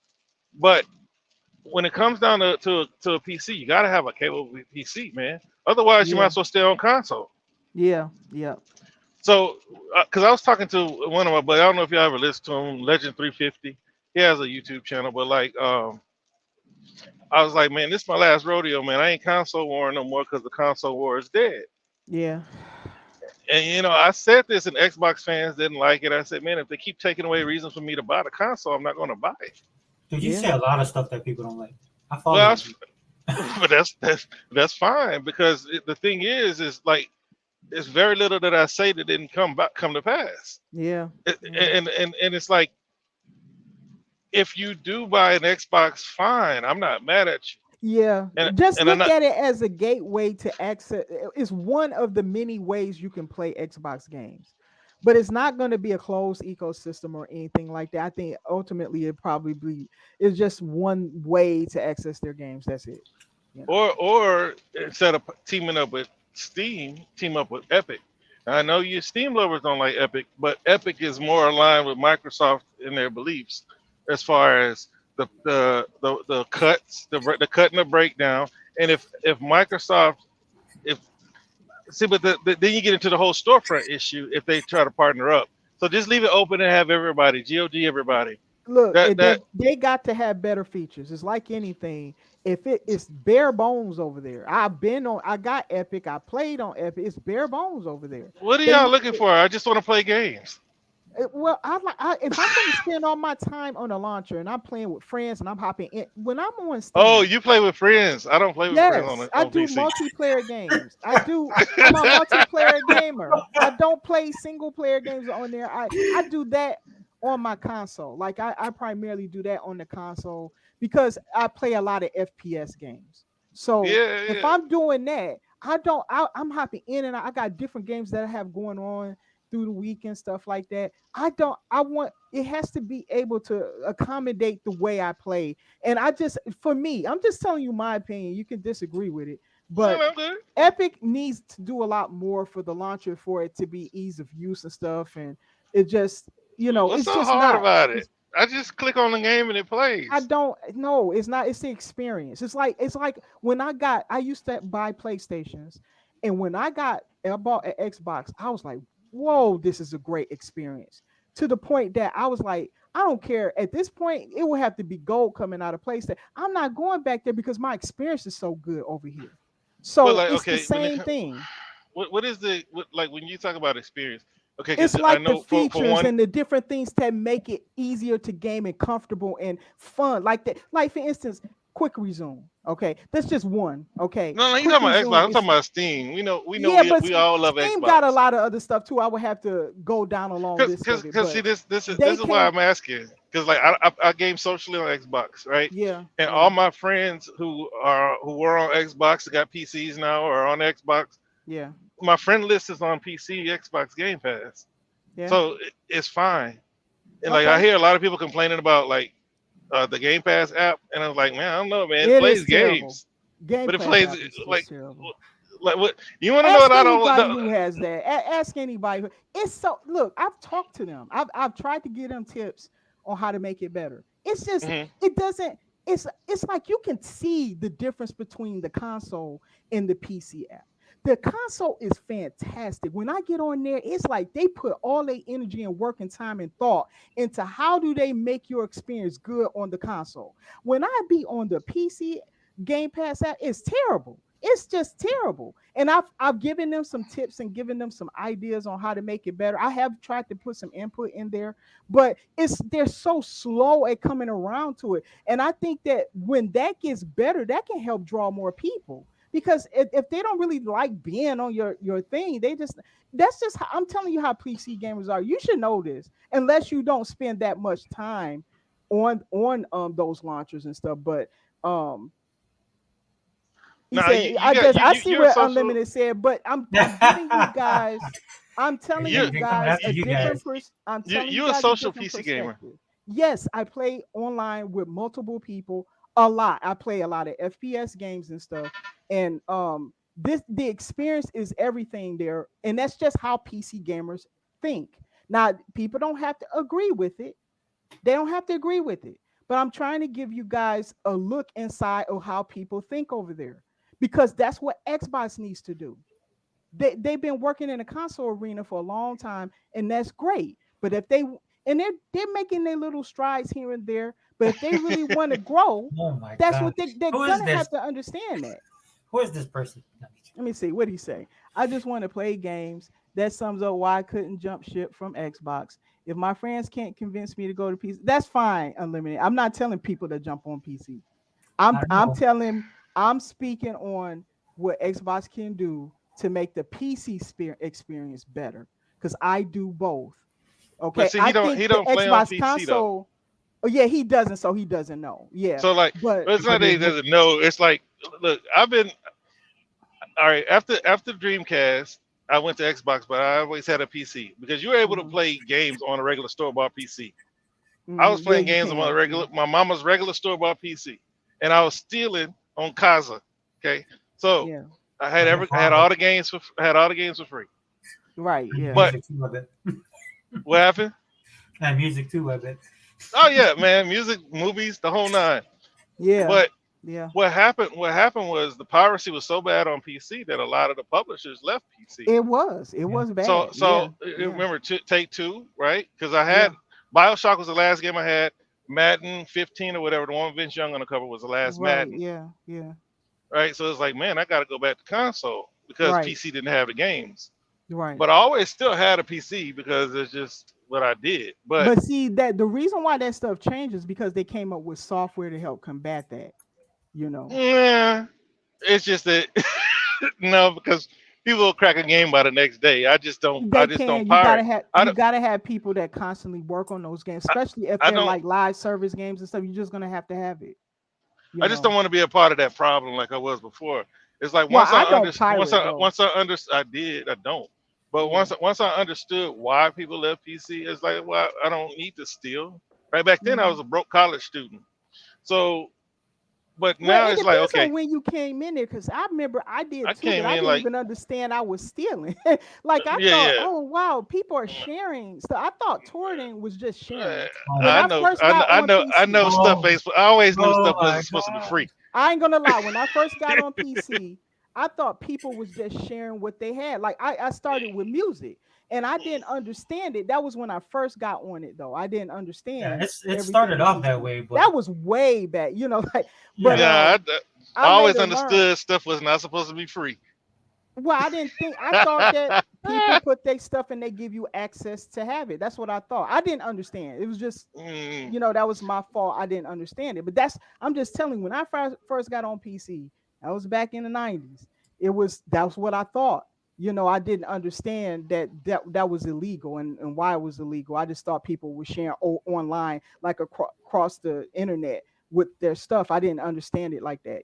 So I later came to understand that, and since then I have not ever taken anything like that unless I pay for it. I pay for now, and that's another thing that misconception that everybody steal everything. I don't. I pay for everything. I don't have a problem with doing that. So I yeah, pay for myself. Now I will say this. This is the one exception. There are people who might buy a game. Like I have a friend who has Nintendo games, right? But he likes the performance on the PC, so he will get a emulated version of the game he's already paid for, because he buys all his Nintendo games, but he likes to also do things to him, like make them harder and do different stuff, mod it, right? But modding is not possible over there on Nintendo, so he likes to get a copy, which Nintendo just doesn't allow you to really do on PC, and to be able to mod it and have it harder, or just do different stuff like that. He might put a skin on there or something like that. But that's the most that I've ever seen my friends do. They just don't do that, because I play around an older crowd anyway. I mainly see if people are doing it, they're in a younger crowd, but the older crowds, they just don't. I don't see that, and I think that's why I think sometimes Nintendo has so many problems with people still trying to do that and push that, because they want to have access to their games in other places, and they don't really allow that, but look, Nintendo. I don't play Nintendo games much, I but don't either. So, but I'm just telling you what my friend do, and what he has a problem with Nintendo is that they don't really offer it anywhere else, and he doesn't always like to be locked to the Switch or it's not something your like that. choice. Like Well, this is why Nintendo is doing what they're doing, man.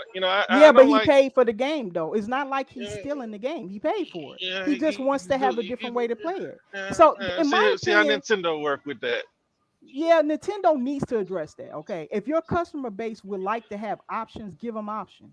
No, their That's customer what. base is on Switch. That's what I said. Nintendo gonna Yes, deal he with has that. a Switch. He They has a just they Switch. just killed Yuzu. Now they got Suzu. Nintendo gonna That's the have problems with problem. all that. That's the problem, because they don't allow. Look, if you've already paid for the game and you would like to Or play it on Suyu. PC or something like that, to mod it so it's harder or something like that, let that person do it.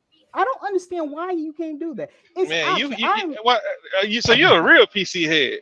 Yeah, I like options. Realist. I don't Yeah, want your I like company to tell options. I me. like options too, but these people don't want you playing their games on PC. Well, then that's why I don't have a Nintendo. That's why I it's don't. like look, you can justify it all you want. I'm They just want you to telling buy a you. Switch. I'm just telling you, if you want to address the needs of your consumer base, like any business, I don't care if you run a supermarket, if you run a cinema theater or something or whatever. whatever you're doing, at the end of the day, you should always be looking at what are your customers saying? What are they saying? Their customers on Switch. I understand that. They sold almost 70 million copies of Look, Mario Kart, if you 20 and 40 million copies of Zelda. They don't care about nobody on PC. and I don't care. That's why I don't own a Nintendo. I'm just telling you that's But what all I the believe they PC should people do. say the same thing. Like they should give you an option. No, they shouldn't. They're over 140 million So consoles. you believe that you would like to have companies give you less and less options as to what you can do. So like if Xbox No, you're not. I'm not gonna play no victim, man. It's not my game. It's not my console. I'm just asking you a question. If would you be okay if you got locked? I would much rather play games where they play best. Okay. Right? But see, I would much rather play games where they play best. But I'm not gonna sit here and try to make Nintendo the bad guy for not wanting to put their games on the PC and not wanting y'all to play them on PC. Us to play them on PC. I don't care if they do it on PC because I don't buy Nintendo. I don't care. If you ask me personally, I don't care what Nintendo does. I don't buy into their ecosystem. I don't buy their games. I don't play their games. I don't care. So to me, I made that decision because of some of the things they do I don't like. And so therefore I don't get into their ecosystem. I'm just telling you what he said because he does buy into it. He does buy their games. He has for years. And I'm just telling you what he said. You don't have to agree. No, they all say the same thing. Like I don't know because he's only Nintendo gamer I know. Like all the people on PC, like the people who make content, they all have the same gripe and they all have the same explanation. The thing is, I'm not mad. I've been emulating since I could, which was back early PC, emulating NES games and MAME. But the thing is, if Nintendo doesn't want it, it's their right. It's their right. It's their right. It's and if you read the EULAs on these games, we don't own these games as much as we like to believe we do. You should vote with your wallet. That's why I'm not. Well, see, that's what you do. That's why I don't buy no Nintendo stuff. That's why I don't. The thing is, like, I love my console, and that's why like people are not going to buy a PC.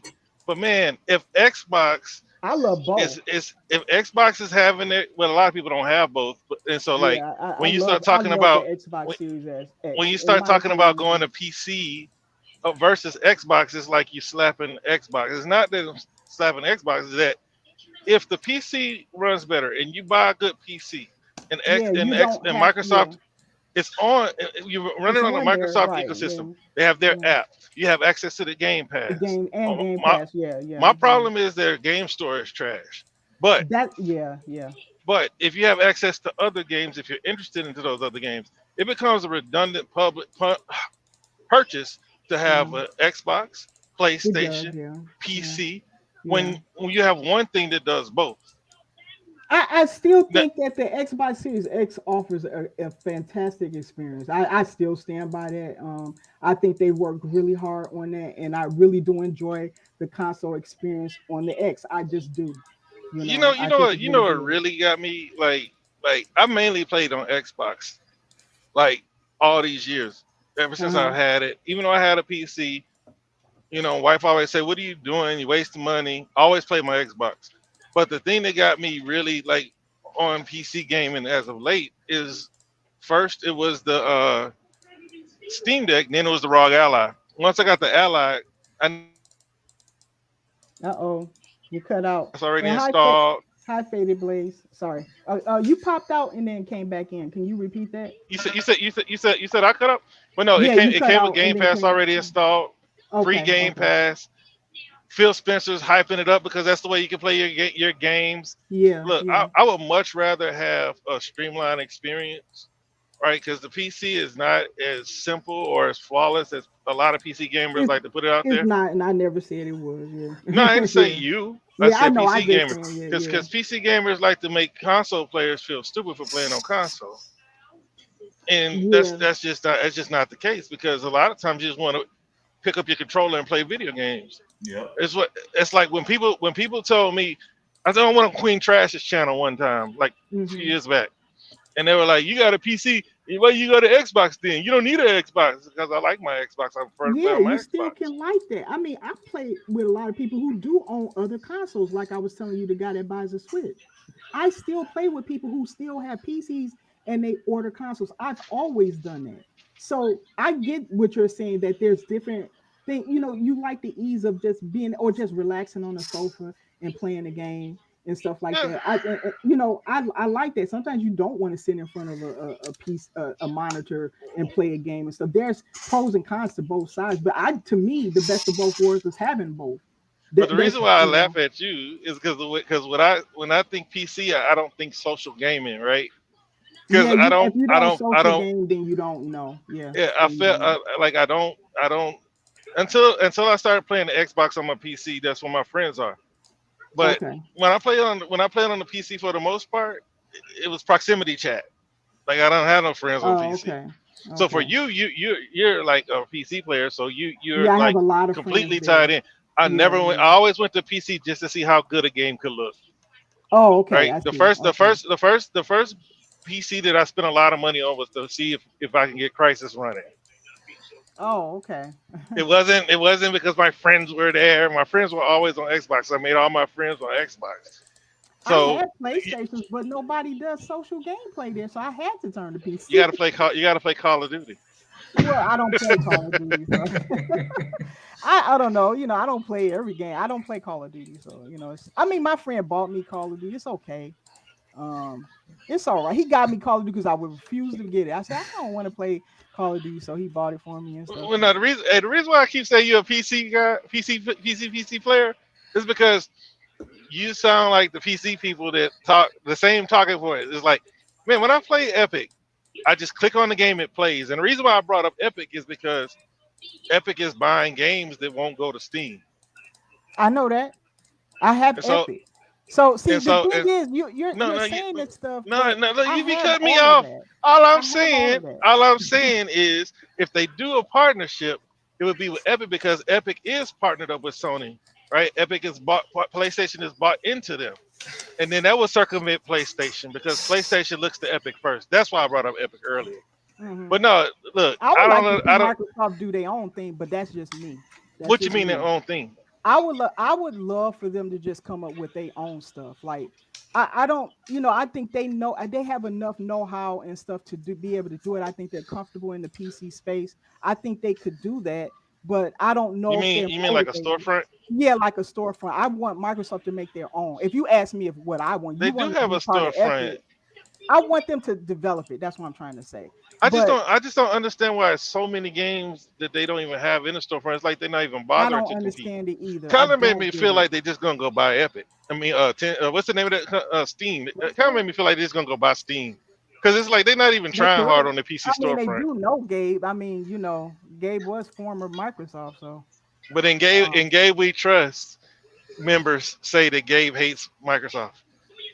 I don't see that because I mean, if that was the case, why would he speak so well of Microsoft as a company during the court thing? You know, when they offered them a contract, he said, "I trust Microsoft enough." I mean, that's what he said. That's what you must have missed all the stuff he said in the past, like he don't like Microsoft in their walled garden and they hypocrites for talking about Apple. Because I personally things change. I never had anything personal against things Microsoft. Like I don't have anything against Microsoft or any of the companies for the most part. I just always just thought, oh man, look at all these great places I can game.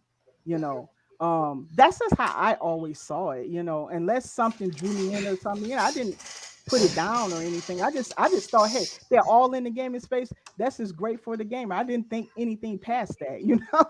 I just didn't think anything past that. It was not like that to me. I didn't see like Steam hating on Microsoft. I mean, people claim that, but I never saw that. I didn't. His whole reason for even creating Steam and moving to Linux was to spite Microsoft. It could have been in original. No, it's not could have been. It is. Well, okay. But in my opinion, for him to say that that Microsoft was a company of integrity. The way he addressed that during the court with with the acquisition of ABK tells me that either his mind has changed or maybe under new leadership or something he thinks differently of them. I don't know. Something's changed. No, it's completely Phil in the way that you speak about Microsoft, because you have to talk about who they are now versus who they were. Right, who But they were. like his whole premise, like him moving to Linux, him creating everything he's done is to get away from Windows. So it'd be funny if all this time, all these people who say that he would never sell to Microsoft or anybody else, and they actually did.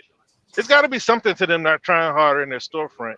Because as much as you hate Epic, their storefront is still or not. Okay, as much as y'all like Steam more than Epic, Epic Store is better than Microsoft Store. Yeah, it is. I would agree with that. Yeah. You ain't gotta hesitate and think about it. I'm telling you, man.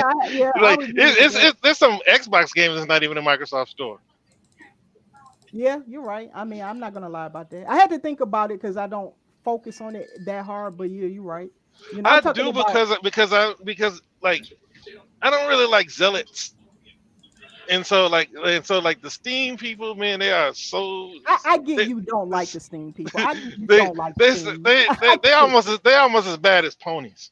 Look, if a person likes something, they like it. Do I fault people when they be praised? Look at Zink. Zink practically have an altar to Xbox, but I don't fault him for it because that's his experience with Xbox.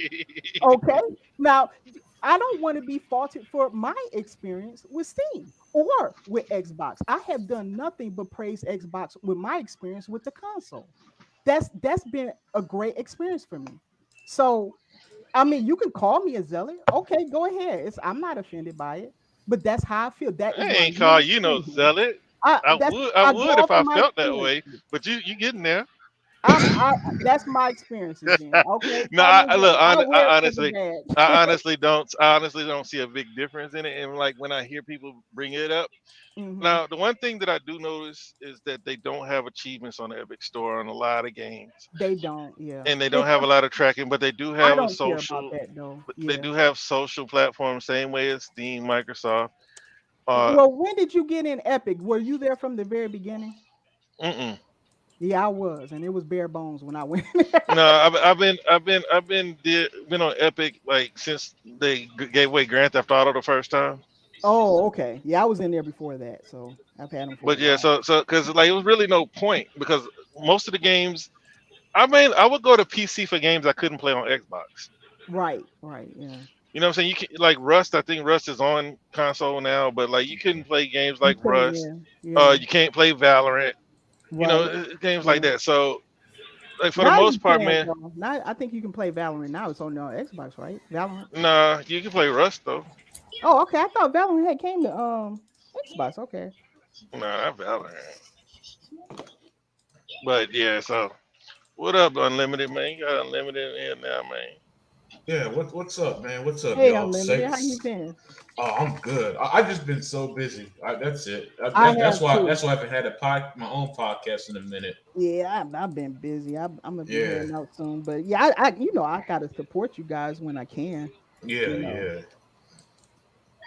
man. That's really it. Like I just got back home from hanging out with friends tonight, basically. Look at you. Yeah, so I saw you guys were live, and I jumped in the chat for a little bit. Man, it is late, huh? Yeah, man. It's like 1:30. It's way later for me. That's why I know Sega Man's knocked out. Oh yeah, Sega Man been out for about an hour and a half. Yeah. Sega Forever stopped away to pick up his kids. Right. I'm here. He has his show on autopilot, Unlimited. Yeah, man. He arranged it. That's why I came in because it was just him and Sega Man, and then he was like, Sega Man sounded like he was running out of gas. I was like, let me get my headphones, and let me check Twitter and see if he sent me a link. He sent me a link, so I jumped in for when he went to go get his kid because like he was like, Sega Man like. He was like, yeah, man, you can run the show and I'm gone. Second man was like, yeah, Let me get in there, and then we can talk about anything while he's going Yeah, away. dude, we didn't And even then- talk and about then Dia Xbox. came. Went on like a Oh right my wing goodness. rant. Like in the first half of this Yeah. show, probably be canceled tomorrow. That's Yeah, how right, hey, right, don't say right that. wing rant. I'll protest if the marathon stops. I'm not gonna let it stop. Yeah, I see. I joined at the 4-hour mark, man. It's Yeah, man. yeah. That's Yeah, I just realized my man is 5 hours behind us. yeah.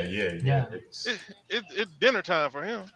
That's what I was doing. That's why you couldn't understand me. I was eating. Oh, And I'm okay. talking. It's like, what do you say? I was like, yeah. See, that's what Realist does. Like, I was just chilling, listening to you guys, and Realist said something that made me want to. He said that about the PlayStation. Right. But my mouth was full of salmon, and I was like, Man, PlayStation on life support. It's on life support, if you ask "But me. you lucky Zink ain't in there, bro. Zink was gonna have an aneurysm."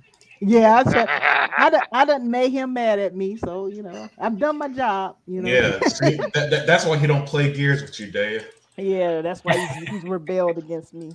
Yeah. Hey, You got to Zink don't- understand, we got to have opposing viewpoints here and there. You can't just have it. Yeah. all the You time, can't have a show where everybody just Exactly. agree about every single What? thing. Is Gears on Steam? Is Gears on Steam? I don't No, know. not all of them. No, yeah, some of them are missing. Actually, it wasn't until I had an Xbox I was like, oh, okay, they got everything. I see. Yeah, it's not all there. That's why I don't understand why some things on certain things, like like what Realist said, and some things aren't. I don't understand like Microsoft's thinking behind that. I don't get it. No, because Yeah, you got to nobody understand, understands. goes back to the early 2000s when people were just stealing everything. It's like it wasn't. And when I said this, Xbox people got mad at me. I was like, dude, even Microsoft demanding the PC. No, they didn't. They're day and date. I said that's now. Like Microsoft was not bringing games to PC day and date, if at all. They didn't, yeah. Piracy. I told you myself. I pirated Halo back in the day. I didn't pirate games. I just I pirated. I pirated stuff that was in the movies. I pirated bootlegs. I pirated everything. Wow. Okay. Yeah, you did way more stuff than it. Yeah, man. Until they started sending letters to the cable company, started sending letters, and my mama got on me. Oh, I thought I was man, I was stealing everything. I didn't look at it as stealing either, dear. But deep down inside. Deep down inside, I knew that game was $40 in the store. I thought, man, that's cool. You can have digital versions because I have CDs and all this stuff. I mean, I don't know. It was just my thinking. I didn't think like that in the beginning when I first got on the internet. It was just different back then. The internet back then, it was like the Wild West. Anything went, and I just thought that was the norm then. That I didn't understand until a little bit later. That's just how it was for me, for me. It was the Wild West, though. People was doing all kind of stuff back then. It wasn't regulated as it is today. Yeah. They had to come up with laws. They couldn't track you the same way. Because like now... They had to come up with laws and things like that. Probably really... Oh, sorry, go ahead. I can't remember. It's like maybe like whenever Bitch Better Have My Money came out, I downloaded that thing, right, on my Android phone. But I was connected to the Wi-Fi. Uh-huh. And I got a letter from Comcast telling me I had 2 more, and they would never give me service again. So but see, before they weren't able to do that. What they would do, only thing they could do was like distort the music if you were stealing music. Yeah. Or pirating, whatever you want to call it. Pirating sounds better than stealing. That's why I say stealing. But like so you get a music track and it'll go woo woo in the middle of it. Have this whoosh sound messing up the track and make you not want to listen to it. That was their way of trying to deter you from pirating. Right. But, well, I had stopped once they took down Napster. I was done with it then, And once Napster went down, I was like, okay, that was well known what happened with that. I was pretty much done with it at that point. So LimeWire, I remember them too. Yeah, I remember them too. But Napster, I didn't use those. Kazaa always worked, so I always used Kazaa, but Kazaa was the main one getting targeted. Mm-hmm. Pirate Bay. Pirate Bay. Yeah, I remember that. Yeah. Frostwire, that was another one. Oh my gosh, you guys are a bunch of thieves. Well, everybody knew about that stuff though. It didn't matter who you were. Yeah. Get you that bit. Although torrent. Yeah, although I'm a bit younger, I remember that. See, what kind of ticked me towards understanding what that was when I saw people with the Dreamcast games. People had the Dreamcast games. I didn't know they were doing that. See, the Dreamcast had a big problem with that, and I remember seeing it because I had an uncle who used to do that shit, and that's kind of how I learned about it. Now I didn't get into it hardcore, but that's when you hear about what sites, and how he do it and stuff, and he'll just resell the games or movies or whatever, the music, whatever he would do, and then when we would take I remember seeing this a lot in New York when we went to New York, and people be on the street selling their bootleg DVDs. Oh gosh, yeah, bootleg DVDs and bootleg movies too, and stuff like that. I remember that back in the day. Yeah.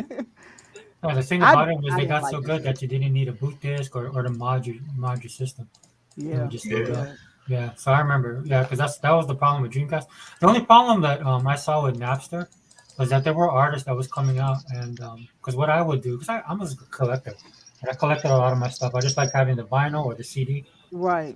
So what I would do is I would just use that to find music or try music out, and then I would just go buy it. Oh, okay, yeah, that's smart. Yeah. I remember that there were dude was using Game Pass 20 years before it existed, basically. Yeah, pretty much. Yeah. So that's what, like, when the Congress had that hearing, that's what a lot of, because it was a lot of the independent artists and artists from long ago that were finding new audiences because people heard their stuff and they would buy it. It was like the big artists and the big record companies. I'm glad. That went after. And what I liked about it is that I didn't like to have to buy an entire CD just for maybe one or two songs I like. So that when they started selling songs individually, that's when I became happy, because I was like, okay, I don't have to buy songs that I will never listen to anyway and pay for them. Right. So that's what I didn't like about it. But I think everybody was complaining about the way albums were. Like, you have one or two hot tracks, and you can basically hit record on the radio. You know what I'm saying? Because the rest of them were just okay. Yeah. But then when you had a good band, you knew you had a good band because they had a fan base that would buy their stuff. Like at the time, Pro Jam was really popular. Right. House of Pain was another one. So. And in those cases, you buy everything. You're okay with buying the whole album, but a lot of people didn't really listen to every song. And after a while, you're like, why am I paying for songs I'm not going to even listen to? I just want these songs. So like I said, that's when I became happy, when I could just pay for the song I actually like instead of the entire album all the time. Oh, who's watching Give Me a Break? Sega Man, you watching Give Me a Break? Give Me a Break. Wow, that's cool. Oh, we were talking about it earlier. Sega Man can't tell you what he watching. He watching his eyelids. Yeah, that's right. Sega Forever, can you read what Faded Blade said at 2:33? For me, anyway, it's AM. So yeah, I see 33. Yeah. Bro, Jim Ryan was dancing around questions when asked about the ABK deal. And can you go to the next one, please? Sure. Sean Layden was being a hypocrite about consolidation when he works for Tencent. Very true. Very true about that. Because Tencent bought up all this stuff and he's up there talking about consolidation as if it's a bad thing when you're working for a company that gobbled up a bunch of studios. Get out of here. I hated to watch those clowns, but they had a high profile guest. And the whole time I was listening to him, that part of the interview, and I was thinking, doesn't he work for Tencent? Yeah. Because I could have sworn that I read a headline that former Sony CEO, PlayStation CEO, is moving to Tencent, and so the whole time he was talking, I was like, man, I could have sworn he worked for Tencent because it doesn't make any sense. But see, this is the thing. He got comfortable, and he didn't think because he's a very thoughtful person. You can tell he's a very intelligent person. So when he answered that, I was like, he must have quit Tencent. He's working for one of the larger game companies that buys everything, and if they don't buy them outright, they own a piece of everything. they owned a piece of Microsoft before. I'm sorry, Activision before Microsoft came in. Oh, I was gonna say like Microsoft. Where you get that? Yeah. So like, Wait a minute. When they acquired ABK, you're saying that they own a piece of that? Tencent, yeah.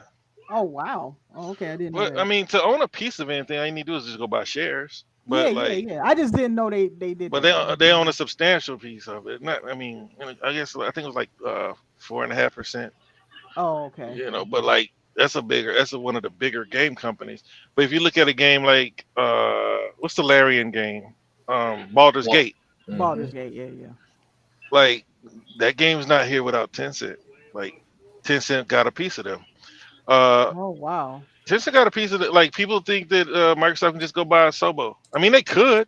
They owned a piece of Bungie too. So it's like before Sony walked off. Before Sony walked off from before they walked away from Activision and went to Sony, Sony had to break off everybody who Bungie took money from, because Bungie bought themselves out, bought their own freedom. How do they do that when they don't have any money? They get somebody to buy into them. So that tells me that Tencent doesn't mind taking money to free a studio. Then they don't care. For the most part, Tencent just wants you to make them money. For the most part, unless it's a mobile game, because if you look at them, they're the number one gaming company without a platform. Mm-hmm. Oh wow. They were smart early on. Then they invested heavily in the mobile. Yeah, and I'm surprised Microsoft, you know, because I mean, I'm looking at a lot of these. Last night I was bored, so I was reading about mobile gaming or mobile company acquisitions. Because if you look at Zynga bought up a bunch of mobile companies before Take-Two bought them. Mm-hmm. Yeah. And EA bought Glue Mobile. Of course, Microsoft has King, but I mean, it's crazy how much money they make with these little basic games, man. They're like, because Zynga paid 1.8 billion for a company that only made 2 games, and then what was it? I think it was League of. What is the name of that? Do you know the name of that mobile game, Unlimited? That I want to say it's Riot that owns it. Tencent came in and bought them for 8 billion. That was the biggest purchase until Zynga. Was it that Clash Royale game? Clash of Clans. I don't know. I don't want to start guessing, but I know it was one of the most profitable games, mobile games. Mm-hmm. And then because like Zynga came in, they bought a bunch of companies, and then but that one was the biggest. But Take-Two paying 12 billion for Zynga was the biggest after that, and then Activision came. And King is probably the most profitable one. King was profitable. They said or not profitable, valuable one. I heard the guy. It's number one, isn't it like the number one mobile game? The only reason why I'm not speaking to profit because I don't know it, but I do know that the guy valued. He said they bought it for 5 billion and it's worth 50 billion today. The guy on the Money Channel. Oh, when they were talking about how the deal might get blocked. And he said they bought it for 5 and it's worth 50. And if Microsoft spent 68, that's the most valuable piece. Oh wow. Oh. So yeah, it's like I'm just glad that they're not abandoning consoles and AAA gaming like PlayStation. Because at the end of the day, man, they could just say the hell with everything and make tap games, and then I'll be with Sega forever, and I'll be like, I don't know if I won't play no games no more. Yeah. That would drive me out too. Yeah, me too. Because I don't. Yeah, I mean, at the end of the day, man, I'm consumer first, and I care where my dollar goes. There you go. But I don't take gaming that seriously in the sense that I just play games, man. And at the end of the day, I'm super easy to please. Give me some good games. Give me a way to play it in a good ecosystem, and have a nice lineup of games I could look forward to that are good when they come out, and I'm happy. Yep. You know, anything else? Yeah, everything else there and this just me personally, everything else just ends up being a bonus, and that's why I love Xbox, because I don't, you know, I was listening to y'all talk about, you know, using the Epic Game Stores, and Faded Blaze was talking about using the Backbone, which is what you use on your phone. For those who don't know, Right. I literally just kick back and play games on my Xbox. I don't do any other form of gaming. I gave, excuse me, I gave xCloud a try and other stuff. I don't like mobile gaming personally. Don't like it at all. Gaming on screens that aren't my TV just are too small for me personally. My eyesight just I can't see nothing because they're not built. Since they're not built for mobile, especially if you try to, it just feels too crunched in. You know, I don't like it. That's why, you know, that's why me personally, I'm never going to use a Steam Deck. Never going to use a Switch or Switch Lite. Would you use the Xbox handheld? I mean, you wouldn't try that either. Oh wow. Okay. I'll give it a try, but I already know what's going to happen. If they release a handheld and it's $200-$300, I'll give it a try. Use it for a week.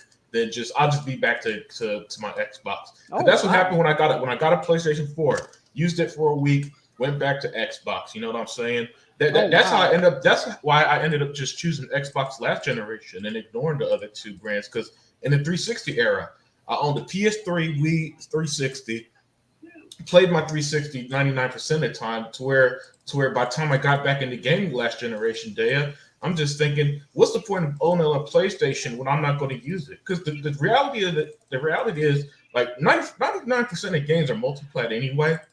And I'm really just spending $500 on like the six exclusives a year that come out for each platform. Yeah, and that's if you get that many games. Although Microsoft is going to be pumping them out like a workhorse.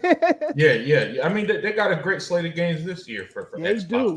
But the point is, for me personally, this is just me speaking. I see no reason to drop multiple hundreds of dollars for 1, 2, 3 games I might be interested in PlayStation, Nintendo. I'm just not going to spend $350 on a Switch, $300 to $350 on a Switch just to play Bayonetta.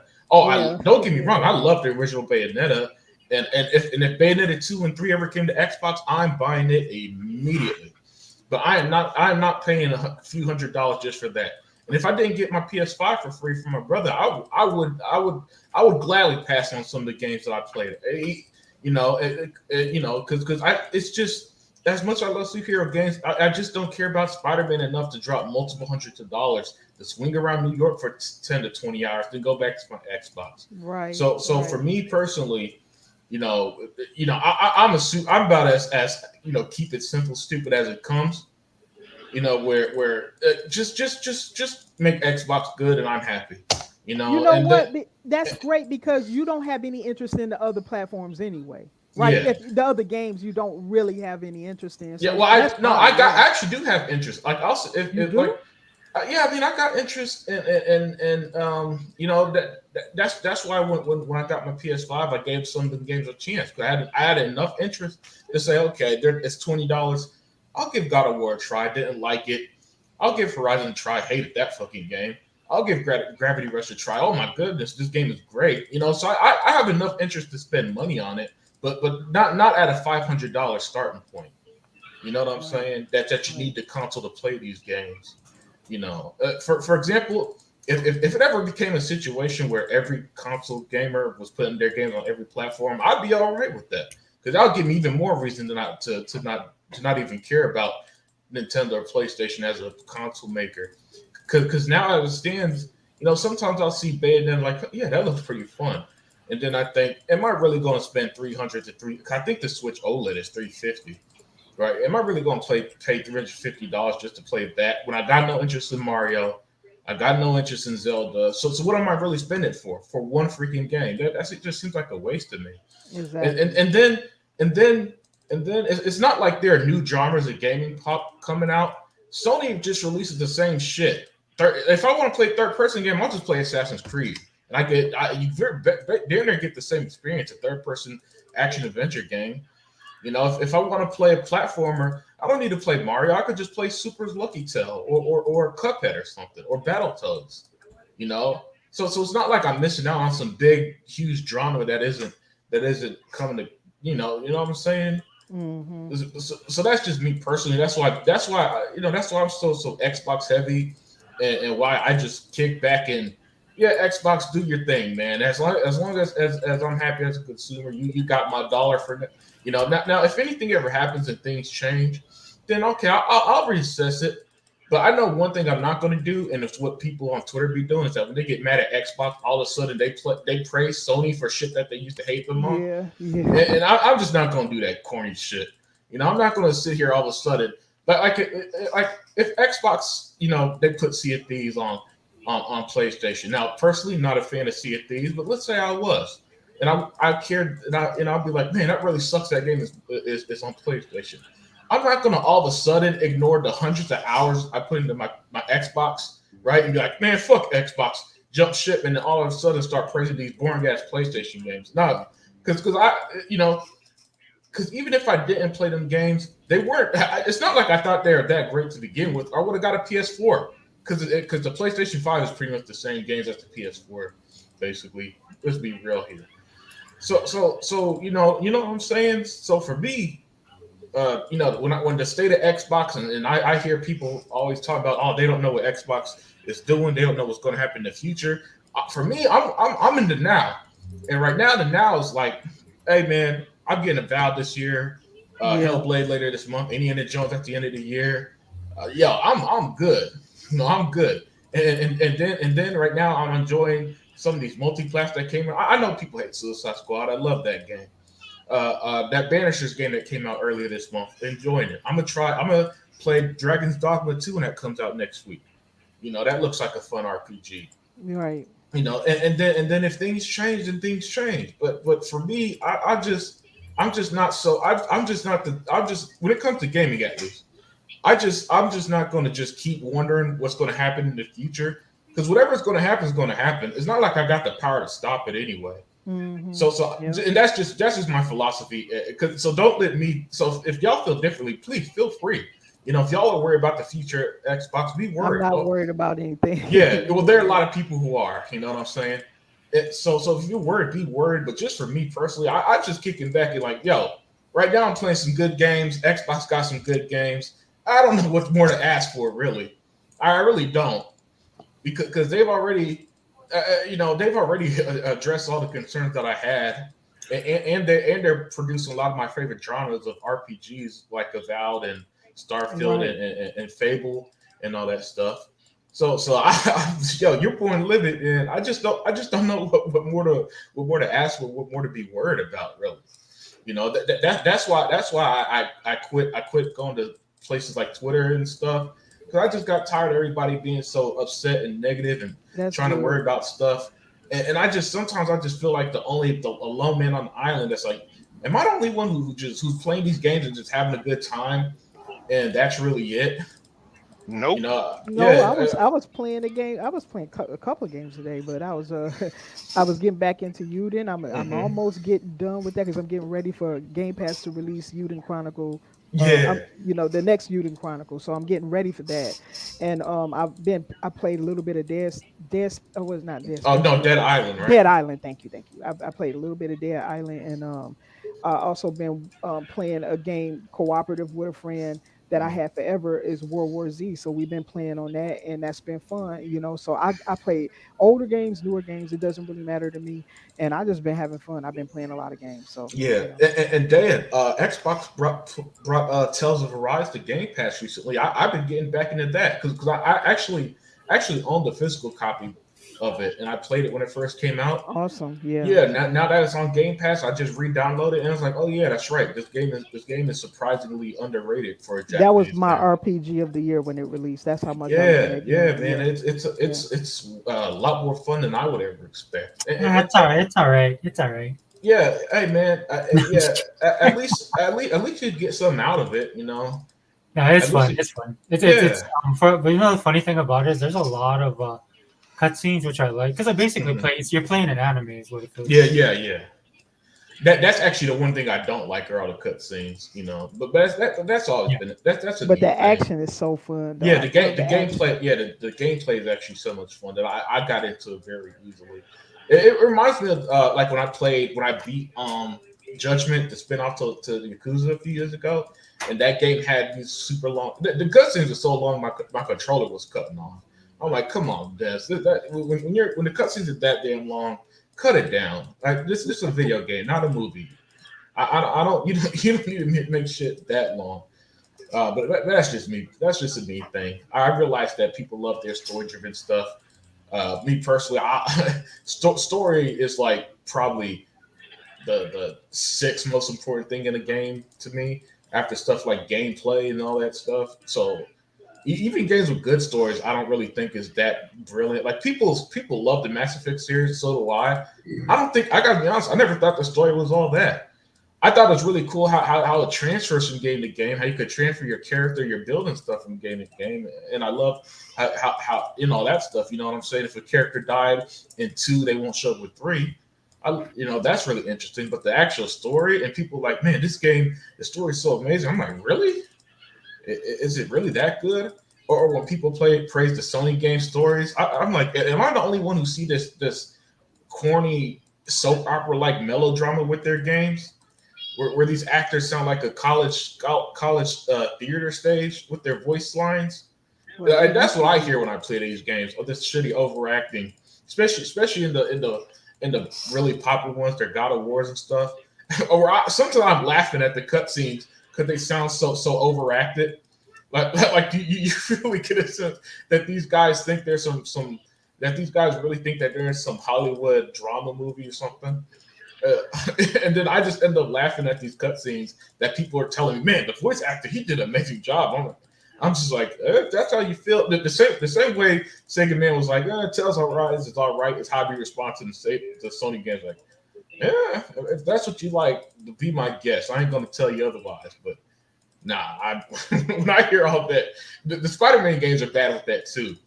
You know, Miles Morales, who's Miles Morales is supposed to be a teenager from New York, and he sounds like a damn California Valley girl. Every line of his mouth sounds like he's gonna cry, and people praise this shit. I'm like, are we listening to the same voice actor? I think he's terrible. I've been to New York. I've never met someone from New York who sounds as weak as he does. You know, I know people like Miles Morales in general, but the reason I can't get into the characters for some reason, Hollywood just keep playing him. Keep making him sound like a bitch, like he's this weak ass punk ass kid. I'm like, is this guy really from New York? And not you know, he's not like some rich kid from the Hamptons or something. Why is he such a punk? Hey man, don't be talking about Marvel like that, man. Guys, I have to head off I'm just because kidding. I'm being kicked off. It's everybody's trying to sleep, so I have to go. It's Oh almost yeah. 3 here. Yeah, we can wrap it up, guys, because I gotta go too. You gotta Yeah. go? Okay. All right. Yeah, Well, I gotta head off immediately. So Yeah, I'm gonna you might as well go there because outros for him is 2 hours long. Yeah, that's why I'm doing it now. Okay. All right. I just want to say, guys, I had a lot of fun. I love the debate back and forth. It was fun. It's good to know how people game, and I love that we all have different experiences in different ways we game, and I hope that continues. I think gaming is really big, and it can accommodate all kind of gamers. So I love it. Thank you, everybody in the chat. I don't know who's still there. Fireboss, I see you're there. Faded Blaze. Boss man down there. Yeah, he's down there. Yep, he said some things. Zinc, I don't know if he's still there. Now I know you're angry at me. Hey, sorry, Fireboss. I didn't see you. He's there. I was on my email. And I just want to say, guys, thank you for showing up for Sega Fevers podcast. I always enjoy everyone here, and I guess I'll see you guys soon whenever I guess Unlimited or Sega Man or something does another podcast. I'll try to join in. So you guys take care. Have a good night. All right, there. All right, there. Hey, sorry, boss. I was checking my email. I didn't see your email. Hey, boss, you there? Fireboss? Oh, maybe he's tuned out. Yeah, that's cool. Yeah, you guys can do your outros. Yeah, sorry, boss. I gotta bounce too. That's why. Yeah, man. It's your boy Unlimited Production. You can find me doing the Unlimited Truth whenever the truth is needed. I came in super. I'm gonna have to catch the replay to hear the rants from earlier because when I got in, you don't want to, man. Trust me. Your social credit score are gonna get canceled. Oh yeah, well, you know, look, man. The Chinese, well, I'm not on TikTok, so the Chinese gonna be a little hard to find me there, you know. But yeah, I'm gonna check that out earlier. That sounds like entertaining. I'm about to head out too, man. I'm about to take. Oh shit! Just as soon as I just realized I just got in. Yeah, sorry. Sorry. Man. Man, you just got in. Everybody doing outros, man. Golly, man. I've been sitting there for a minute, man. I'm like, shoot, Hey, man. Hey, that's how Sega Forever do you, man. He had me sitting down there too, man.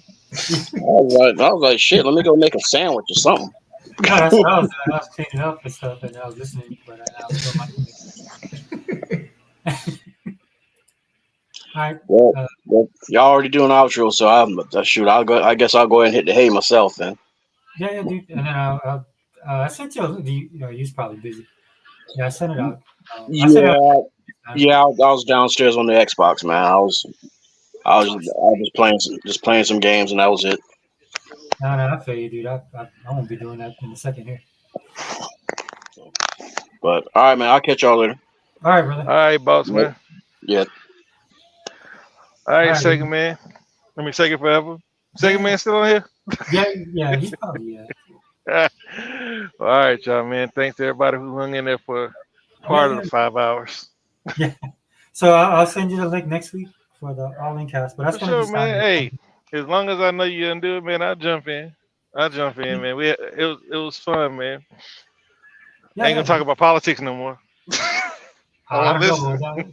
The all-in cast, the podcast is gonna be it's gonna be like there's gonna be politics in that one. So, but we're gonna talk about everything popular culture. That's right. Yeah, I'll listen, man, because I just think we fighting the losing side on that one. But all right, man. Yeah, no worries. All right, bro. Peace. See you later, man. Yes, sir. You too. All right, Sega Man, dude. Let me shout out myself, Sega Forever, and my boy Sega Man. Thanks for stopping in, brother. I know, man, Sega Man, dude, he be working hard, and he's nice enough to join the podcast. You guys didn't know, man, I live in Hawaii, so the hour difference is crazy. And Sega Man lives all the way on the East Coast. But I always appreciate my brother for coming in. And just real quickly, we're going to bounce out. Just in closing, man, just remember, if you guys is Xbox, dude, and you guys bleed green, and you guys don't like what's going on, there's other avenues that you can pursue when it comes to this stuff, man. Just, if anything else, regardless of what's going on with Xbox and their games and all the stuff we talked about tonight, you can just get lost in the games itself. I mean, if you haven't noticed, man, Xbox, they're probably doing it for a reason as well, man. They just want to try and give stuff out to the community of their fans. But if you've been watching, man, they've been going overdrive on Xbox Wire, and I like Xbox Wire a lot. That's their publication.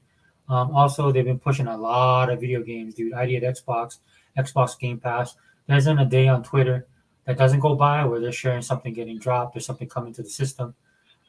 So aside from the 4 games going to PlayStation and Nintendo, or Sony and Nintendo, the actual stuff that's going on with Xbox is pretty exceptional. Right? The only thing the reason why I did this podcast is the problem I'm seeing is that there's really nobody excited about it. You know what I mean? Not in the way that I normally see. There's like a few of us that shares the stuff that get put out there, but it's not like it is before, man. You can tell they had a lot of, like I said earlier, they had a lot of momentum going into 2024, especially after the last couple years, and especially after 2023, and everybody was hyped. But that hype is definitely slowed down, and that's something that Microsoft's gonna have to deal with as far as the brand. And again, man, look, dude, I'm still here. I'm still gonna be rocking out. I know Dea and Realist, and I have no problem with them sharing their opinion. But I'm gonna be me. I'm a console gamer, dude. I choose not to be on PC. I'm not a PC guy. Hey, Sega Man, you there? Yeah. Oh, hey, my brother. Hey, we're about to outro, man. Yeah, I know you're tired, bro. I know you're tired, man. It's all good, man. We had like Realist, Unlimited was here. Yeah. And then Fireballs kind of came in later. I sent him the link, but what had happened was we had the podcast going, but I was checking my mail, so I didn't see him in the lower area. Yeah. And then when I came back, I was like, and then Dale said she was ready to go, so I came back in. I was like, yeah, we could wrap it up because it's been about 5 hours. So. Yeah, you've been on before. I even got on. Yeah, dude. But just in closing, man, if you want to shout yourself out, bro, go ahead. Well, man, I tell you what, man, things is getting crazy. Brother Sega Yeah. forever, man. But hey, we'll be there to combat it. You know what I mean? We'll be out here in these gaming streets, bro. Yeah, we You still know, here. but We ain't going nowhere. nah, that's not, man. But yeah, man. But it's my boy Sega. You know, Sega, man. You know, probably do something. Might do something later on today. I don't know. Yeah, We'll yeah. try to do a podcast either today or tomorrow, man. All right, all right. All right, but yeah, man. Thanks for inviting me on, brother Sega forever, man. And yeah, we'll have to do this again, man. All right, brother. Appreciate it, man. Thank you. Yeah, no problem, brother. All right, brother. Good night. Good night. Peace. Peace. But just really quickly, man, just you know what, dude, just get lost in your games, dude. That's the one thing that Xbox is not faltering on right now. They have so many stuff coming out in Game Pass. They got so much stuff dropping third party. They're gonna have one of the biggest, if not the biggest, AAA lineup, right? And then just roll with the punches. That's the best thing I can tell you guys, right? And I know, oh, dude, MWO Prime, bro, I missed you. What's up, brother? Yeah, man, we gotta wrap it up.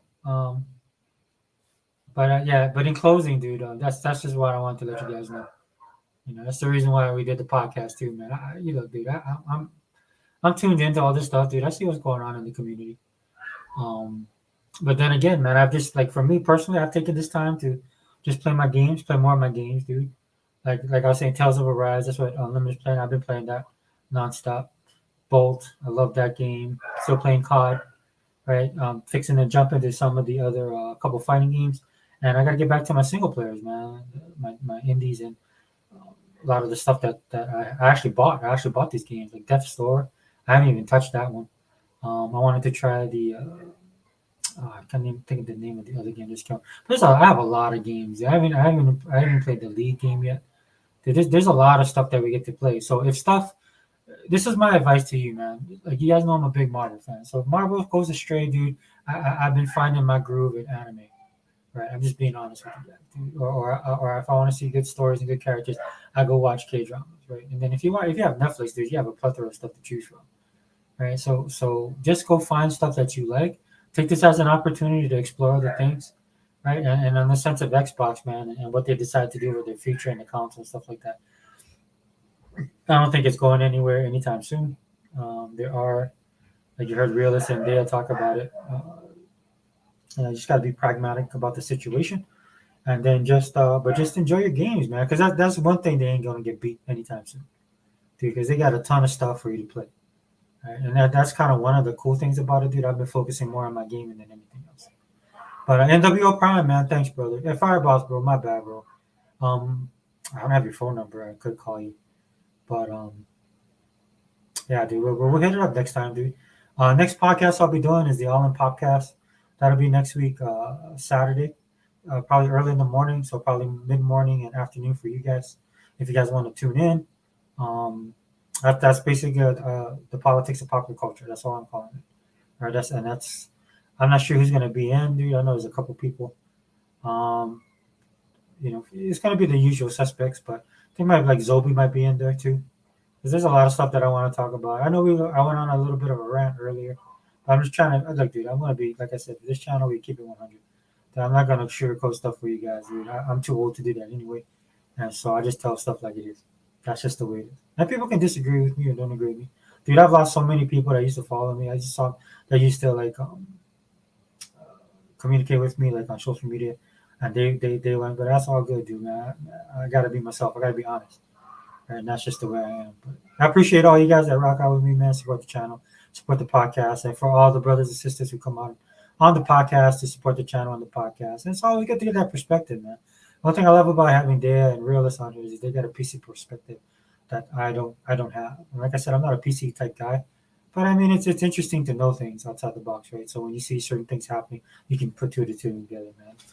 It's always good to have more. Knowing more is better than knowing less. And of course you have to be able to discern that stuff and apply it to how it fits you. So that's why for a lot of times with this stuff that I feel certain about a lot of things, because if it doesn't apply to me, I'm not even worried about it. But yeah, Prime, brother, good morning, man. Sorry I missed you, dude. Let me know. You're always welcome to the podcast, brother. You know that, right? You still part of the crew. We never forgot about you, man. me or Sega Man or Ebot, D-Rock. You know what I mean? We all good, bro. Just hit me up whenever.